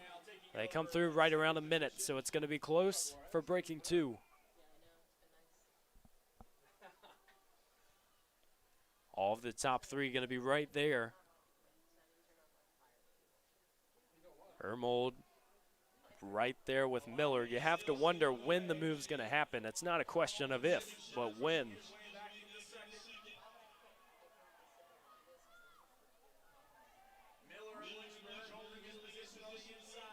It's going to be a tough last 200 meters. This is when it counts for the 800.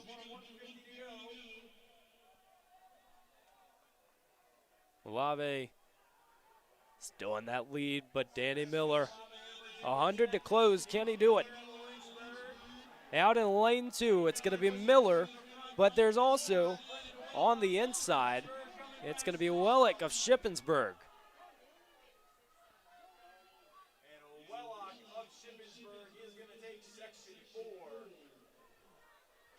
Danny Miller will get, it's going to be very close.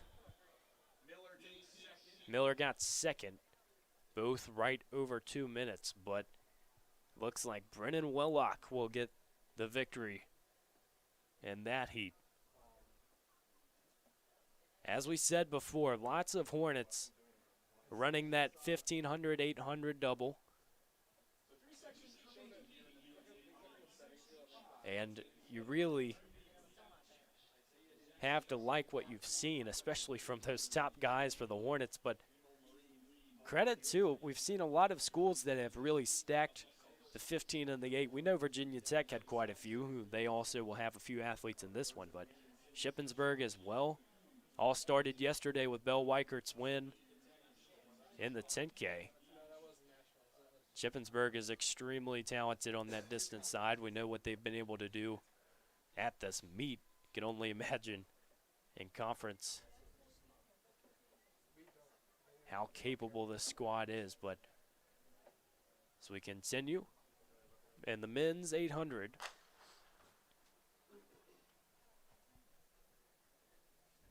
this will be Section 5.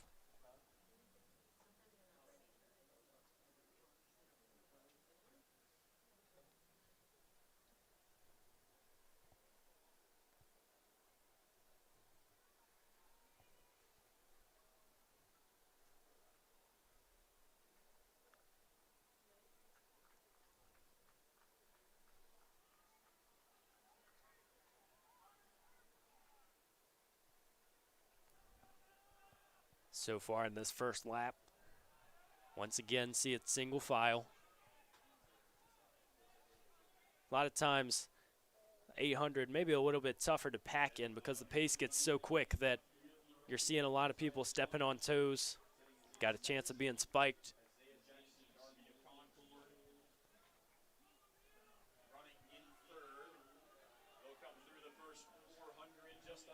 First 400, the group is going to be right over a minute. Seated first and leading the race is Evan Roney, unattached in the first one. And there are two different races going on right now. Will Roney have the speed in the final part is the question, because Jackson Darby of Concord is coming in hot. And Roney will have his hands full in this last 200. See leg speed pick up a little bit. At this point, as we've said all along, when does heart start to come into factor? 100 left.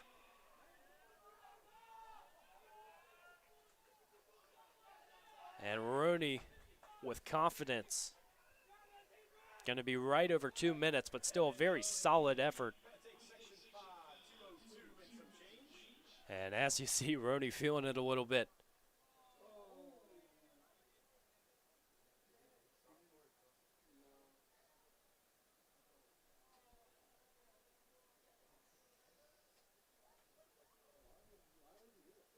Not sure what happened there with Jackson Darby.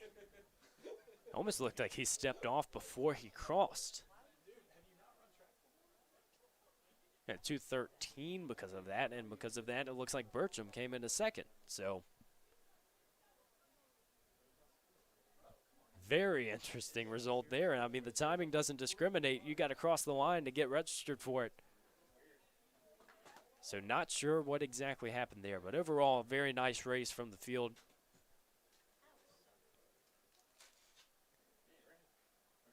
And again, even if you step off, maybe that time isn't official, but you know the talent and the skill is there. But we'll have to see how that's impacted so far. Moving on with the 800 heats. It's Section 6. Brandon Topp of Virginia Tech will be favored. Christopher Laws of Virginia Union also in this one. Remember, we saw him earlier today.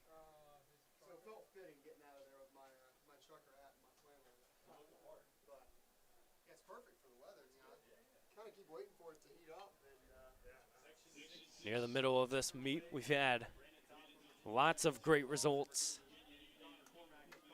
especially on this Lynchburg side, just seeing what has been accomplished so far today in terms of being ready for the rest of the season. It's been very impressive. But really, for all of these 800 athletes coming out for the first meet, you know you want to get a good time to start, but you also want to have a good feel, and maybe feel is a little bit more important. Because even if you can go out and get a time that's close to where you want to feel confident with it, as it looks like Riley Brim will hold the lead through this one. He's going to be right around 60 when he comes through the first lap. But as I was saying, a lot of times, you know where you are fitness-wise at this time of the season. It's just about executing it in an actual race situation. And for the Hornets today, I think the case has been that they've been able to showcase that fitness a little bit better than maybe a few of the meets we've seen in indoor. Especially on that distance side, we know how many athletes they have competing, and sometimes when you look at it from a training standpoint, that's always going to be an interesting take to have, because you wonder how many of them are training in groups. You wonder, will those times show out? But as we've said, fitness is certainly there, and fitness is certainly here for Riley Brim. Down the home straight. This is a clinical one from Brim, as Brandon Topf will finish second. Brim's going to get about 2:08, 2:09. Keep our eyes peeled on the results there. Nice race from Topf as well, doubling back. Brim officially 2:09.16.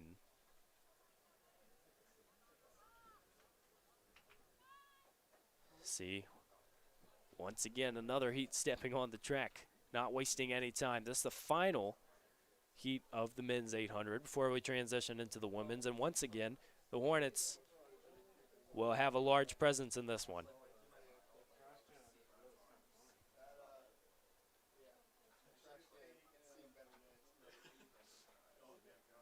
Jacob Gert will be the high seed in this one from Virginia Tech. John Murphy of DeSales also right there in the mix, so we'll have to watch that.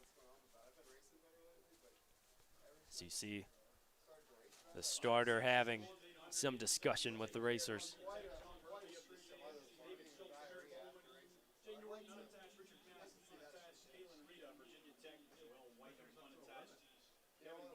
One of those moments when you're standing down there by the starting line where it just, as cliche as it is, it seems like everything else just falls away, and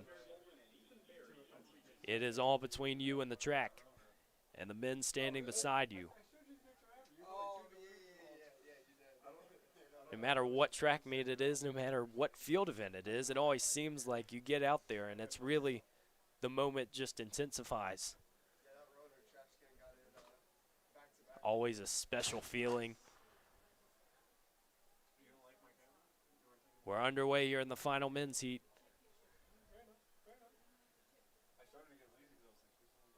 We've seen lots of different looks, and in this one especially, you see the inside two runners, they got out very hot. You know, there's a tendency sometimes, too, starting in a different spot, you're not necessarily sure what those outside runners are going to look like coming out of the stagger. So to be able to get out is important, but you also don't want to waste too much energy doing it. As runners come through single file, looked like it was around 34, 35 through 200.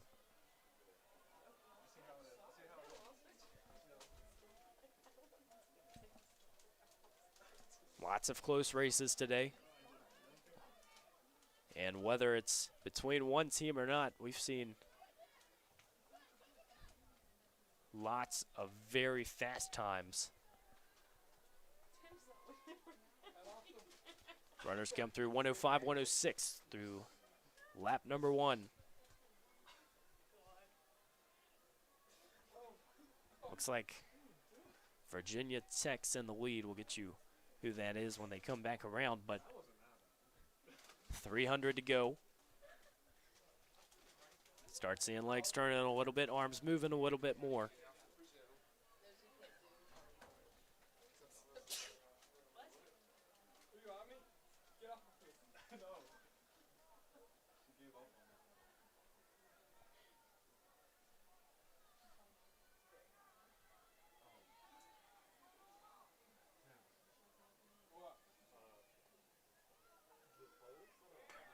.150 to go. We're going to have a battle here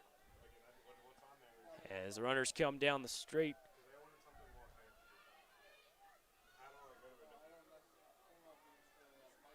And right away,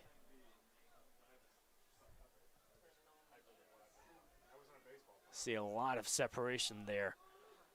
It's going to be about 2:14, 2:15 for the win.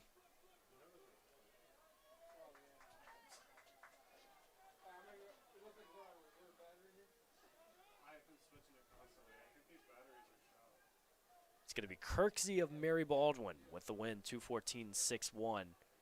Apologies for not getting that to you earlier. It looked like Kirksey especially was in the mix in that first lap, but didn't really take that commanding lead until the second. He had to have that in the back of his mind. You see coach's strategy a lot of the times. We've had a fun day so far, lots of great performances. Particularly obvious, we saw the 800s from the Lynchburg squad, but also the 1500s, just what this team has been able to accomplish today with PRs. It's been a special morning so far as we get set for the women's 800.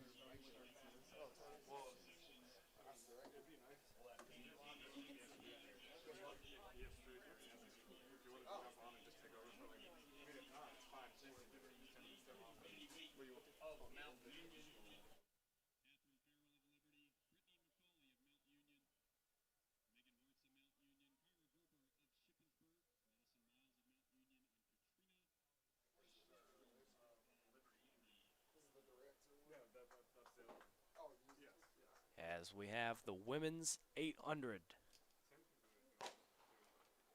just about to get underway.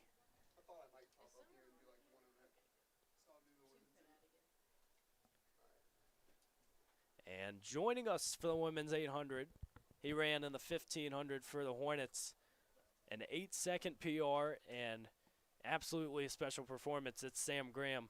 Sam, thank you for joining us today. How do you feel about that? Oh yeah, thanks for having me. It's beautiful conditions down there, you know, especially on the distance side of things. I mean, you really can't script it much better. It's funny, you know, bad days to just, you know, be out and about generally translates to pretty good days as a distance athlete. You know, those 40s, 50s, and the overcast that's just chef's kiss perfect, especially for 1500. So, you know, we had a lot of Lynchburg guys in our heat. It was just a ton of fun to get out there and get after it together. And, you know, just knowing that if somebody passed me, it was probably one of my own guys, and that was the case every time. And just, again, you know, working together, responding to every move. You know, I know about 2 laps in, Brennan, you know, our assistant coach, he passed me. Just kind of gave me a nudge, you know, that said, let's go. And that was just a very fun race, a heck of a time. And shout out to Jonathan Cobb, Luke Demos, Kyle Laufenberger, everybody just balled out in that one. So, yeah, excited to watch some of these women's 800s. The men's race was really fun. And it looks like, Evan, we've got kind of a rematch going here from the women's 15. Absolutely. See Katie Locker in that lead right now. And as you mentioned, just so many races today that have really been competitive. We've seen the pace up there, and especially with what Straits was able to do.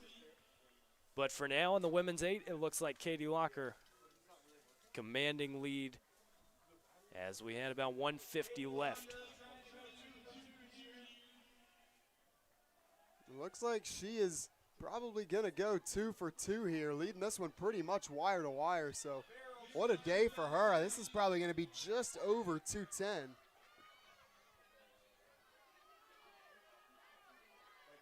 Touched on that event earlier in the 1500 as she does go 2 for 2, and just solid performances to be able to come out with confidence, heat one of both, and making it look extremely easy. It's also going to be Catherine Farrell in second, 2:14.32. So a big Liberty presence on the podium for this 800.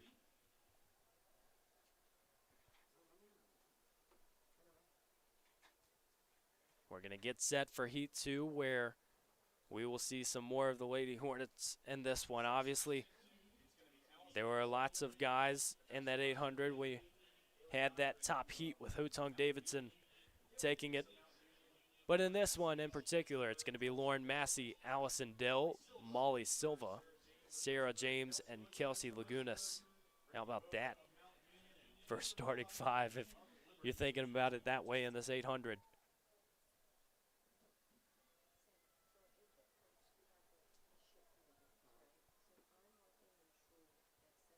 Allison Engel of Liberty, the fast seed in this one.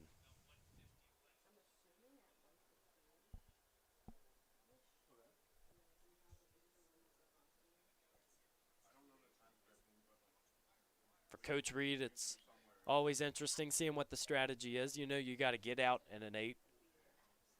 A little less strategy than some of these longer races, but when you have 4 of your teammates out there, if you're the 5th, you have to be able to go out and set the tone as Massey on the outside going to get off to a quick start. Yeah, the biggest thing for a lot of these ladies, I mean, you mentioned Massey, Silva off to her shoulder as well. You know, those girls typically, running more the mile 800 distances, but you take a Kelsey Lagunas, Allison Dell, Sarah James, a little bit more of the 3K indoor and then 5K outdoor and upwards. This is a tough double to come back and step down in distance, coming off of a really, really good 1,500. I mean, he talks a little bit about the men's side, but that women's fast heat was spectacular. So definitely keep an eye on this second lap, and we'll see, who has the biggest response in their legs. But I can guarantee you it's going to be a tough effort for those Lynchburg ladies in particular. As Patasha Bryan in the lead in this first lap. And, yeah, as you mentioned, lots of different events for the ladies from Lynchburg. But when you get down there on the 800, maybe meet in the middle a little bit, it's always interesting to see what happens. Bryan with a very nice lead to start. Lynchburg still packing a little bit behind. Yeah, she looks really smooth out front. You saw Coach Reed as they came down the home stretch yelling at the Lynchburg contingency. Just saying, stay aggressive. That's really the only thing you can ask of your athletes coming back in this double. That I hesitate to say it functions as a workout, but that's essentially what you're getting. You're coming off of your primary race there in the 1,500 and trying to put together another quality effort. You're not expecting necessarily PR, coming back off that. If you do, that's gravy. But again, the biggest thing you can do is just stay aggressive. And credit to those Lynchburg ladies. That is what they've done so far. As you see a pair of them responding to one another, as Molly Silva will edge Kelsey Lagunas for the second spot. We're going to have a battle for second here as Bryan still up in front. But as you said, Silva and Lagunas going at it. Lynchburg trying to make it 5 in a row after Bryan's first performance. All around 224, 225. Patasha Bryan won it with a 218. But then it goes Lagunas and Mass. Excuse me, it will be Lagunas, then Silva, and Massey. Solid performance from the Hornets there, and as you said, when it's functioning as a workout, you're not necessarily going out for a PR, but it becomes so much more mental because, yes, your legs are tired, and yes, you've been there so many times, but you have to be able to have the heart to keep fighting, and I think what the Hornets did there was spectacular. Yeah, especially on that second lap when it gets really hard in the legs. Sometimes you almost are working with a lot of adrenaline on that first lap, with one race under your legs, but then that lactic acid starts to hit, and it's a whole different ball game. So the fact that they were able to work together so well coming back in that second half of the race, and then you see them again finish 5 in a row, that's really what you're looking for. And I mean, those times really nothing to sneeze at, especially, we mentioned Kelsey Lagunas stepping down in distance here, and she rattles off a 224 there. That is by no means shabby. That's a great effort for her, even if she's not coming off the 1,500. And when you factor that in, that's just a great day. And for Lagunas, it does look like it was a PR. Previously 226.87. Like you said, too, when you have a whole calendar year to come back, a lot of times you might not run that in indoor, so you're looking at your fitness from last year, and those PRs will certainly go down after just a year of training. Yeah, a few of those ladies don't get many bites at the 800-meter apple. So capitalizing on it there, an adverse situation, making the most of a tough race. Absolutely, and Heat 3 of the women's 800 underway. We have Sam Graham with us. 8-second PR earlier today in the 1,500. As Heat 3 features Abby Lane of Lynchburg. Lots of unattached runners in this one, so you also will see lots of Jake Reed's Pacers program sporting some of their athletes, the high school program. And Reed will certainly have his hands full here. As we said, Lane from Lynchburg in third. First runner comes through in about 1:10.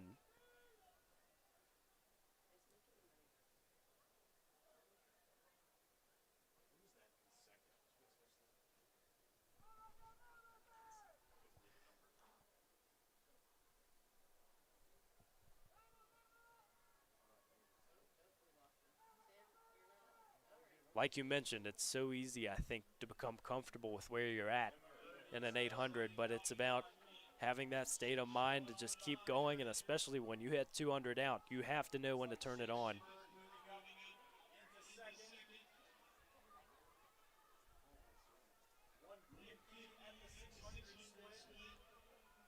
Yeah, I don't want to present myself as any kind of 800-meter specialist or expert by any means. Thankfully, I've still not been subjected to competing in an open 800 in my collegiate career, hoping to keep that streak going. But you pick up on some things when you have several All-American caliber athletes in the middle distance races. And I feel like every event, that tenacity is the same. It looks like it'll be Kelsey Hull of Shippensburg. We've said Shippensburg so much throughout the broadcast today, and they've put together some solid distance results. It's going to be Anna Fletcher and Emma Irvey, second and third respectively, coming out of that Pacers program, as we said. Yeah, you mentioned the Shippensburg name. They have come down from Pennsylvania and certainly put their best foot forward. Really, really solid program there, coming out of Division II. And a lot of times it's not necessarily a program that you get to see that often, especially if you're staying with ODAC competition, staying local around Lynchburg. So to have them at this meet, give you a little bit more competition, it's always a welcome sight on the track. Yeah, I remember them coming out to a meet at home last year. It may have been Jack Toms, may have been Dennis Craddock. Can't exactly remember on that piece. But, yeah, and, you know, we saw a few of those Shippensburg athletes really showing out last night.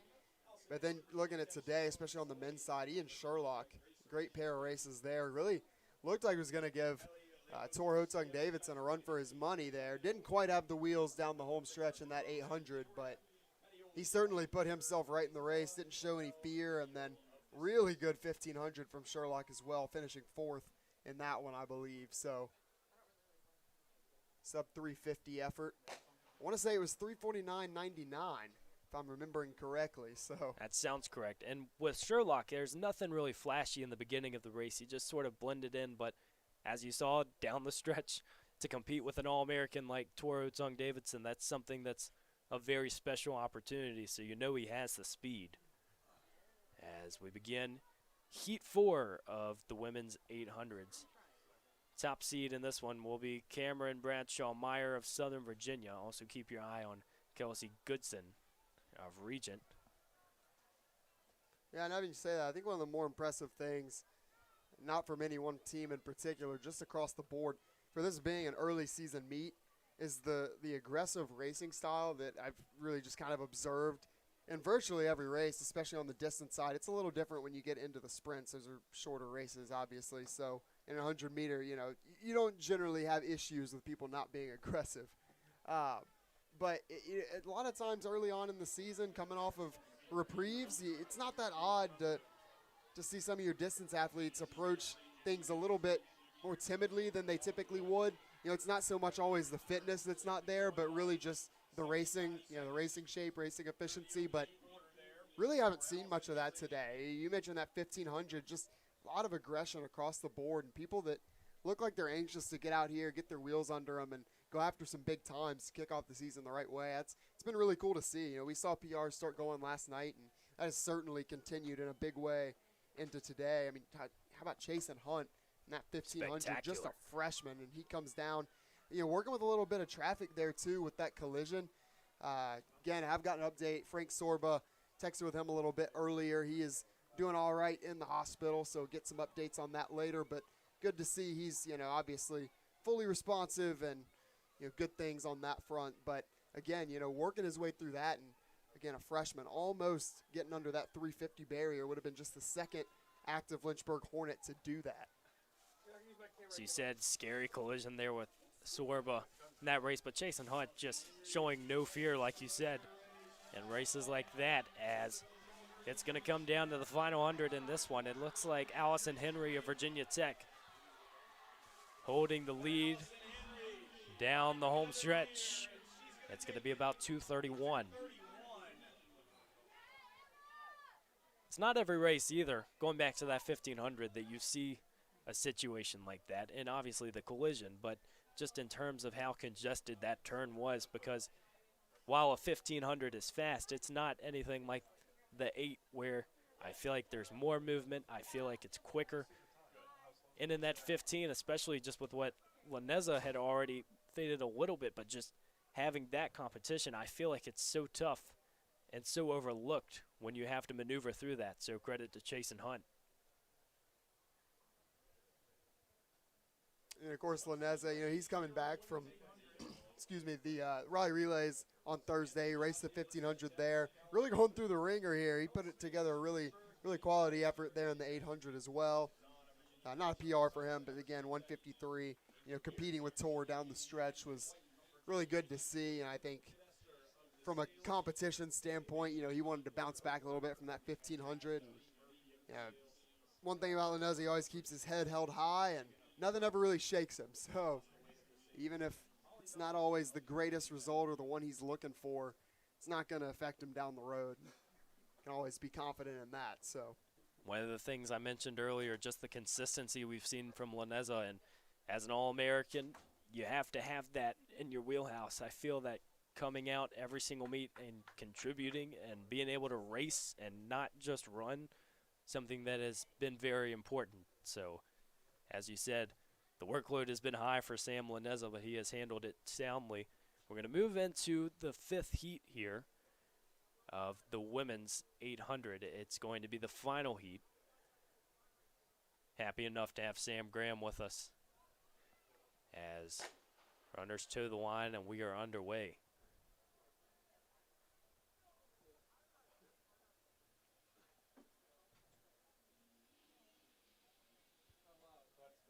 We've also talked a little bit today just about the Lynchburg program as a whole.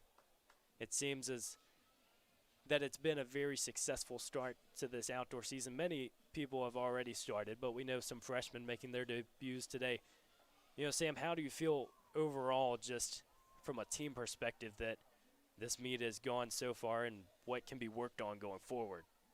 Yeah, I think overall this has been fantastic. I mean, this is all you got to ask for. I know on the distance side last year at this meet, we didn't necessarily come out and set the tone kind of the way that we wanted to, coming off of spring break and some training down in Myrtle Beach. But I think going to Boone this year and just really being secluded kind of from everything, just up in the cabin with our group of guys and ladies, I think we just kind of focused on being a team. And I think coming back down from the mountain, and it was a little hard those first couple of days adjusting, especially this week's been a little hotter. We got snow one of the days we were up there in Boone. But, I think just coming into this outdoor season, the big message from Coach Reed's just been, don't be afraid to attack these races, be aggressive. Let's move the needle in a racing perspective. The issue with our program really has never been how fit we are, how well the training goes. It usually boils down to lack of race experience or just not always taking advantage of the opportunities presented. And so when you transition that into what's happened today, I don't think you could ask for much more. And, you look at it completely across the board. You mentioned some of the freshmen getting their first opener. Carter Herklotz, his first official track race as a Hornet. That was fantastic. I mean, he was out there, only Lynchburg guy in his heat, and he takes the thing. He goes for it, last 400 meters, closes in I think 62. Is a fantastic race from him. Big PR, and just looks so smooth doing it. And that set the tone early. The women obviously went first, and they, again, we talked about that a little bit, and that last section just completely cleaned up. That was great to see. I think that gave everybody a lot of energy, a lot of confidence.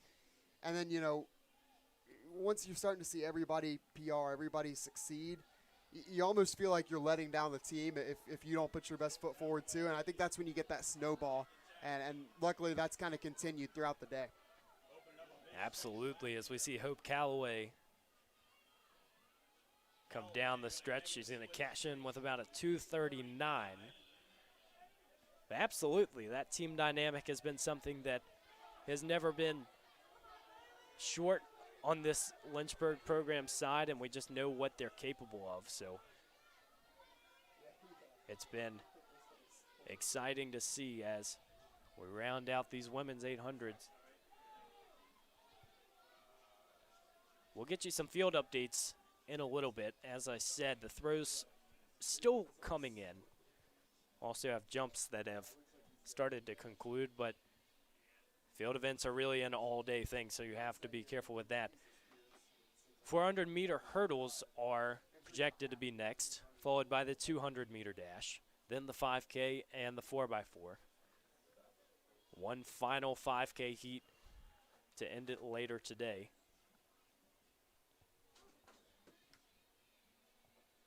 And just exciting all around. I don't want to take up too much time up here. Just wanted to get there and give a little bit.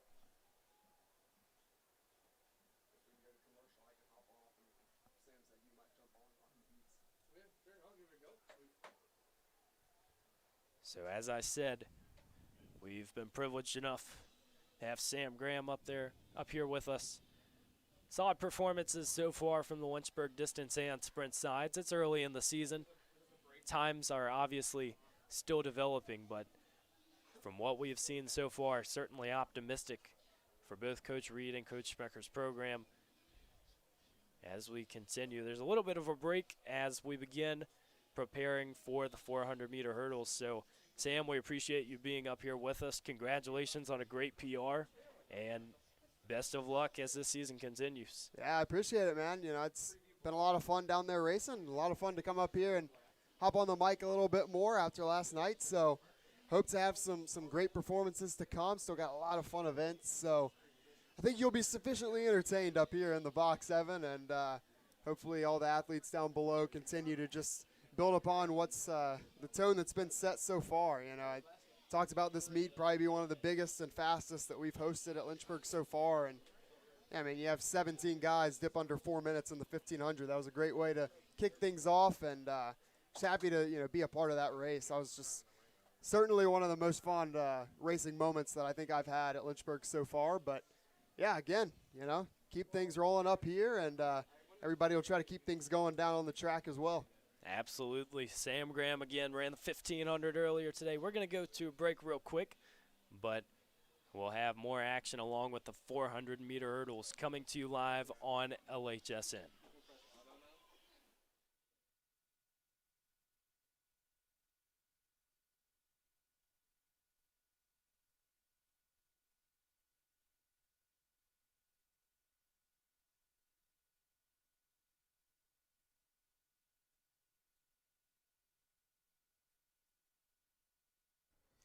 When you come to the University of Lynchburg to earn a master's degree in athletic training, you'll spend time in the classroom, but you'll also spend a lot of time in our top-notch facilities, learning from athletic trainers and working closely with our student athletes.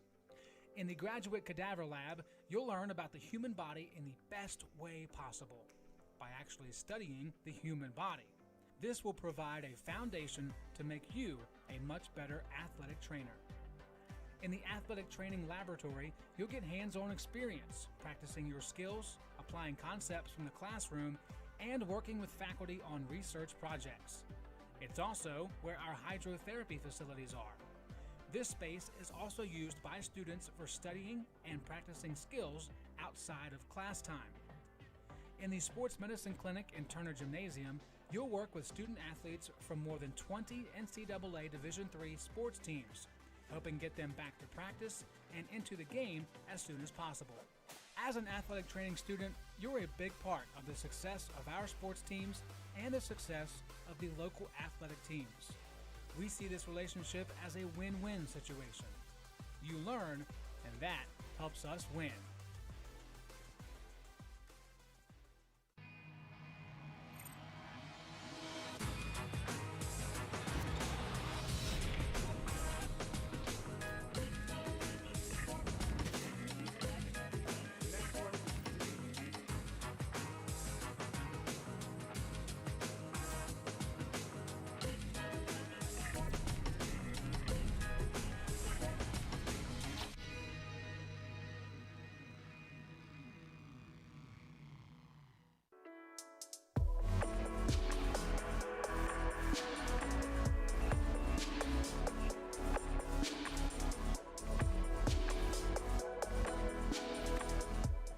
Today's a rough day. Jess and I are officially on a break. The couple canoe has broken up.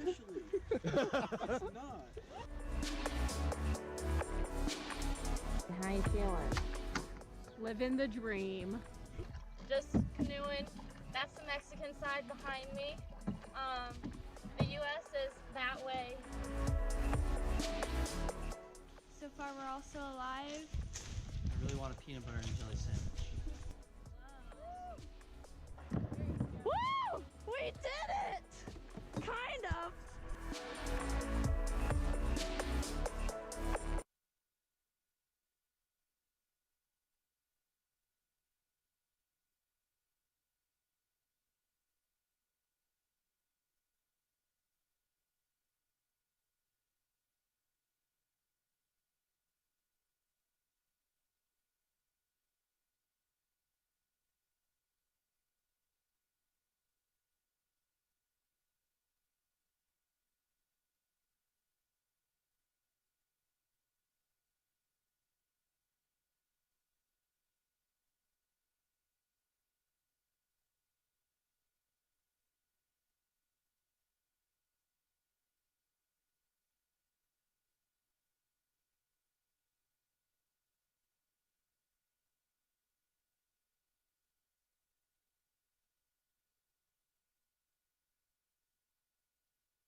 Howdy, folks. I'm Tim LaDuca. I'm not Evan Gates, but I'm the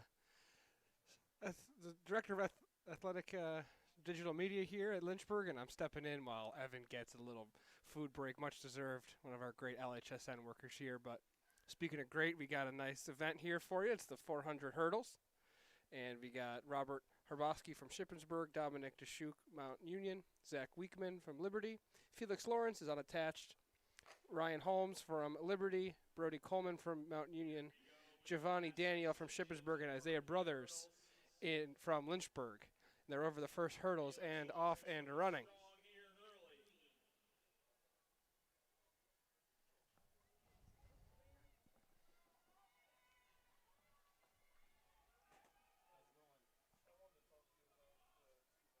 Felix Lawrence off to a really good start here. He's way ahead of the pack. Everyone else is grouped up a little bit behind him, but Felix Lawrence from Liberty running unattached is just cruising here. Coming up over his second to last hurdles, Robert Herbosky behind him in second place. Felix Lawrence about to cross the finish line. and he gets across just about 52 seconds. 52.18, Robert Herboski, 53.97, Zach Weekman, 55.84.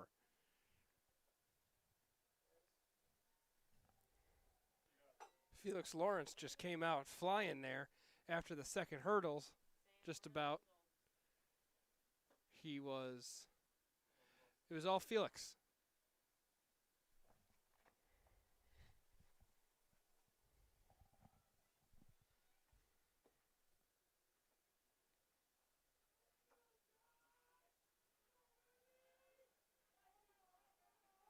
As the gentlemen for the second heat adjust their blocks and get ready.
Getting ready here for section 2. Nicolino DePonte from Southern Virginia in lane 1. Benny Schaefer in lane 2. Edis Korktovic from Shippensburg. Isaiah Adore from Liberty. Rayshawn Johnson from Liberty. Josh Marner from Mount Union. Conrad Weisner from Mount Union. And Mahir Dami from Virginia Tech.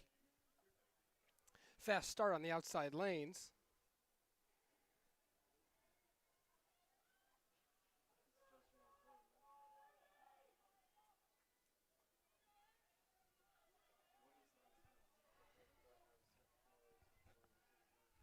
Coming around the second turn.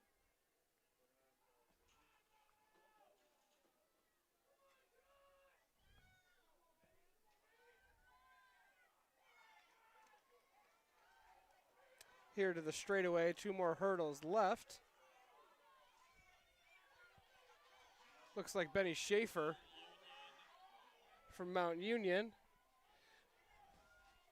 Close for second place here.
Coming back to you here on LHSN. If you're just joining us, welcome to the Jack M. Toms Invitational.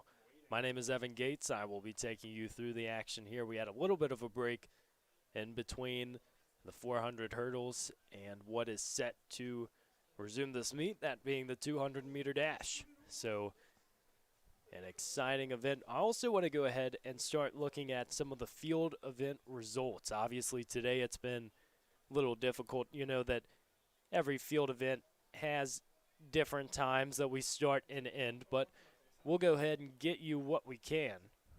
The men's long jump championship, we're going to go ahead and name your top 5. Maurice Whittle of Shippensburg, he had the longest mark with 6.97 meters. He beat out Cedric Stuckey of Mount Union with 6.72 meters. Tegan Weaver of Shippensburg with 6.43. Deontay Lawson of Ferrum with 6.37. And Kevin Cropper of Regent and 5th. We're about to get started here with the 200-meter dash. Trying to get our cameras set and ready to bring you the action. It's going to be guys followed by ladies as we are underway in Heat 1 of the men's 200. It's going to be a very close one. Kwake and Raya of Lynchburg are in this one. They're coming down the stretch. It looks like lane 4, Kirk is going to have the lead as Raya almost gets in as well. It's going to be Eric Kirk with the victory. 21.99 is his mark on that as well. Nick Raya 22.09, and then Ian Gardner with 22.12. So as you see on your screen, the results coming right away. We'll get you the women's long jump results in a bit.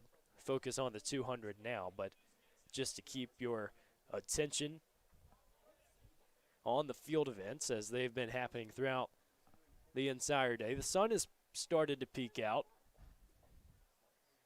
Have a very nice setting as always here at the University of Lynchburg. Such an awesome place just to have a track meet, to be able to compete, to be able to observe as we are doing up here in the booth.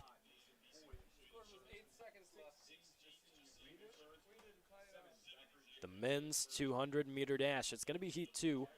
We'll run you through the heat real quick. It's Michael Klein of Mount Union in 1.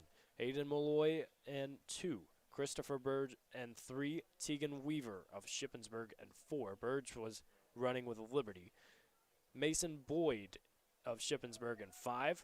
James Jasing of Shippensburg in 6. Zachary Jacobs of Lynchburg in 7. Jackson Birdseye of Liberty in 8. Zachary Jacobs, we've talked about him the entire meet. He can do so much on the track, and that's what makes him so invaluable as an athlete.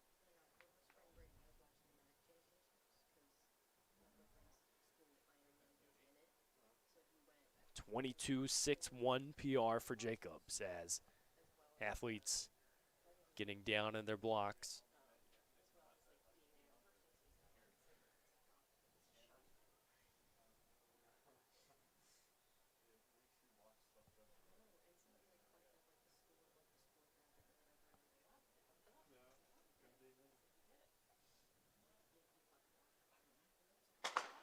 Underway, Jacobs in 7 for Lynchburg. It's going to be those middle 2 lanes. Watch out. Also, watch out lane 3, Christopher Burge of Liberty. As they come out, Burge has a little bit of a lead. It's going to be James Jasing as well. And in an instant, it looks like it's going to be Mason Boyd of Shippensburg. That's the 200 for you. It can change in an instant. If you blink, you're going to miss it. And Shippensburg continuing what has been an outstanding meet so far. We know that their distance program is stellar, but they're showing we can also, they also have talent on the sprint side. And Mason Boyd out of lane 5 will come up with the victory. We're going to head into Heat 3 of this 200-meter dash. As we've said, the women will follow the men. It's going to be Aaron Leavitt of Southern Virginia in 1, Josh Fuchs of Mount Union in 2, Christopher Laws of Virginia Union in 3, Hurst of Concord in 4, Jalen Jones of Lynchburg in 5, Brandon Page of Mount Union in 6, Isaac Pittman of Mount Union in 7, and then Ryan Murphy of Shippensburg in 8. Jalen Jones made the final for the 100-meter dash. He's been busy today as he doubles back for the 200. We know that in the 100 here at the Jack M. Toms Invitational, there is a final. So he had to run 2 races to get that time, obviously qualified, and something that early in the season you have to feel happy about. We know how Jalen Jones has just continued to improve.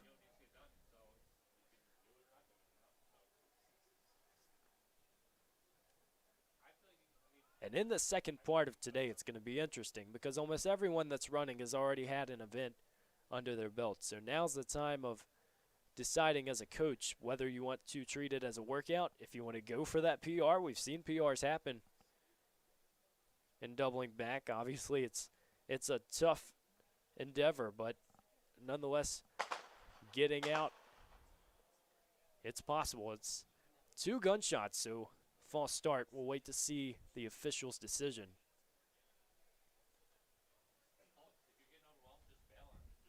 I believe that's only the second false start that we've seen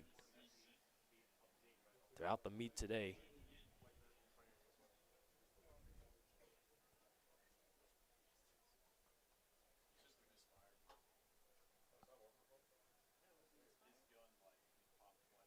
We actually got the confirmation it's not a false start, it's just a misfire. So sometimes the gun not going to make it normal. So we'll restart things here.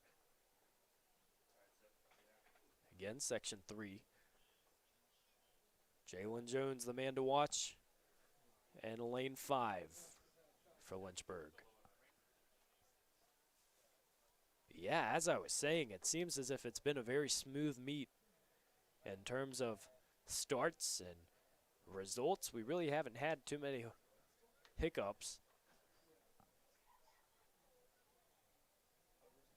We know how long track meets can be. It's been run extremely well.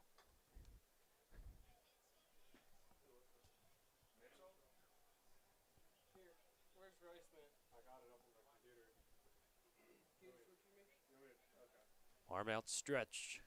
Gunfires were underway. Heat 3 of the men's 200. As the men come out of the turn relatively even, it's going to be a battle this last 100. Lane 3, watch Christopher Laws with the headband. It's going to be tight as lane 1, Aaron Leavitt might have earned it. We'll wait for the official result. Leavitt with 22-22. Barely beat Christopher Laws. It's a .02 victory. But Leavitt will earn the result. 200's a little bit different than the 100s because of the prelim situation. If you'll remember, we had prelims leading into the finals, and therefore the 100 heats were a little bit staggered. So you weren't seeing your fastest runners in heats 1, 2, or 3. There was a couple in each one, but you want to keep them in the middle lanes. Not the case in this 200.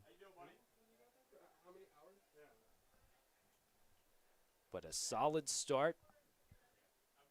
9 200 heats, and that's pending as well. We know that everyone has to report for the 200 to get the name in, and so sometimes you'll see a few changes. And if there are enough changes based on the coach's standards, you might end up seeing an entirely new heat. So we'll keep our eyes on that. But for now, it's the 4th heat of the men's 200.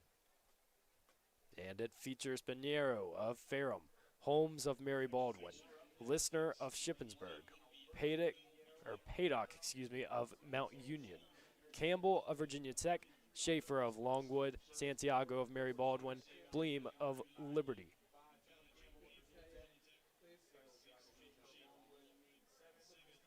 I was about to say it would be one of the first races that we've seen that features all different schools, but 2 Mary Baldwin athletes in this one. And 2 and 7 opposite sides of the track. Lots of events, especially on this distance side. We've seen big packs, helps for better times.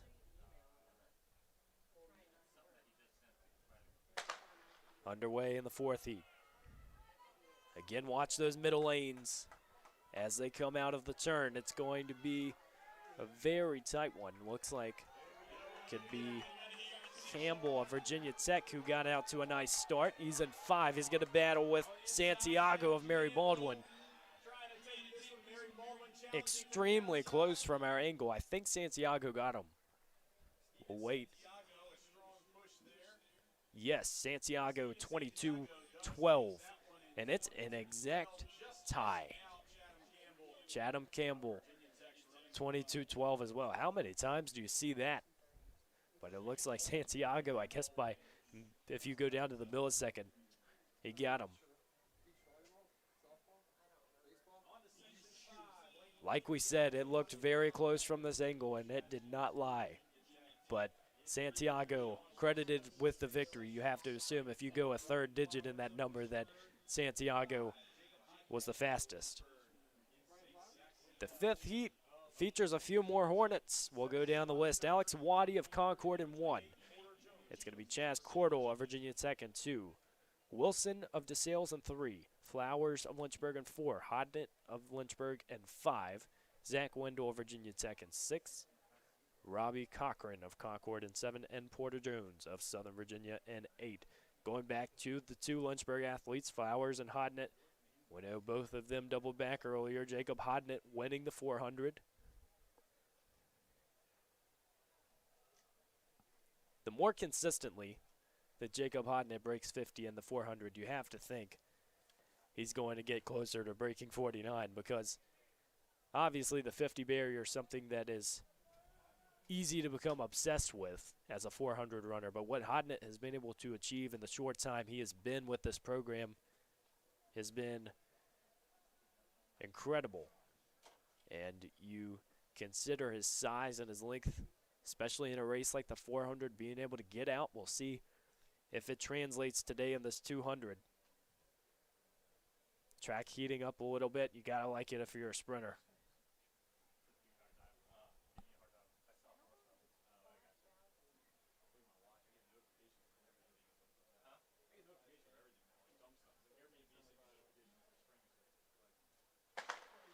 Underway, and heat 5. Flowers got a nice start. He's in lane 4. Coming out of the turn, it's going to be Flowers neck and neck with Wilson. It's going to be close. Hodnett had a nice kick at the end. We will be Vajon Wilson. 22.50. Hodnett made a race of it. He got 2nd with 22.70. Flowers finished 3rd. So again, those 2 Lynchburg competitors, 2 very different styles of racing as well. Brian Flowers really liked his time on that one, and he is feeling it on the infield. Yeah, that's a PR for Brian Flowers. Just under a second. How about that? Like I said, the young man doing a lot of stuff around the track, many different events, so to have that at this stage of the meet, PRs aren't out of the question when you double back. As Flowers shows a little bit of heart to earn it. We're heading to the 6th section. It will feature another Lynchburg runner. Special story of Jeremiah Allen in lane 8. We mentioned how he's running without an ACL. He is one of the most persevering athletes that you'll see, because even being able to come back after the injuries he has faced is something of absolute brilliance. And Jerry, known as Jerry from his teammates, just very special talent. We'll see if he even runs in this heat. You know, sometimes you'll see a lot of athletes, especially who are rehabbing. You come back, you maybe just focus one event at a time. Does not look like Allen will be in the heat as of now. We'll have to keep an eye on that. But let's go through the rest of the heat. In Heat 7, it's James of Southern Virginia, Cam of Southern Virginia, Easley of Patrick and Henry, McCormick of Virginia Tech, Agbalade of Virginia Union, Cornwell of Virginia Tech, Richardson of Mary Baldwin, and then Allen of Lynchburg. Again, it's the 200-meter dash. Second part of the true sprint events. Depends on what you categorize the 400 as they line up on the opposite side of the track.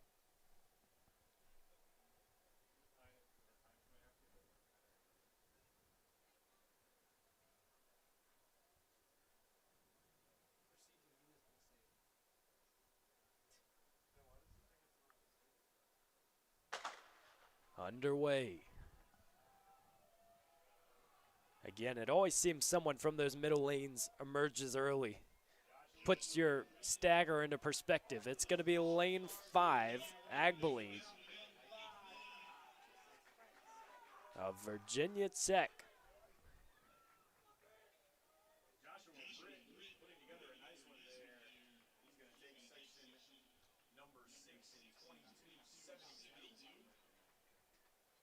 Folks, excuse me on that last heat. That was Heat 6. It's going to be Joshua Britt who earned the victory of Virginia Tech. So apologies on that. Joshua Britt with 22.72. Tristan Coates of that one earning a second position. So apologies on that. The next heat will feature Jerry Allen of Lynchburg. We're going to go through the last heat a little bit more. Clanton got 23.80 in third. Skidmore 23.84 earning fourth. So solid performance there from Britt.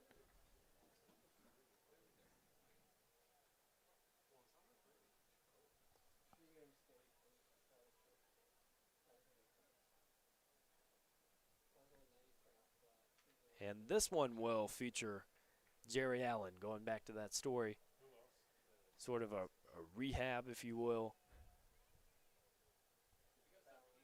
A little bit difficult seeing some of the runners on the opposite side of the track. Obviously, our press box on the home stretch. Something that's always fun to watch with the 200. It just seems like the runners, when coming out of the turn, just explode down the straightaway. Runners will have different takes on that, different perspectives, but either way, it's a very conventional style to speed up just a little bit as you hit that straightaway. Once again, Jeremiah Allen in lane 8 for Lynchburg. Final Hornet on the men's side for the 200s was Joshua Britt, who won the last heat for Virginia Tech. Here we go. Lane 5, Agbalade got a nice start for Virginia Tech. Keep an eye out here. Also, looks like lane 2 made it close, but Agbalade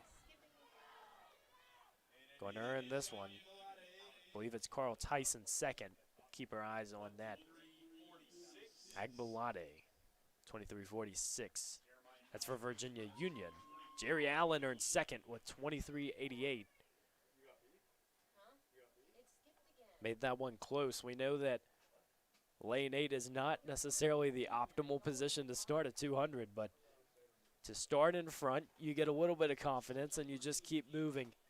That's exactly what Allen did and made it work on this one. So he earned second, and Agbalade out of Virginia Union first in that heat. We're heading to section 8 of 9 here for the men. We have in lane 2, it's Periri of Southern Virginia, Spratley of Ferrum in 3, Patton of Concord in 4, Young Warren of Concord in 5, Barry of Regent in 6, and Elijah Simmons of Ferrum in 7. Had some solid 200s to start us off here. Obviously, the women will follow. And in the second half of today, really not too many events left. We have the field events going on, as we'll continue getting you the results of those after these 200s. But the 5K Invitational to follow, and then the 4x400 meter relay, and one last open 5K heat to end the day. But down at Jack M. Tom's track, still lots of action left.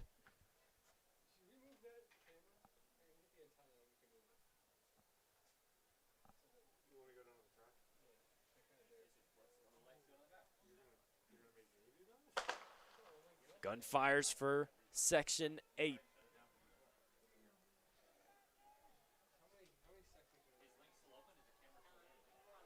Athletes get out pretty evenly. Watch in the middle of your screen there. It's going to be Patton of Concord who earns the victory, and it looks like Spratley of Ferrum will be good for second. Patton with 24.78, and then Spratley with 25.53. It's always interesting, too. We talked about it a little bit earlier, just the disparity between heats. We know that in different events, you're going to see results be a little bit tighter, and that could just depend on how many athletes are entered in the event. But we know in the 200, so many little things can add up to change your time, so you see a second or two difference. You're thinking, well, they're in the same heat, but at the same time, so many things have to come together to produce a result. Final section of the men's 200. It'll feature Jonathan Payne of Concord. Griffin, who is unattached, will run in lane 3. Tyler Houston of Virginia Tech in lane 4. Porter of Mary Baldwin in 5. And Hazume unattached in lane 6. So the final heat for the men, as we will head over to the women afterwards. And as I said, there might be another extra heat of guys. It just depends on how many have registered late. We know different events going on around the track, so we'll keep an eye on that.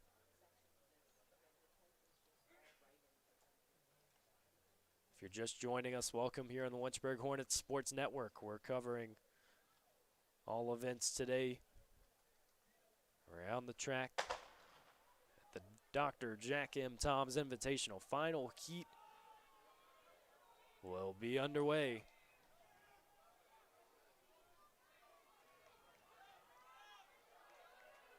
And an extremely nice start for Griffin at 3, but also looks like lane 8. We'll have to wait to give you that information.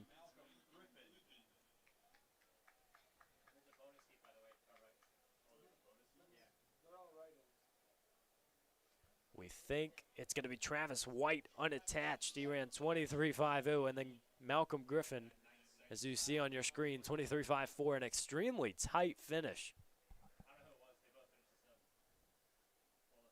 So in lane 8, White made a race of that, and we've seen a few people now, as we saw Jeremiah Allen come through in lane 8 and take the victory. So nice way. We are going to have an extra heat of the 200s, as we mentioned.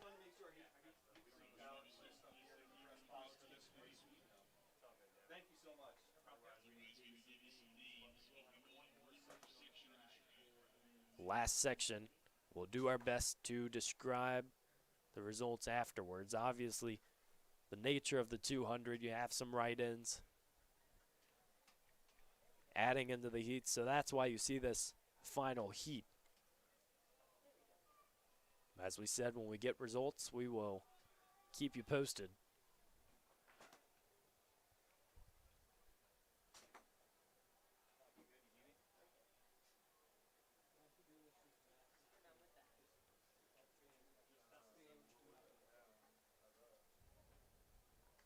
Looks like it's going to be 7 athletes in Heat 10. Kind of a bonus heat. It's going to be Lambert, Kurtz, Watkins, Quarterman, DeMero, Vincent, and Conrad. Very quickly.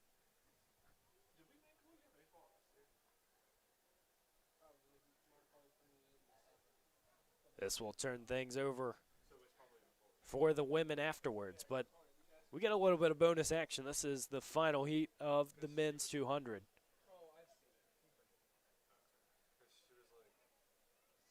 $5K to follow. Lynchburg will have a few of their distance athletes in that as well. Here is the final heat for the guys. Coming down those 2 middle lanes.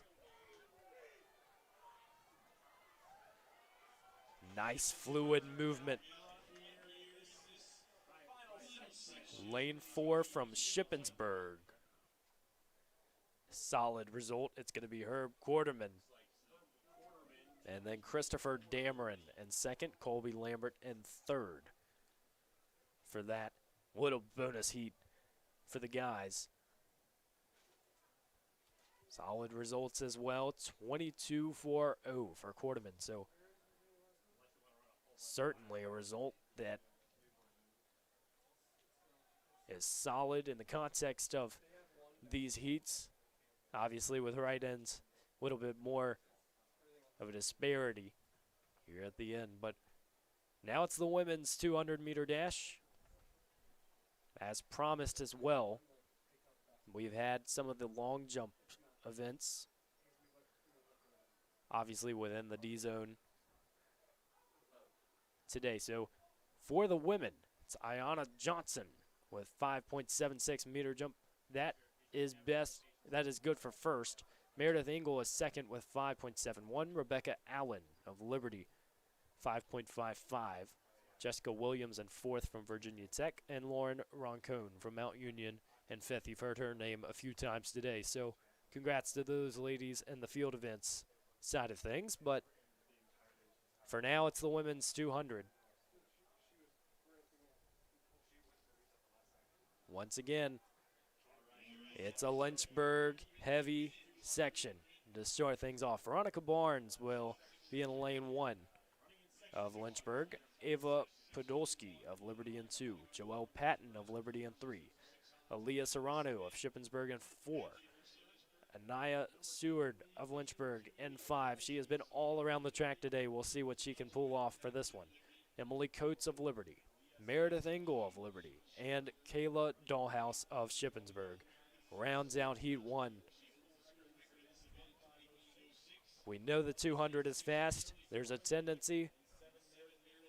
And this first heat, you want to get out. You want to put yourself in the position to be successful. But that straightaway is not getting any shorter. So we'll see what these athletes can accomplish as they get down in the blocks.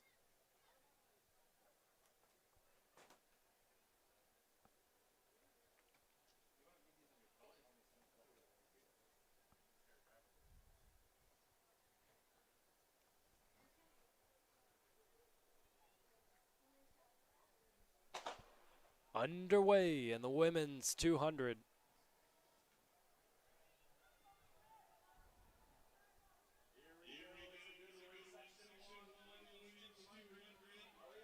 You know it's going to be tight, but Serrano gets out to a lead, and she is going to hold it. It'll be a battle for second. See a lot of flames going around. I believe it was lane 7, Meredith Engel, who pulled off second. Serrano with 24.82, as you see on your screen. Very impressive. Once again, Shippensburg finding a way. Division II, they have continued to have some amazing results today. It's going to be Engel in second, as we predicted. So, nice start for the women. We saw, looks like Seward of Lynchburg, 6th with 26.06. Obviously, she's been doing lots of events, so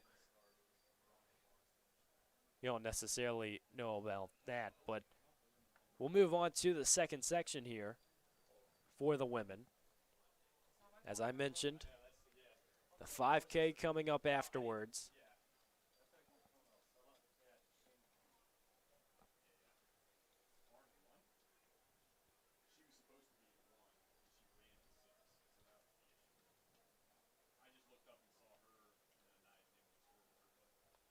As you can kind of see on the infield, you're looking more towards the 200 start. But on the other side of the infield, lots of athletes out. You know, towards the end of the meet, have a few events to finish up. But that 4x4 normally has a level of energy that can sometimes go unmatched.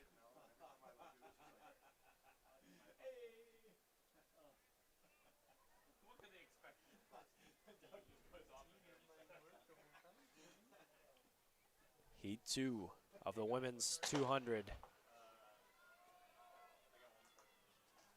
underway.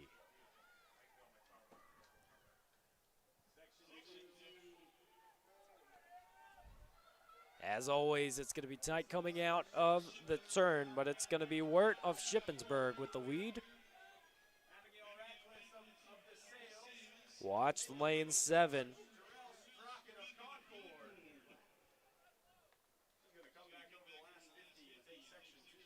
Strachan with 26-13 of Concord will take that one.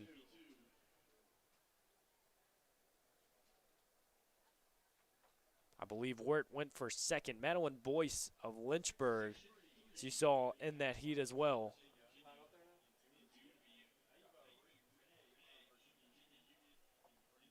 So some solid efforts early on for Lynchburg and getting the jobs done. Obviously, we saw Brian Flowers who had the PR, but we mentioned with the 200, especially doubling back a lot of the time, it's more of a workout. It's more of finding consistency, getting those results. So you'll take what you can get as we head into the third section of the women's 200. Addie Parker of Southern Virginia is in lane 1. It's going to be Rainey of Virginia Union in 2. Hawkins of Mary Baldwin in 3. Brard of Liberty in 4. Smith of Lynchburg in 5. Pug of Shippensburg in 6. Crawford of Virginia Tech in 7. And Macy Hines of Shippensburg in 8. Continue to see a large Shippensburg presence. As I mentioned, a Hornet in this heat.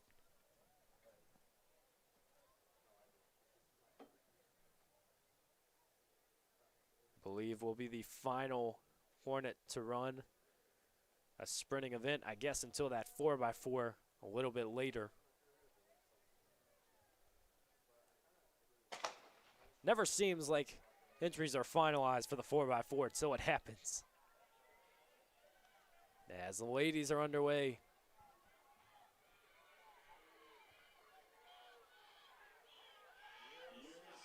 It's a battle between Brard and Smith.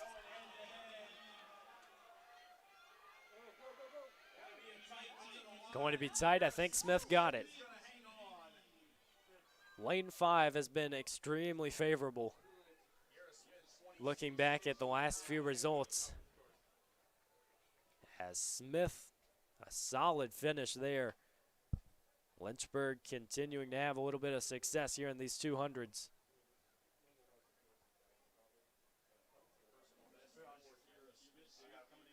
And that's going to be a personal best for Kiara Smith, so solid effort.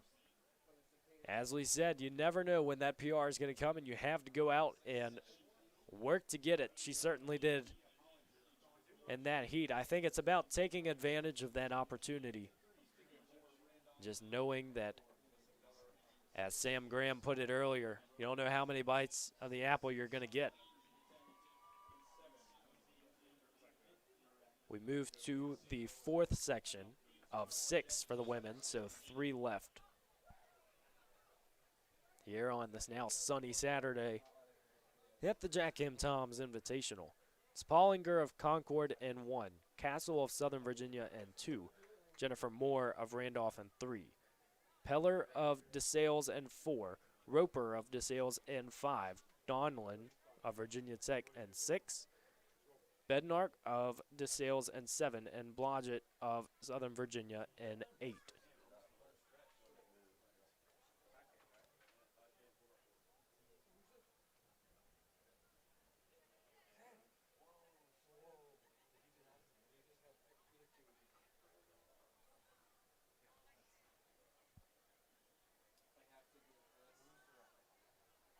These last few heats, it'll be interesting to see how the splits line up. As we said, sometimes a tendency to speed up on that straightaway, but it's incredibly hard to find that speed when you're hurting.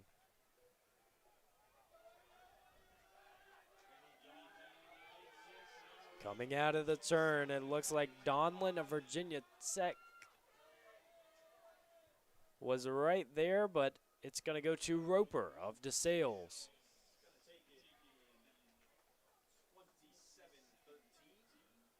27-13, not a bad effort at all.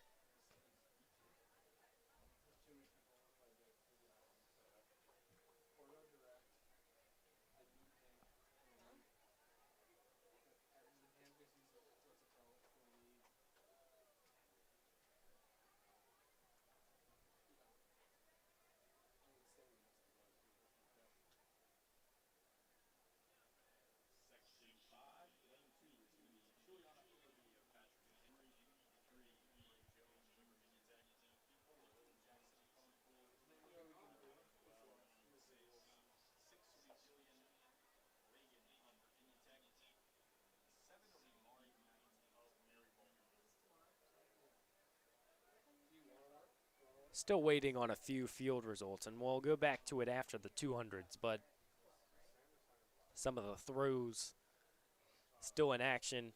Moonfield, you know, athletes too who are running also have to find time to get their field events completed. But as we head into Section 5, it's Overby of Patrick and Henry, Jones of Virginia Tech, Jackson of Concord, Dowell of DeSales, Lagan of Virginia Tech, Knight of Mary Baldwin. They're underway through the first part of the turn.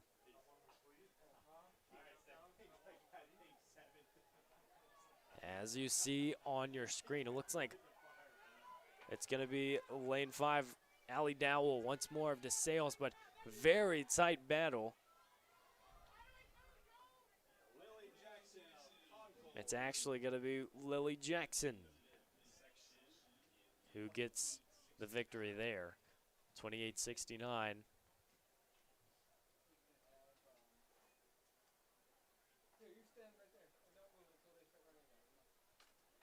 Once you get on even ground after coming out of that turn with 100 to go, you have to capitalize, and that's why you see so many of these results. You think, okay, well, where did that person come from? And to put it in layman's terms, but obviously there's so much movement, so many different strategies going around, and as you see there, Lily Jackson with that victory.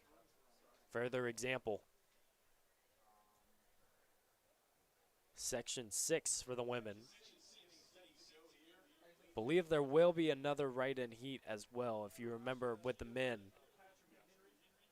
So this might not be the last section of 200s. We'll keep you updated on that. Dillard of Patrick and Henry in 2.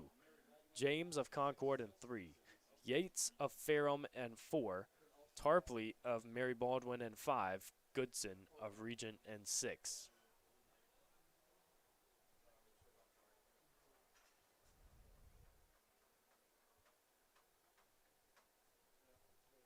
We'll get you updated on high jump, the conclusion of the 200s. To hint around, Lynchburg had some nice results, but we're here in the 6th section for the women's 200.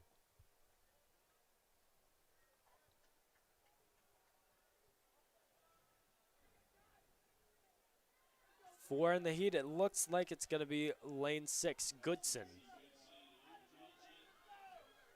of Regent. She really held the lead the entire time as she comes through right around 28-29, 28-9-7, as Tarpley finished 34-7. We'll wait for news to see if there's an additional heat of right-ins. Looks like a few are getting set in their blocks, so you'd have to think there will be one more 200 ran.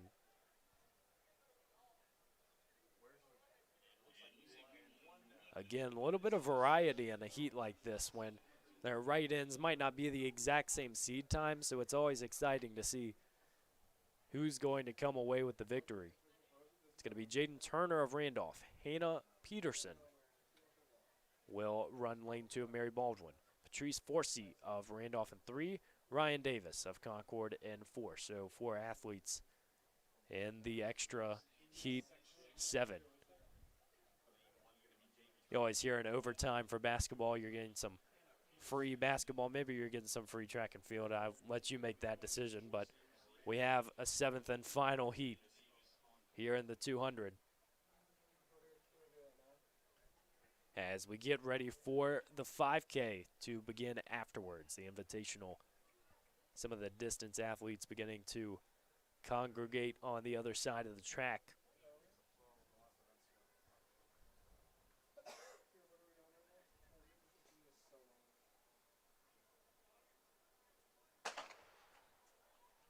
And here we go. Last heat of 200s for today's Jack M. Tom's Invitational. Coming out of the turn, it's going to be lane 1. I believe it was Turner. Randolph trying to go 1-2 in this. And they will do just that. Patrice Forsey, 27-52, and then as you see, Jaden Turner, 28-27. So solid effort for Wildcats of Randolph as we conclude the 200-meter dash. Before the start of the 5K, let's look at some of the men's high jump results. We're trying to jump back and forth between the field events that have happened, and Isaiah Brothers of Lynchburg won it with a 1.93-meter jump. Good for second is Aaron Leavitt of Southern Virginia with 1.88. Also, Devin Teal of Lynchburg in third with 1.88. Ryan Murphy of Shippensburg with 183. And Kevin Cropper of Regent with 183. We're about to start the 5K Invitational. 29 men will compete in this heat. I believe is good for the largest event of this Invitational, and it's going to have an exciting feel to it. We see some Lynchburg athletes involved. Seed times might not necessarily matter. We know that a 5K, there could be a lot of variation. Brandon Adams is the top seed unattached for Liberty, graduate of Jefferson Forest High School. Certainly has potential to be special for the Flames. But for Lynchburg today, there are 4 athletes. It's Connor McCroy. His PR is 14:57. We'll see if he can dip under that 15 mark once more. The freshman Draven Fernandez, PR at 15:25. We've seen him specialize in the longer events. Had a few victories in indoor. He'll like to sit and kick, so watch if he's a little slow out of the gate. Fernandez will certainly deliver in the second half. Mercer Alden, his PR is 15:45, another freshman on this Hornets distance squad. Alden specializes in distance. He is incredibly talented too, with just like Fernandez, sort of waiting, lingering around. And then Tony Alimi, 15:48 PR. He and Alden have been around the same pace for quite some time. They had a 3K back at the beginning of indoor at VMI where it was really neck and neck to get down to low 9s for the 3K, but it's going to be a special one. It's a long event. I mean, naturally, you're thinking for a 5K runner, you have to have a little bit of urgency, but at the same time, this is not necessarily a jog. This is a 3.1 mile race. As the men getting ready to get started, it's going to be about 12.5 laps. To put in perspective, obviously, some of the unattached Liberty athletes you don't have times on yet, but we know that they're certainly capable of going into the 14s. Pay attention to Jeff Joseph. He's a 3rd seed, the first for Mount Union. Runs 14:40 as his PR. We'll see what the times look like. As we start this race, you want to also pay attention to splits. Just see every 200 or every 400, whatever your metric is that you favor. Pay attention to what these runners are trying to accomplish. But it's a big field. There's going to be lots of movement. This is a situation where you also have to watch out for other runners. Everyone's going to try to get that inside lane, so the start could be very interesting. As I said, 29 athletes, assuming everyone is on the line.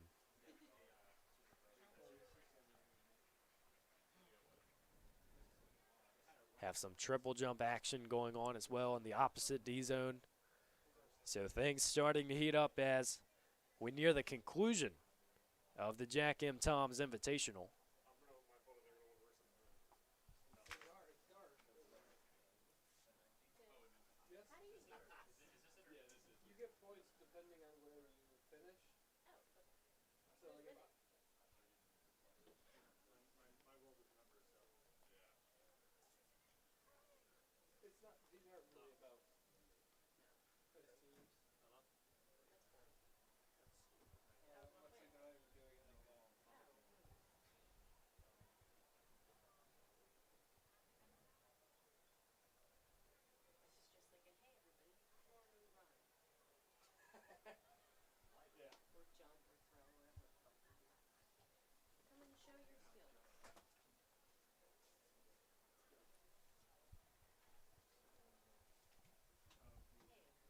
We had our good friend Sam Graham in the booth earlier.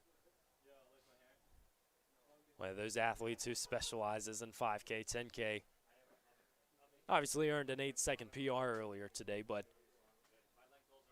in the 1500, that's still a little bit unnatural. So he would tell you that in a 5K, it is very important to get out at a speed that might feel a little bit fast, because you'd rather be fast than not fast enough. It's essentially that the same pain. You're just running different speeds, so it's important to put yourself in the mix early on. As obviously it'll be too early to predict after these first few laps, but early on it looks like Hess of Liberty is going to have a lead. Pretty fast pace too, getting out around 34. Don't be surprised if you see some of the Hornets near the back early in this race. If you ask Coach Jake Reed, he would say that's probably the expectation, to work up throughout this race.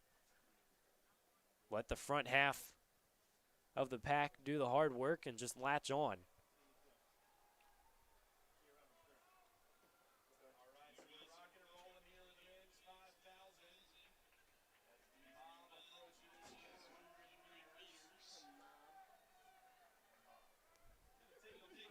But while we have a little bit of downtime here during the 5K, obviously we'll keep you updated, but would like to touch base on some of the field events that have concluded.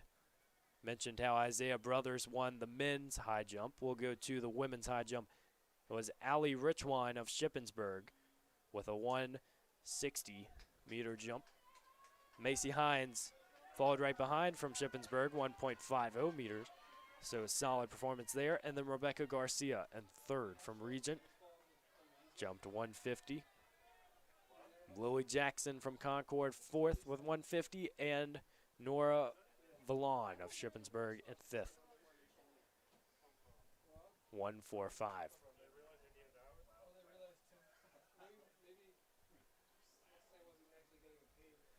Starting to shape out a little bit. You see a little bit of a front pack. Can spread out extremely early if you're not careful. But like I said, sometimes that's part of the game plan. Lots of different paces. 5K, an array of times. We touched on some of those unattached Liberty athletes near the front. You might not have a time on them yet, but they're certainly capable of making a difference. As well, Virginia Tech. They have the front four right now. How about that? The Hokies getting after it.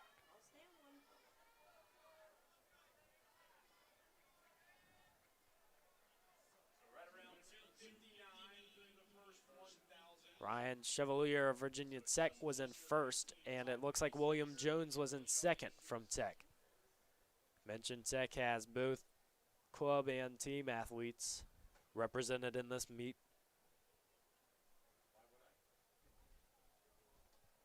As the train continues.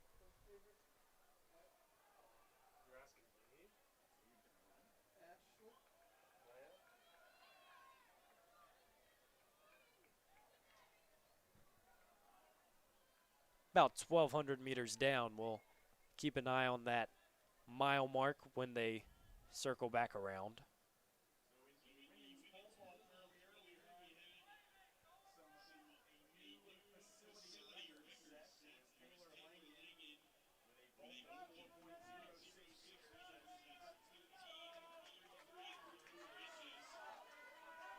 As the athletes come back around, Connor McCroy in the red singlet with the hat on near the front of the pack. He's putting himself in the mix. As we've touched on, McCroy extremely experienced, a 14:57 PR, so we'll see how the rest of this race unfolds. He's typically in track more regarded as a 3K steeplechase athlete, but obviously having that event in your wheelhouse, you have to have distance. And easy to say the 5K will suffice.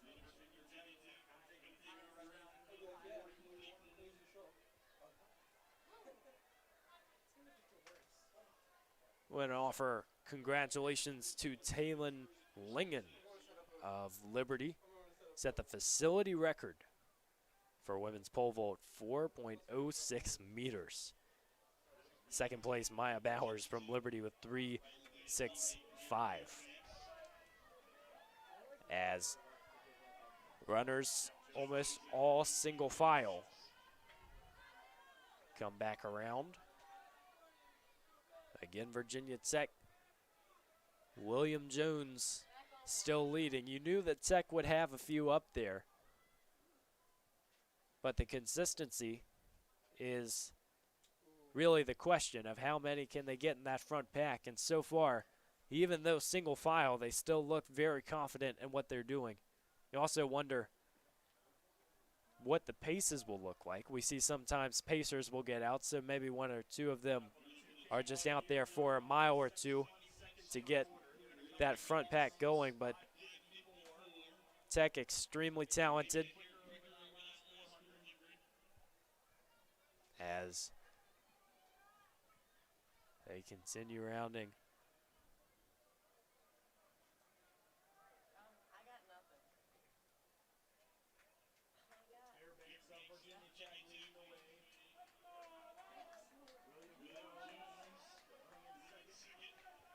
Jones now in second. It's Blake Fairbanks who has taken the lead, and obviously that pack will stay the same. You also wonder, with movement up in the front, maybe just to keep some legs fresh. A lot of times your mind can become somewhat lost in a 5K. You want to be able to keep things a little interesting. From the Lynchburg side of things, Connor McCroy is still up near that middle to front pack, Draven Fernandez following not too far behind. We know he's a very big second half runner. We'll see how those two end up matching up. Mercer Alden and Tony Alimi near the back of this pack, but that does not mean they are running slow. This is an incredibly quick 5K field. All 29 very capable of putting together some solid times. As Tech continues to stay in front. We mentioned the facility record in the women's pole vault. Taylon Langen in first. Maya Bowers in second with 3.65. Lauren Anderson of Lynchburg, third with 3.35. Katie McNesby, and fourth from Shippensburg with 3.35. And then Ellie Kuhn of Shippensburg, fifth with 3.20 meter jump. So for the pole vault, obviously it's very technical. It's not an event that you can just go and fake. I don't think anything around this oval or in the field department happens by chance.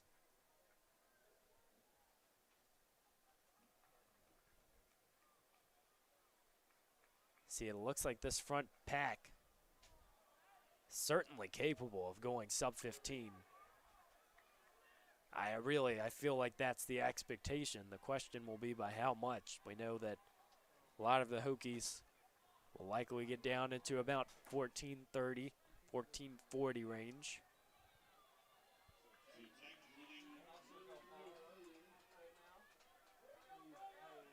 When they pass the finish line, there will be 5 to go. As about 8:52 on the clock when they pass it.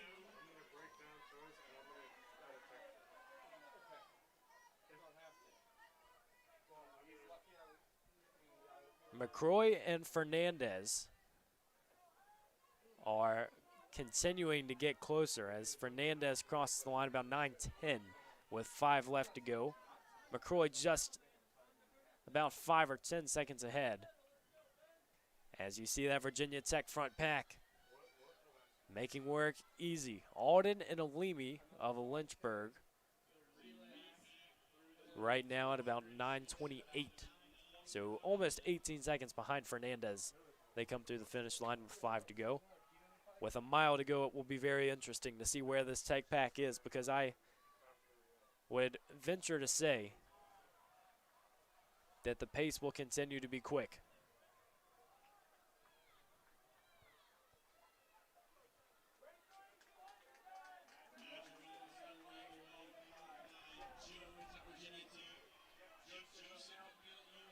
And the Tech pack continues. With a mile to go, they cross about 10:05.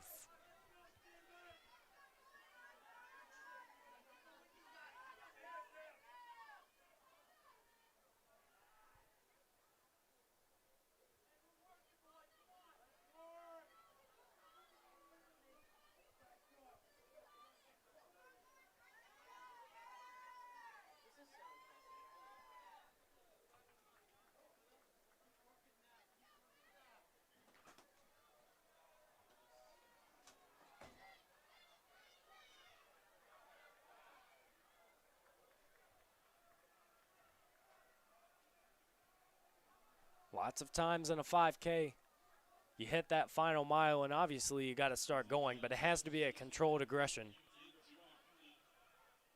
Just knowing how easy it can be sometimes to get out too quick, but you put yourself in a position like these Hokies have, and you start seeing lap after lap that you're still in the mix.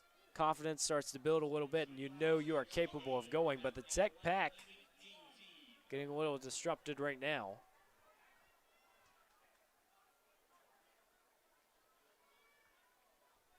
Looks like Jeff Joseph of Mount Union might be in front. We'll keep our eyes peeled on that.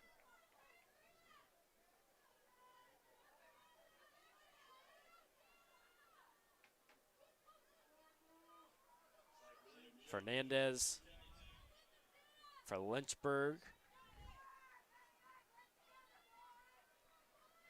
starting to improve his position a little bit. And as I said, Alden and Olimi almost neck and neck this entire race. Maybe an expectation for the Hornets. 1K left for the Hokies.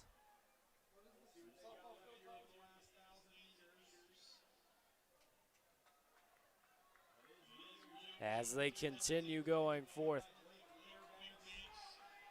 It's been a mix the entire race, but it's Jones back in the lead. Fairbanks in second with the green Dragonflies, as you see. The Hokies confident. As they have 800 left, they cross the finish line about 12:31, 12:32 with 800 to go.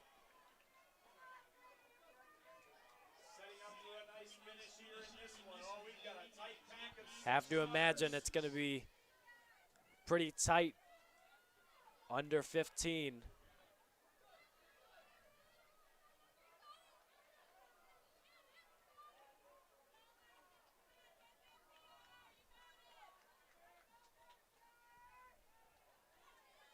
.600 to go as the Hokies staying in control, and you know they're going to want to battle it out for this one.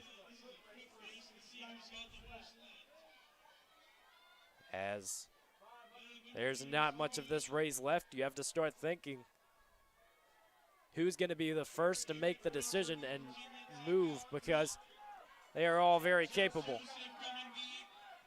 Joseph is in the mix as well, but for the time being, it's Fairbanks in the lead. Bell lap.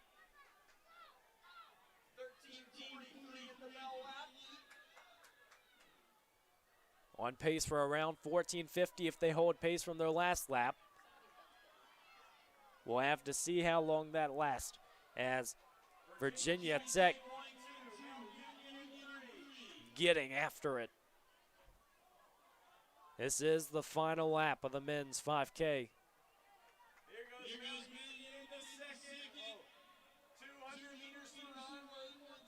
One final turn.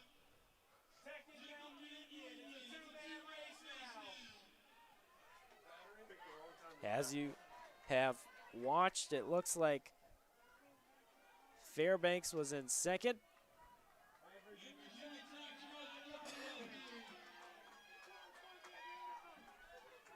As Tech and Mount Union.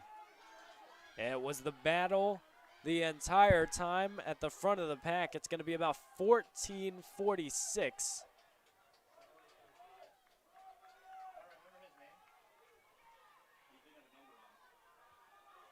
Tech athlete did not have a number, so we'll try to get you that name as quickly as possible. We see Chimenti of Mount Union, 14:46. We mentioned about 800 out. It was certainly a spot where you could break 15, but we just didn't know by what margin, as Draven Fernandez has just finished for the Hornets. We'll keep an eye on that. Previous PR was 15:25. I think it was extremely close.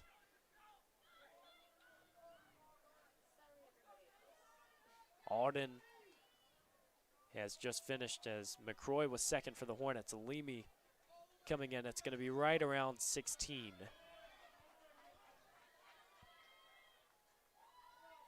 As you see on your screen, 14:46, the winning time. We had a feeling it would be in the 1440s.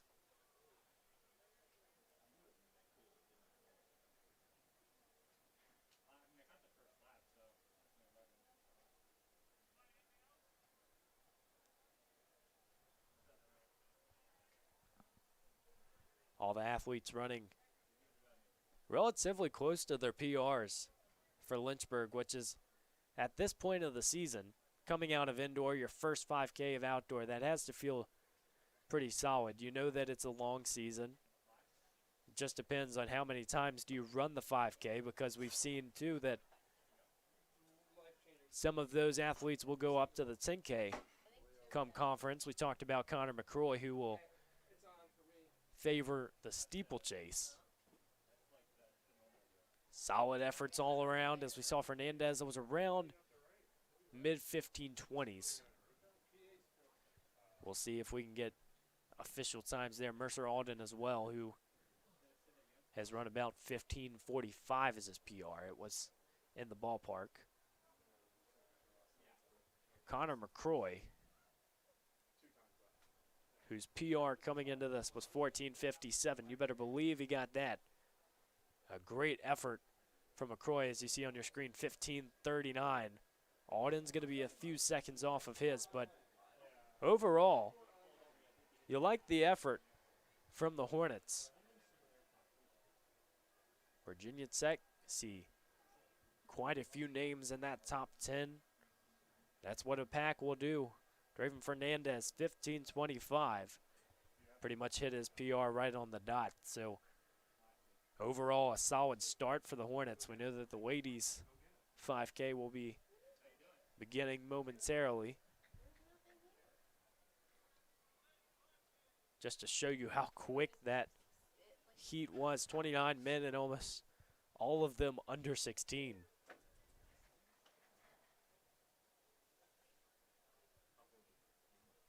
To put that in context, that's under 5:10 mile pace, and that's for right about 16. So imagine going a little bit lower and you'll get what some of those Hokies were capable of doing today. Nice battle up front. We wonder if it'll be the same story here for the women. As we've talked about a lot of the time, the pack will linger around for a little bit longer than normal in a 5K. Who's going to make the move first is a question that is always something you have to answer.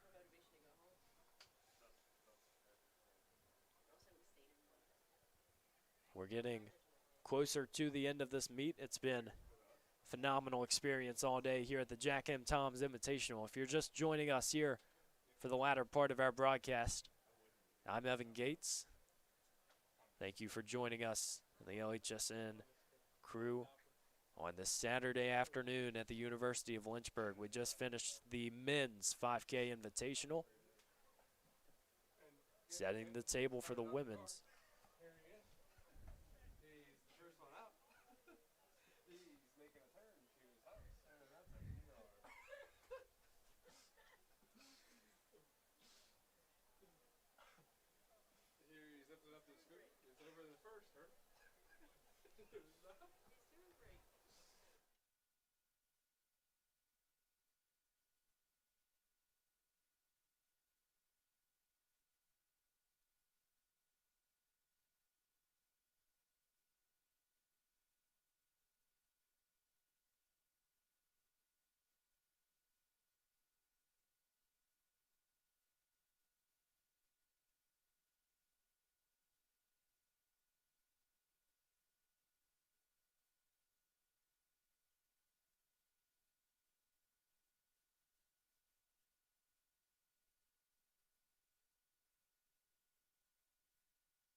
Welcome back. Just had a quick break before the women's 5K as we take you through this one. Hannah Altizer is the top seed, 17:38 PR. This is her season debut in the 5K. Already has run the 800, the 1500, and the 3K. But obviously, it's a big heat and lots of different athletes with different situations. You know, it's a long meet that, to expand on it a little bit, you've ran so many events at this point that it's not even a question of, is your body tired? Physically, you're going to be drained a little bit, but it's about having the strength mentally to come through when it matters. This heat sprung out a little bit quicker than that guy's heat. For Lynchburg, it's Delaney Salisbury, seeded 13th. Her PR is 2012. We'll keep an eye on her, and we'll keep an eye on Sydney Sint. Another one of the freshmen on this Lynchburg distance team. So is Salisbury, but two that have already started to contribute.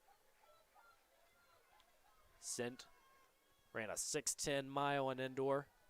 This is going to be the 5K debut as we get near the end of this meet.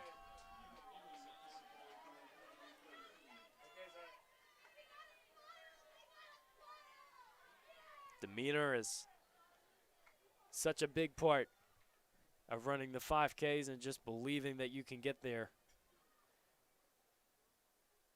Lots of the decisions have already been made in training in terms of what is your body capable of. It's just stepping up to the plate and delivering. We know that the 5K too, being 12.5 laps, it gets a little bit monotonous. You have to really put things into context and realize it's over quicker than you think, despite running circles.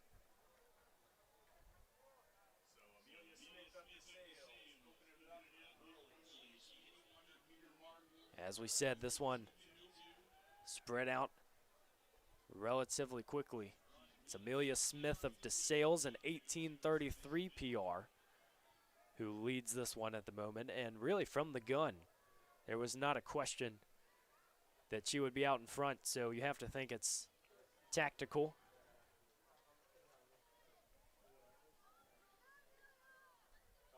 DeSales with those nice pinstripe uniforms that you'll see in a little bit.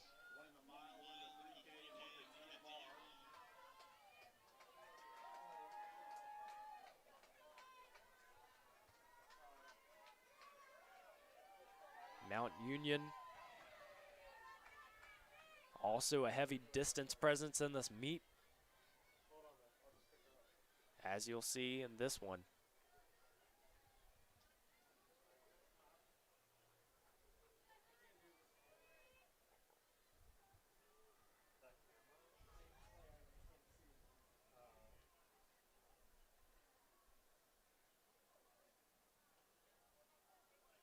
This 5K going to be followed up by the 4x400 meter relays and the final open 5K at the end of the meet. From a time perspective, obviously 5 o'clock now started things around 10:30 for the running events, but it stayed relatively on schedule, which as a meet director you have to enjoy. Also, you know that all the different schools trying to organize travel, getting back home, don't want to have any unnecessary delays, so excited to keep this one rolling. As is Amelia Smith of DeSales. Putting on a clinic so far.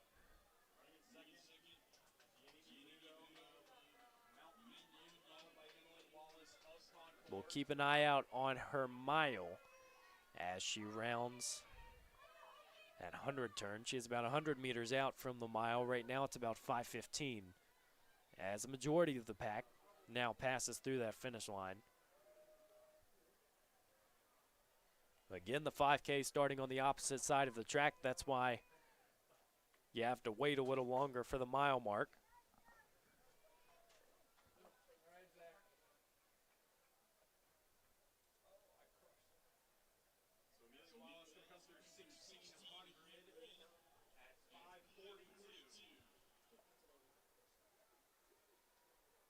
Heard the PA announcer.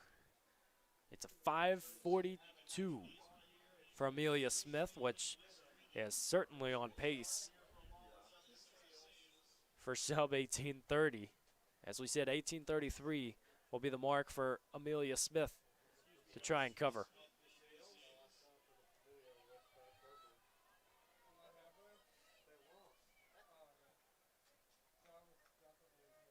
Shade playing a little bit of a part in this race now as the sun starting to dip down the opposite direction, so you see the Westover buildings offering a little bit of shade that some of the runners will go through. It's always interesting, too. You get a track like this, so many different buildings surrounding it. The angles are going to be different each time of day. So there's a point in the race where you get so tired that going in and out of shade, it's just constantly your eyes are adjusting as Smith continues a dominant performance so far.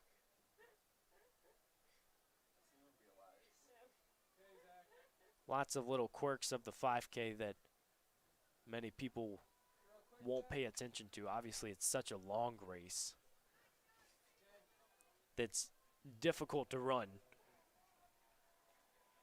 But it's also difficult to keep your mind sharp throughout the entire race. So we'll see with Amelia Smith out alone in first. Can she continue to hit those splits?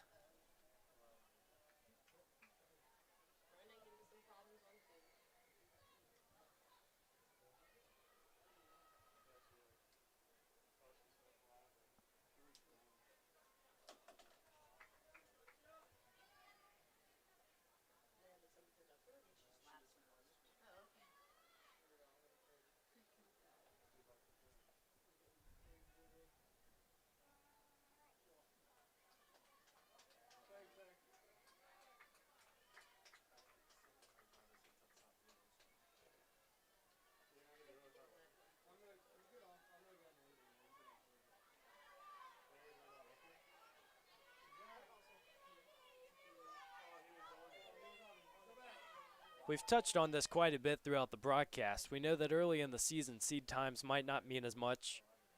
Trying to figure out where exactly you are coming into the season. So for Amelia Smith, seeded third, PR 18:33. That's not too surprising that she's up in front. We also note, see Belle Weichert of Shippensburg won the 10K yesterday, coming back for the 5K. So little things like that. You note that some of these athletes have already competed quite a bit throughout this meet.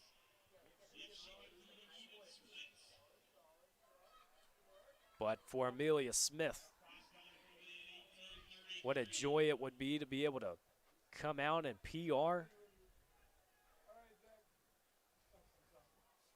Finally, some solid weather. It's been dry all day, but sun hasn't been out. Track was still a little bit wet from some of the storms coming through last night. That feels so good to say that again. To have thunderstorms for what's been such a long winter. We know if any of you are watching from up north, we know we have some schools up in Pennsylvania, Mount Union in Ohio. Summer is certainly starting to come back.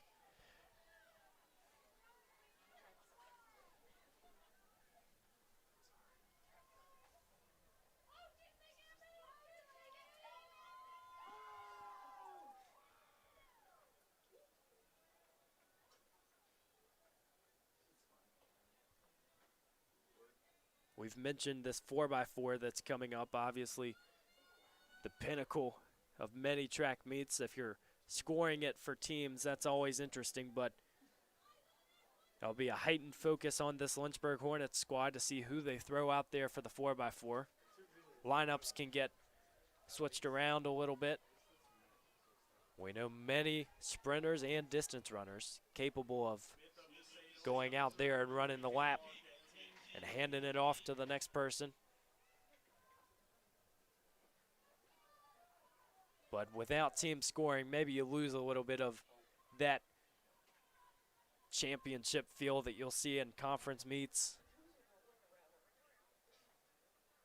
Obviously, at this stage, more about times, more about technique. You're not worried about scoring as a team, but you keep in the back of your mind that when conference season rolls around, you have to be ready.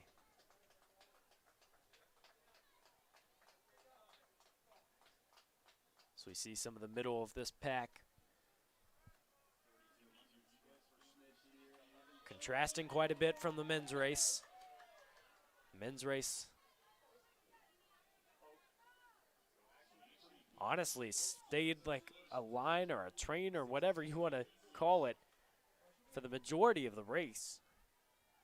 There's a little bit in that last mile of separation. So you see on your screen now Delaney Salisbury, as I said, one of the freshmen in this Lynchburg distance program. What's special about this women's team for Lynchburg, we've talked about it a little bit today, the men having over 30 athletes on their distance squad, the women somewhere in the 10 to 20 range. They have found the exact same success that the guys have found, and when you have less people on your team, rely on them a little bit more heavily, especially in track, with more events trying to find your niche, but it has not been a problem for the women in this Hornets program. Lots of credit goes to Jake Reed, the head distance coach at Lynchburg. Athletes can have talent, but you have to figure out the best way to use it, the best events to utilize athletes in.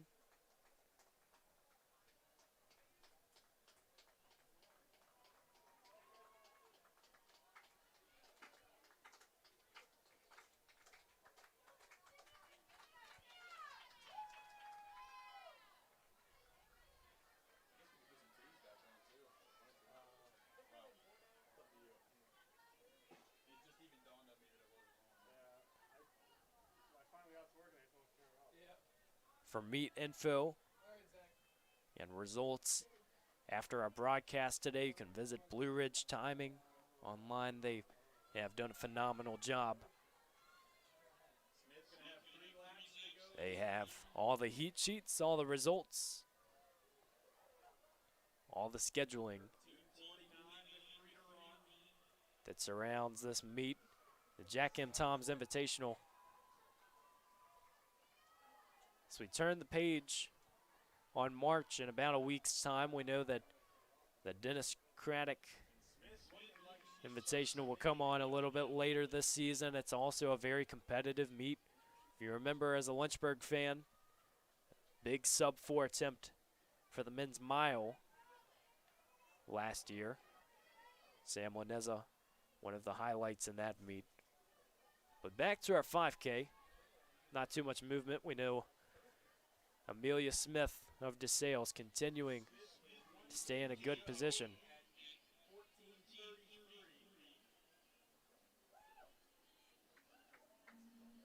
Looking to break that 18:33 PR.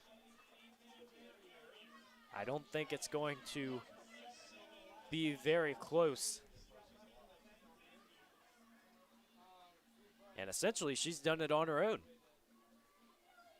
Lots of stop and go. You just have to find the next person and lock your sights on them. When you're out in first, Setting up for a really big PR here for Smith. She's still got 18 minutes in her sights. Smith is 800 out.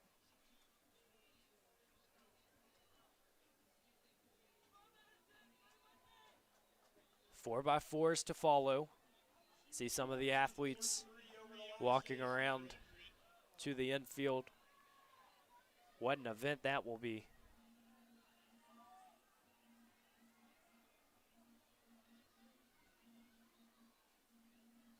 Started things off with the 4x1, and we're going to essentially end things with the 4x4. Obviously, there will be that last 5K heat.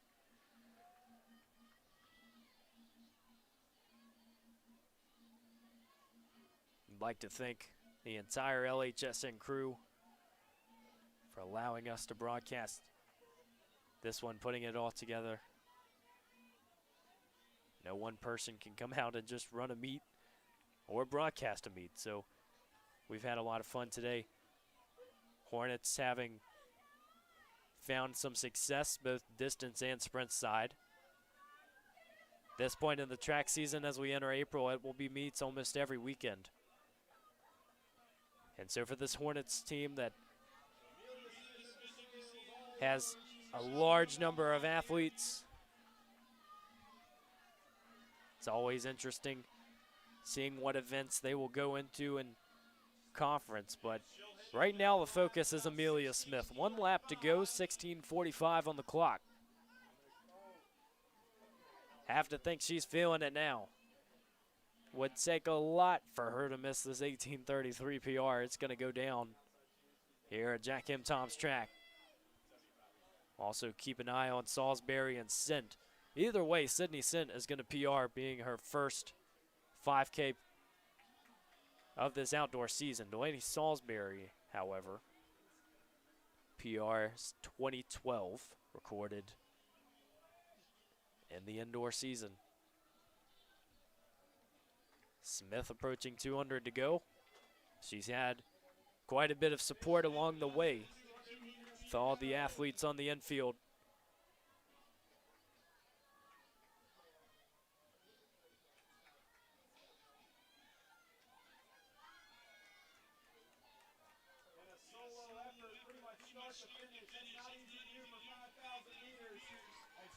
Home straightaway for Amelia Smith. Big applause. And the PR will go down, but by how much? As Smith rolls through the line, it's going to be about 18:07.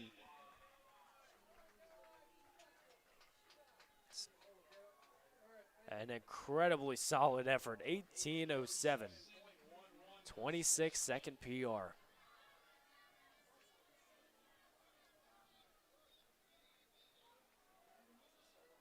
I don't think an eraser will work on that PR. You're going to have to get a whole new marker out. And it was an incredible job of just from the gun out alone, Amelia Smith making it count.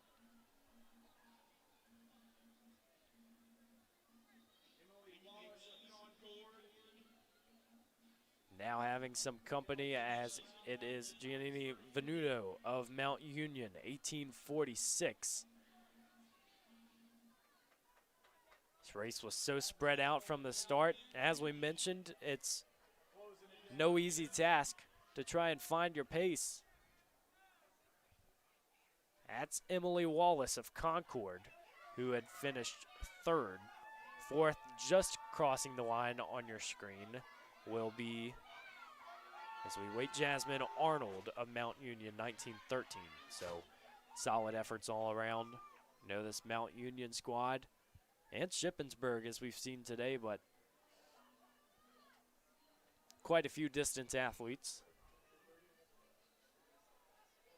But DeSales earns this one in the name of Amelia Smith.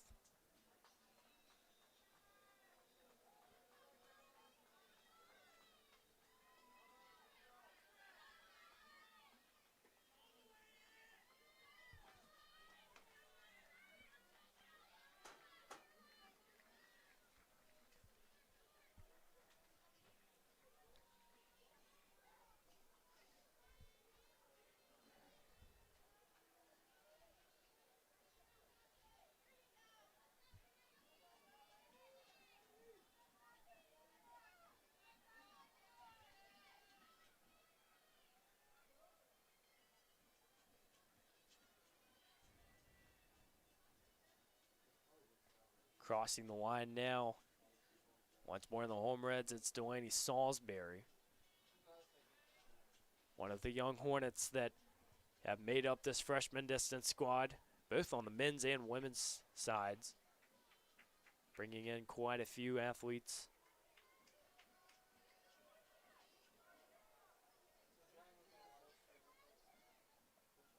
$20.29 for Delaney Salisbury.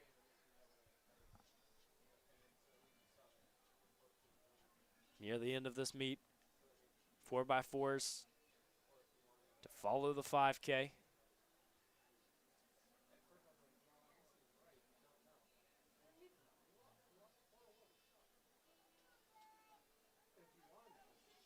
We've seen some very tight finishes today. especially thinking back to that 1,500, just seeing how many Lynchburg athletes were in the field. Something incredibly special if you're a Hornets fan.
Just concluded the women's 5K as we get ready for these 4x400 meter relays here at Jack M. Tom's Invitational. You only get a couple home meets a year, so in the outdoor season, you got to capitalize.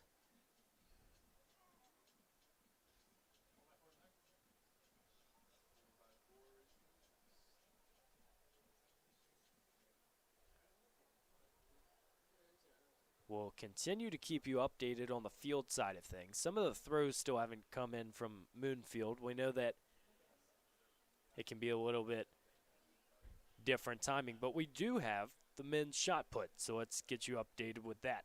Patrick Maloney was the farthest throw, 16.46 meters out of Shippensburg. Desmond Coleman was second from Liberty with 15.92 meters. Jonah Bacho, from Mount Union with a 14.76 meter throw. Joshua Herbster of Shippensburg with a 14.38 meter throw. And Ryan McVicker of Mount Union with a 14.27 meter throw.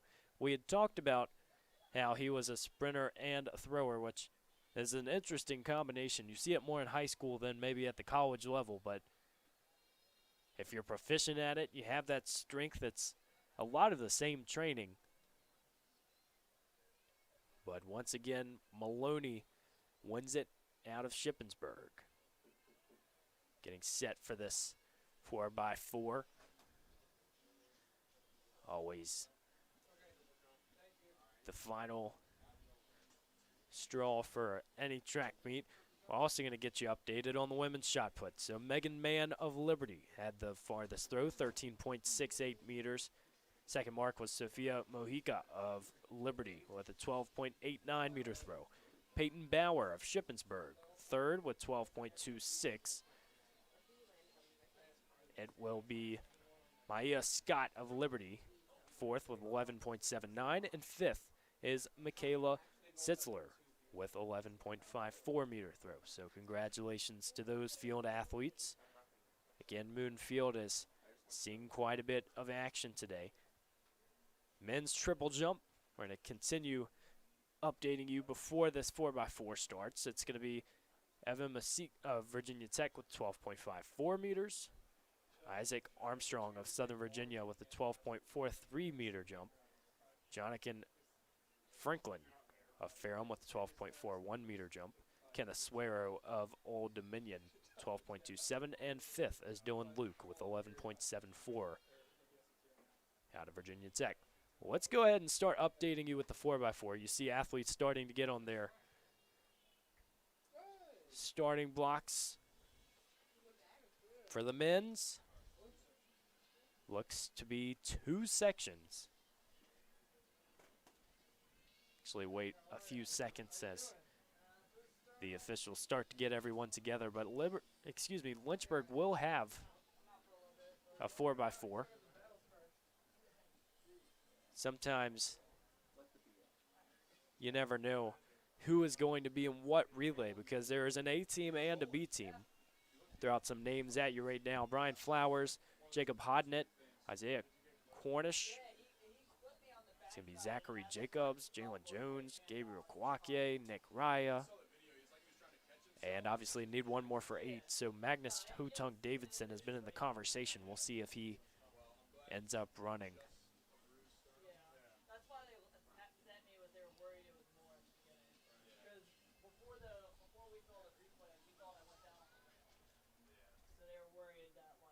Lots of times we'll see Coach Sprecher not run the 4x4 too. So if you were wondering why you're not seeing any red uniforms, it might be because Lynchburg has opted not to run it. Always good to keep the option available come the end of the meet, but you run well, you have good times, you never know. So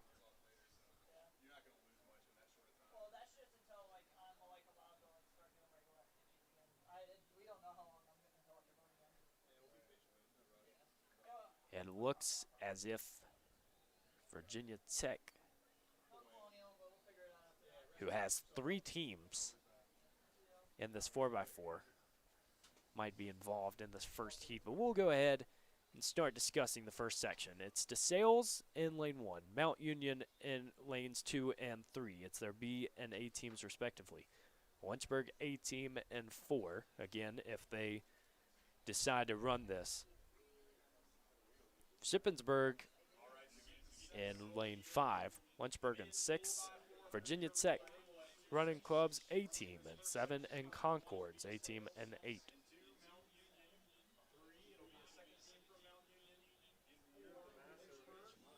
The 4x4 is always exciting to see who steps up in what moment. But the final event, obviously there's one more 5K at the end. The open 5K, keep an eye on that as well here at the Jack M. Toms Invitational. If you're just joining us, we appreciate you spending a portion of your Saturday here on LHSN. My name is Evan Gates here at the University of Lynchburg. Track meet featuring schools from all 3 divisions, including NAIA. Always an exciting aspect of track and field. No limit to who you can compete against. It looks like there will not be any Hornets competing for the rest of the day. That is assuming that no 4x4s are ran. Obviously, the Hornets are entered. We'll keep a little bit of an eye on that. Field events have been going on all day. We've kept you as updated as possible.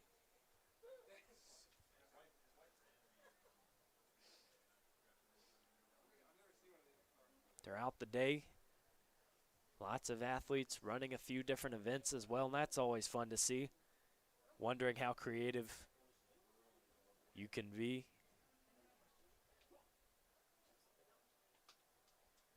Because 100 to 10K, the end of the day, you're still running. As these 4x4s set to begin.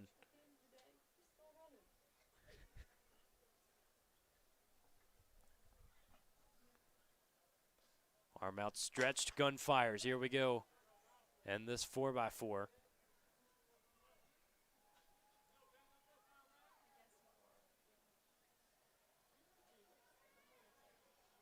So tough to judge as well because we know that teams starting on the outside, we're going to look at the stagger and see where they end up, but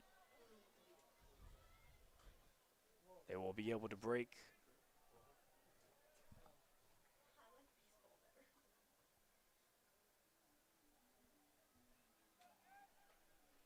handoffs will be interesting as well because after the break-in, you see as it can sometimes be relatively congested.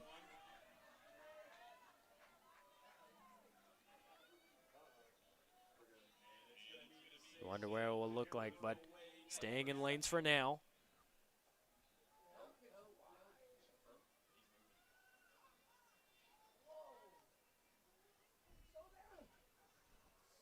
Here's your break-in.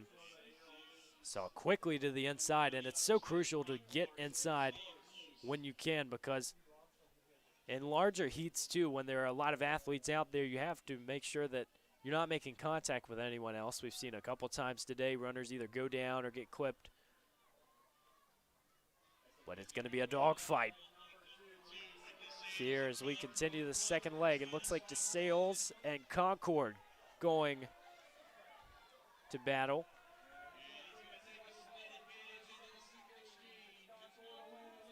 Second exchange is off and clean. Halfway through this race for the leaders. You start wondering if you're behind by a couple meters, at what point do I make a move or do I just hold for the next guy? And when you have your anchor guy up next, sometimes that's the decision to go to, just depending on what speed you have left.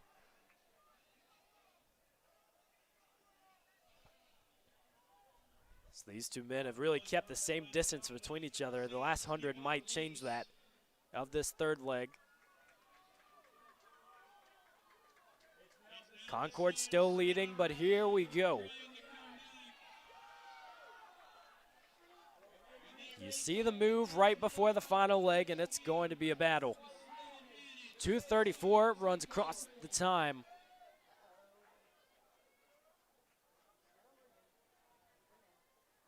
What more will these athletes have left as they have 300 meters to go? Throw your technical stuff out the window. It's going to come down to heart.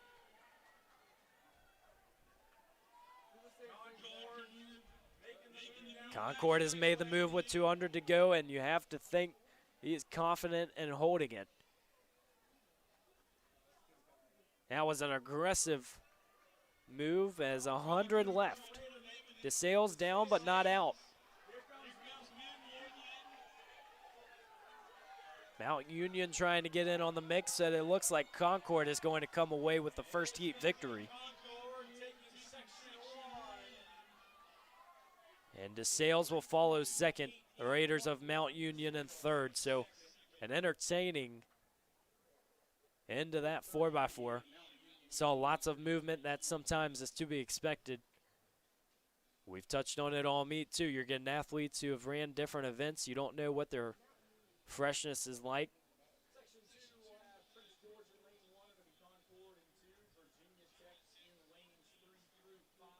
Second and final section of this men's 4x400 meter relay coming your way. As they walk onto the track, let's introduce them. Prince George's will be in lane 1. Concord will be in lane 2. As we touched on, there are a couple different teams for each. Concord will actually, if they are all running, they will have 3 teams in this one. So this is listed as Concord's D team in lane 2. Virginia Tech Running Club will occupy lanes 3, 4, and 5. Again, similar status. They will throw 3 teams in. And then Concord will be in 6 and 7. So there's a good chance, if you're watching this one, that either Concord or Virginia Tech will take it. It's just a question of who. We know Prince George is also talented. They'll run in lane 1.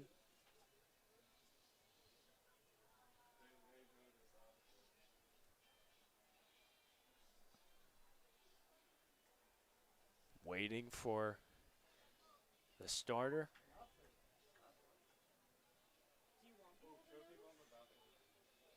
First leg is always a little bit more predictable than the other ones. You know your lane. You just got to run a 400, but makes it a little bit easier. You see there the balconies of the Westover dorms, opposite side of the track. I hesitate to say they're new, but in Lynchburg history, you could say that. Nice modern setup, and it really just makes this track feel so much more like home for the Hornet athletes. Being able to have some of their peers out on the balconies to watch this track meet, and you can't really miss it if you're on campus. It's near the center of campus, so if you're just walking around doing day-to-day things, we know those dorms are the sophomore dorms. But a lot of the time, you're going to see the action going on the track. Here we go. It's the men's 4x4 Heat 2. Will be the final men's heat. Again, they will stay in lanes, breaking in on the second lap as you observe the last heat.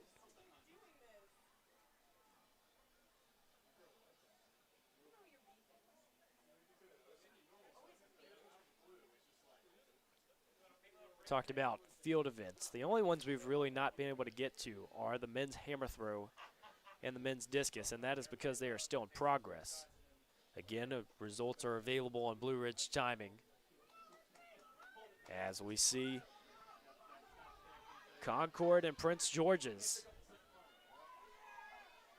will be fighting for that first exchange. It looks like Prince George's will have it just by a little bit. You mentioned that you consider Concord being on the outside there can be difficult, especially with that exchange. It was just a little rough.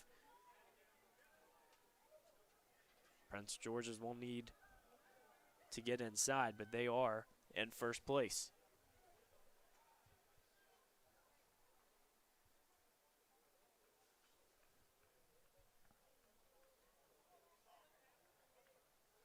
All alone as he enters that final turn of his leg down the home stretch.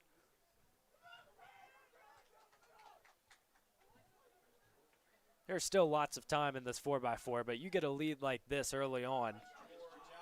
It's about 70, 80 meters. You have to like your chances. Little tumble there on the infield. How about that for some heart, though? You get out in front. A lot of the times you want to be complacent. Sometimes you're competing more against the clock than against the people behind you.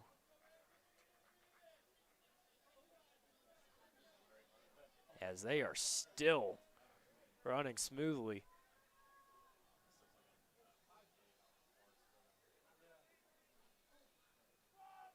Not often you see a gap like this in a relay race. I mentioned before the race, winner would likely be named Virginia Tech or Concord. Well, I don't think Prince George is like that too much, as they have a tremendous lead going into the final exchange. Prince George with 400 left. The exchange was made with about 2:44 on the clock. No signs of stopping. You see some of the Concord athletes prepping to make those final exchanges.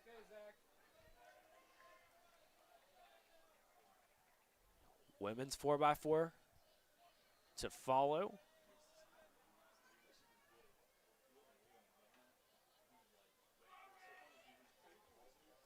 Prince George continuing to go. You see on your screen,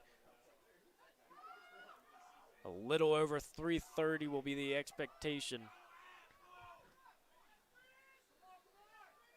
Got to just keep going down the home stretch. It can be so tough in a 400 after using all that energy at the start. Prince George will get about 3:39, 3:40. 3:39.83 as you see.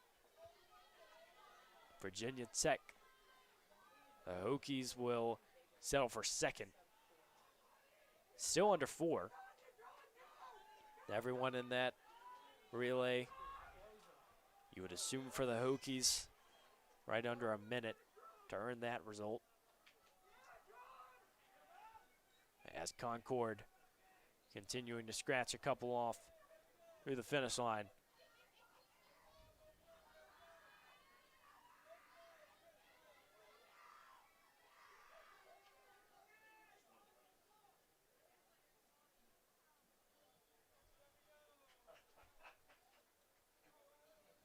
Lynchburg has found quite a bit of success with distance and sprints. If you remember that 400, Jacob Hodnick going and taking that first heat, that has to be a confidence builder.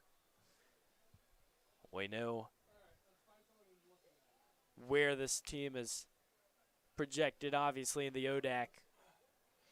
They're going to be favored going into the Old Dominion Athletic Conference Championship, but you can't think about that at this point in the season. You have to be able to improve, put up good marks. As you see there, some of those distance athletes from Lynchburg.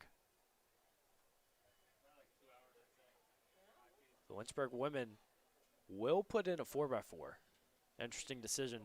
I'd like to pick the brain of Coach Spreck to see why the guys didn't run their two teams, but again, it's just the nature of a meet. Sometimes you like people's results better than others, and it might not be did they live up to the expectation or was it a good result, but just what events were they doing, how much energy was it taking out of them. See Corbin Green on the screen, staple of this distance program. Out of Lock Haven, Pennsylvania. Now we have some Pennsylvania schools featured in this one.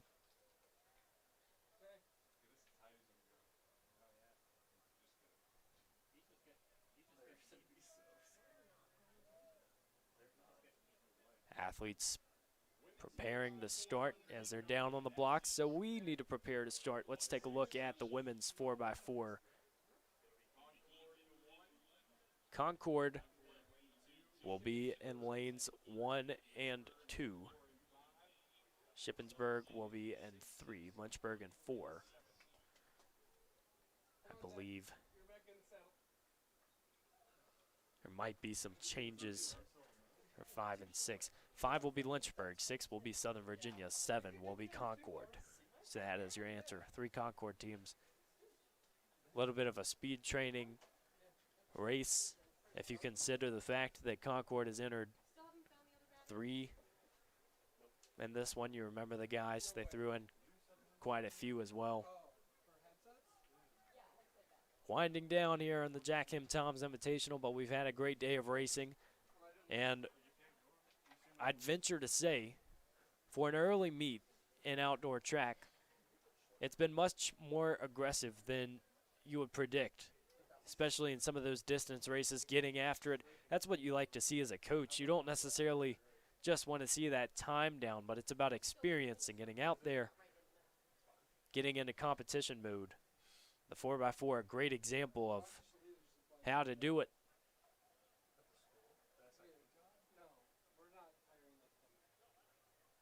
So you see across your screen our competitors.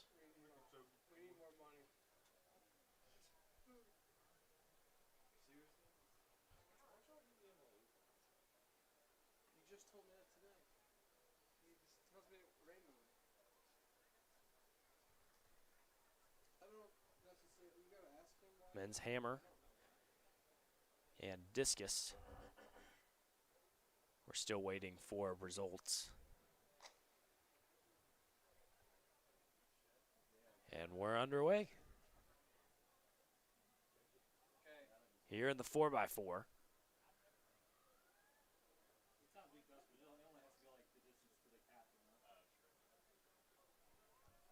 So you see there will be 4 teams that have showed up for this one, Lynchburg being one of them. So we'll watch what the Hornets can do, see if they can deliver a late victory in this meet.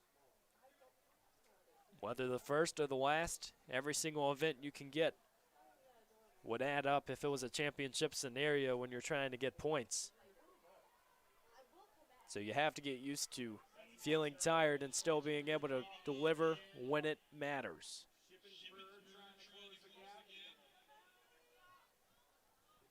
Lynchburg in the front, I believe it was Montkern.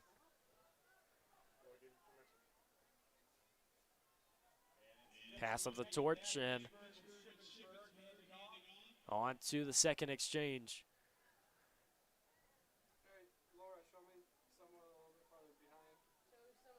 You always wonder, too, during relays, think about seeing some of these athletes, especially in championship situations, spike the baton at the end or run off with it. There was a situation back in the ACC championships where that happened, and Virginia Tech featured in this meet, obviously, just a few of their main track team's athletes, but Virginia Tech was able to step up and win the meet because of that. So you have to hold on to the baton through the finish line. As the Hornets still in a good position.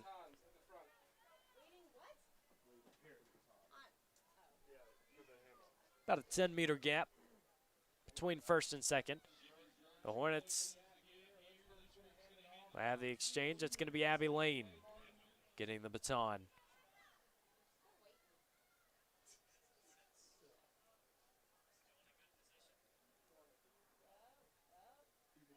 You wonder how much tactic that was, as Abby Lane just ran a few meters just to make the complete the pass. So it might have just been to get those two athletes a good workout here at this 4x4s. Down the back straight.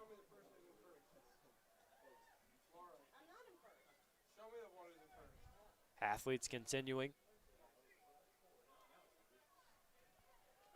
Definitely looks intentional as Lane is a distance athlete. You were wondering for a second why she was in this 4x4, and Spreck has definitely made a decision on that. Shippensburg is in first with the final exchange. Southern Virginia in second.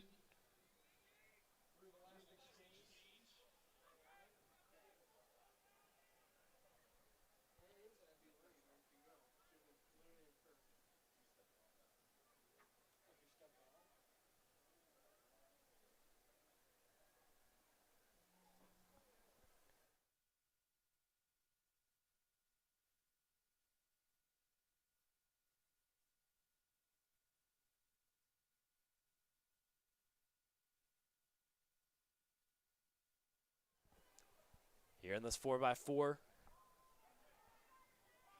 it's going to be a battle between Southern Virginia and Shippensburg as it comes down to this final stretch. Southern Virginia staying inside, but I think Shippensburg is going to come away with it. It's going to come down to the final 50 meters where Shippensburg is able to capitalize. Further example of just not giving up on the race. There's a great effort from Southern Virginia, but just not enough to pull away.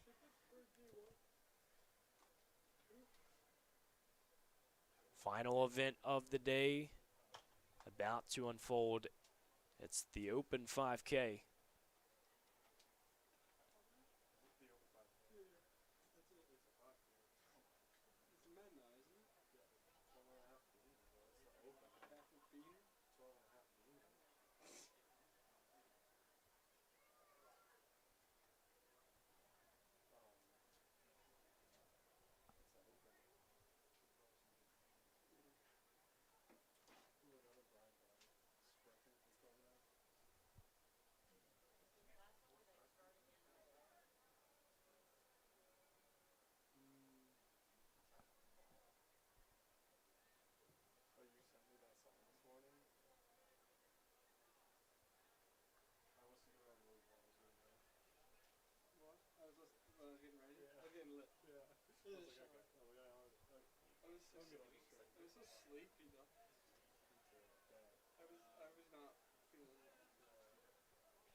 One more 5K to end the day.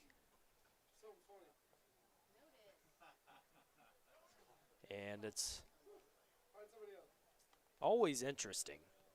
See, near the end of a meet, you wait so long, and especially for a 5K where you might not be doubling, you wonder what state of mind these athletes are going to be in as they go out for what is the final event of the Jack M. Toms Invitational.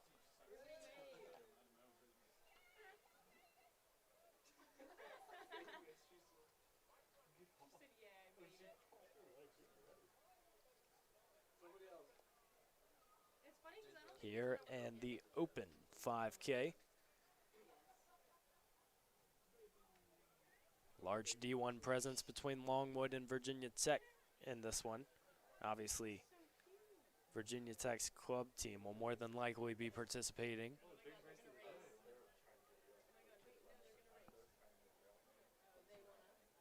It's about 30 athletes if they all showed up. So you see there,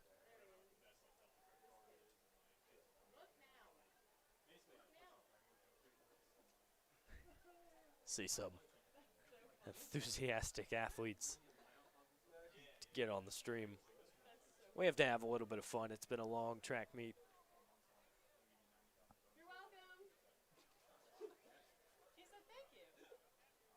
You're not in manners? We thank you for joining us on this Saturday with LHSN, and obviously we've had action throughout the entire day, so whether you stayed for the entire time, whether you popped in every now and then, we appreciate you watching the Jack M. Toms Invitational here at the University of Lynchburg.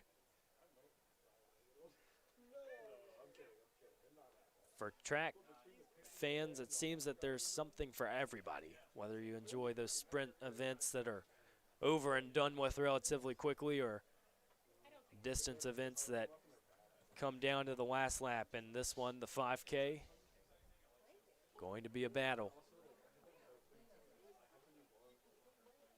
We'll keep an eye on the splits throughout.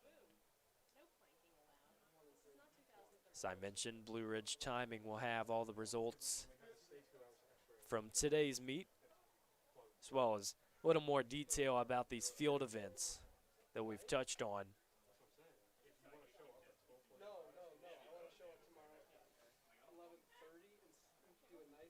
See some of the Lynchburg athletes there on the infield having a little bit of fun. Many of whom have helped run this meet today. We know that there were quite a few assistants with the field events and check-in and everything involved. But we're underway for the final event of the evening. It's the Open 5K, a men's field that features 30 athletes, so we'll keep an eye on this one. Again, it's always interesting to monitor how much action there is if there are any collisions early on.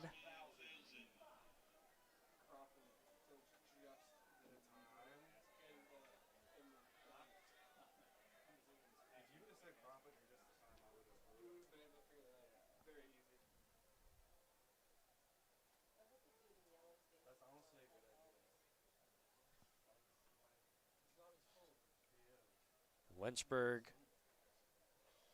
featured all of their 5K athletes in the Invitational a little bit earlier on. So the Hornets have concluded their performance for the day, and that is obviously to the exception of throwers who finish up down on Moon Field.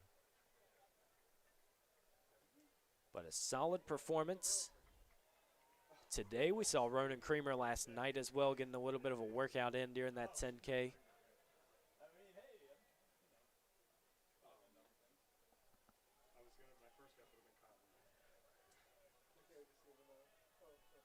Be interesting to see what it looks like a mile in this open race If you remember, it was a solid performance from Virginia Tech in the 5K Invitational. About 14:46 that would win that one.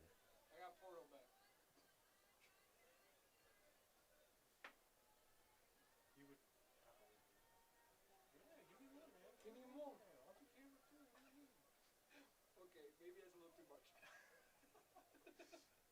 But I got it. I'll be better next time. Have you ever been there when you want to do his teasing, have you? No. He messed it up the first time and was sort of laughing, so now every time he talks about it, he treats like a giddy kid. Say, dude, can we just want to do a teaser? What's a teaser? Like before the end, let's go on before the end and tease the game. And he thought it was so funny. And then when he finally got on, he couldn't stop laughing. It was so funny. He tripped over his words so many times laughing. Early on, it seems like this race is spread out a little bit more than some of the others. And at 5K, that's characteristic. Some different paces. Bryce Eisler is leading it. Unattached. He's got the nice singlet on with his name on the back. A lot of the Concord people are back in this race, which I find interesting because many of them doubling right back from the 4x4. So you wonder which one was more of a workout and which one it's going down for real. But I think it's, in the grand scheme of things, 5K is much easier to execute as a workout. It slows things down a little bit. You're not forcing it so much. You have to learn to run after maybe building a little bit of lactic in that time between the 4x4 and this 5K.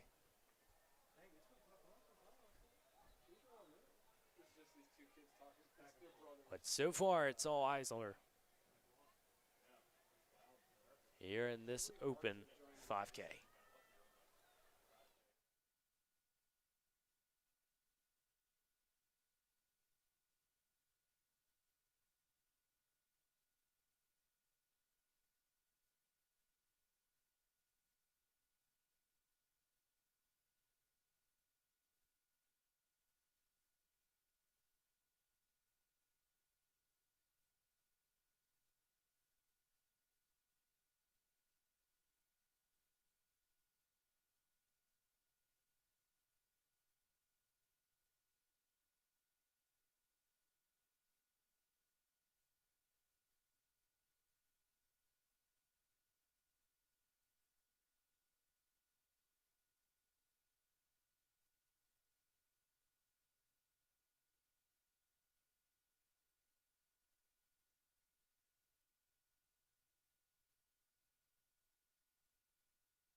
Here in the open 5K, Jack M. Tom's Invitational. It's the final event of the evening.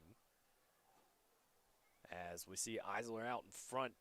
15:45 PR. That'll be something to follow in this one. Obviously running unattached. We saw he has a singlet with his name on the back.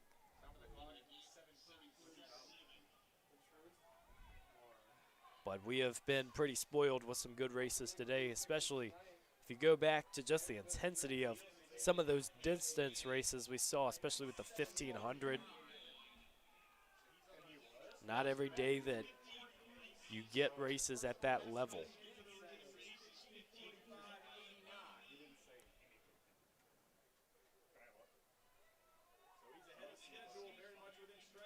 Little bit of a merry-go-round here in this 5K. See runners all around the track.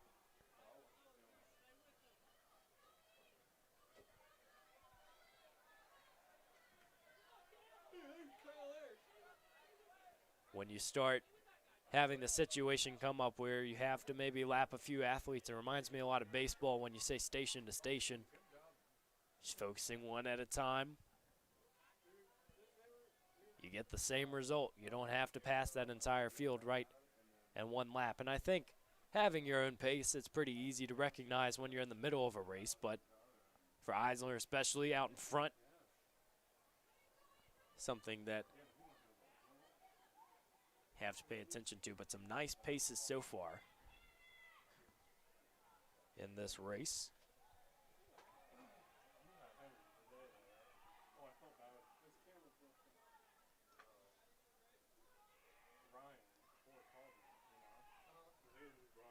As you see there,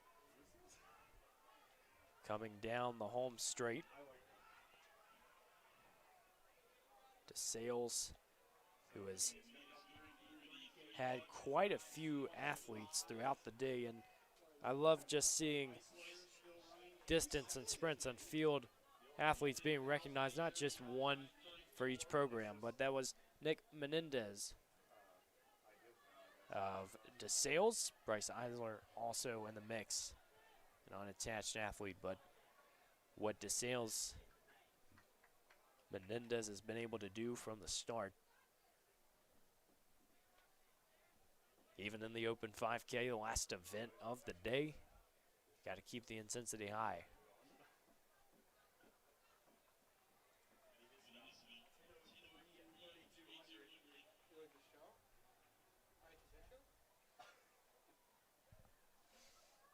Menendez was 10:03 through 3,200 or 2 miles. So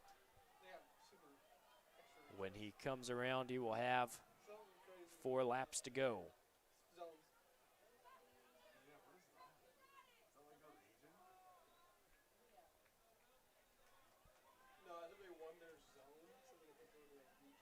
Still looking at sub 16 pace. Aiming around 15:45. It's going to be close.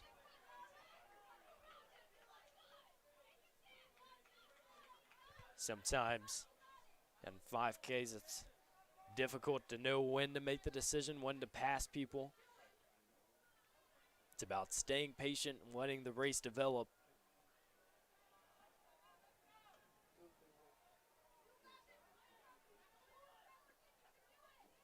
It's turned out into a very solid day weather-wise. This morning was a little iffy. We saw the clouds in the sky. The track was wet. Storms that had come through last night here in the Lynchburg area.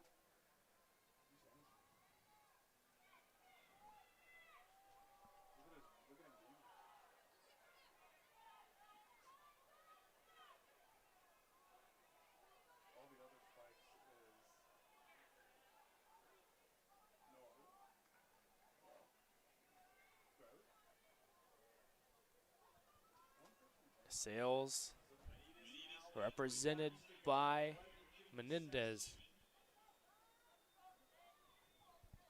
Continuing to hold the pace lap by lap.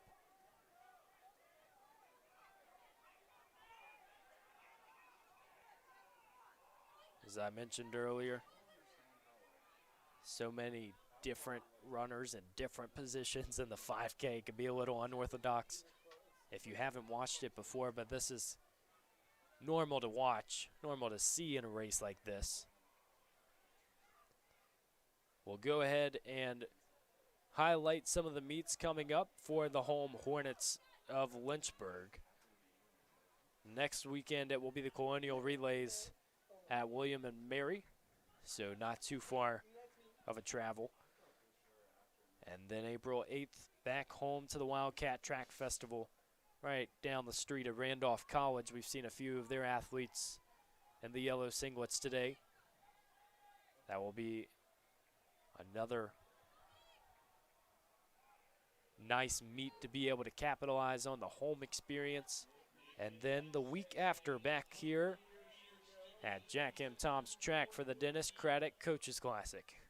2-day event, April 14th and 15th. We hope that you will be able to watch. If you're a Hornets fan, you know it's always going to be a lot of tight races at home, but also, as we saw the sub-4 mile effort last year, you might have a few storylines to follow, just like Menendez here, trying to break 15:45 in the 5K. He's been extremely consistent on his splits. And with 600 to go, you have to think he's certainly in this one. But continuing down the schedule, then University of Lynchburg's track team, it'll go to the University of Virginia for the Virginia Challenge. And then it's time for ODAX, April 30th and May 1st. So little over a month left, but the outdoor season is in and out extremely quickly for really all schools in the nation. So it'll be interesting to see. But Menendez, Bell Lap, it's the final one of this Jack M. Tom's Invitational. 400 left. 14:36, 37:38 on the clock. And Menendez is going to have to really dig deep on this lap, but he's certainly not out of it. A minute out of it now with 300 meters left. He is on pace. The question is, what will the kick look like? Here in the open 5K, a great conclusion to this Jack M. Tom's Invitational.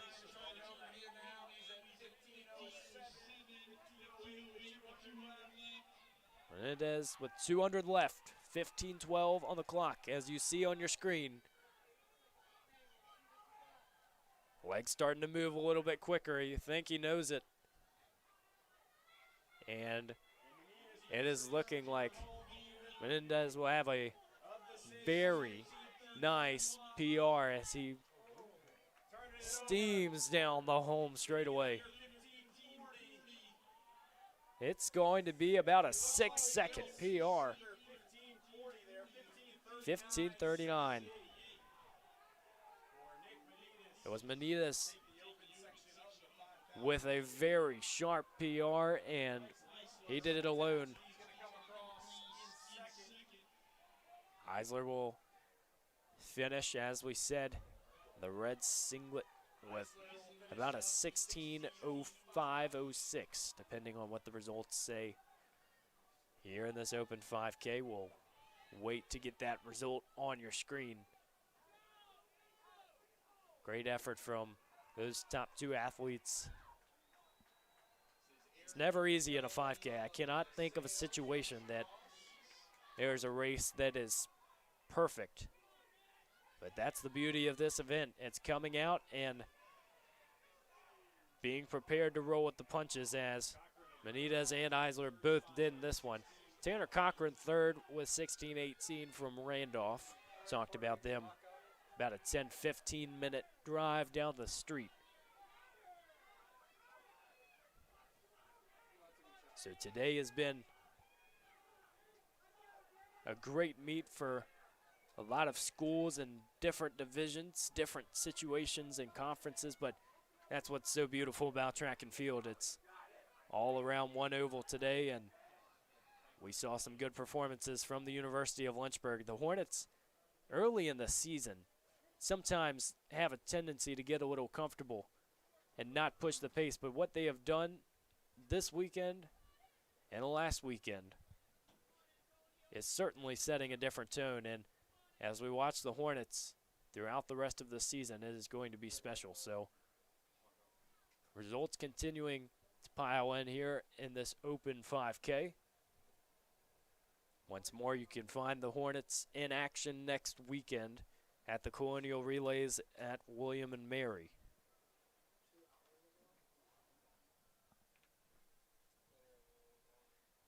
Never seems to be 2 weekends in a row, at least for the distance side, that you'll see athletes in the same events. So look to see what's switched up, what the coaches are feeling after this one.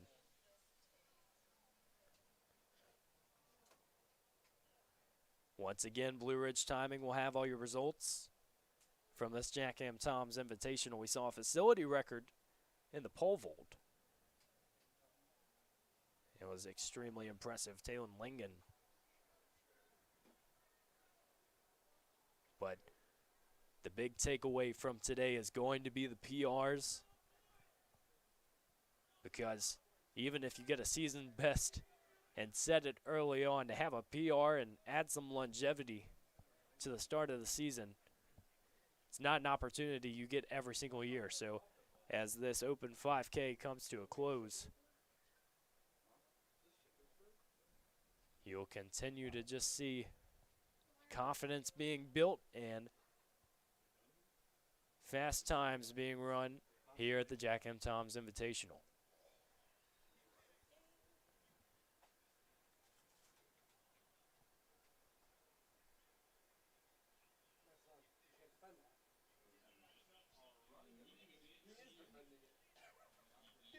Well,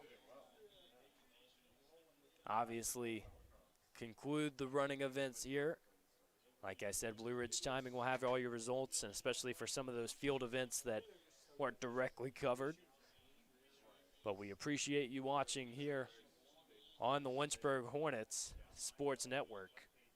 As we're about to draw to a close, my name is Evan Gates. Thank you again for spending your Saturday with us here inside the booth, and big thanks to the LHSN crew for the camera angles, being able to provide this broadcast to all of you. So from Evan Gates and the crew, we wish you a great weekend, and thank you for joining us.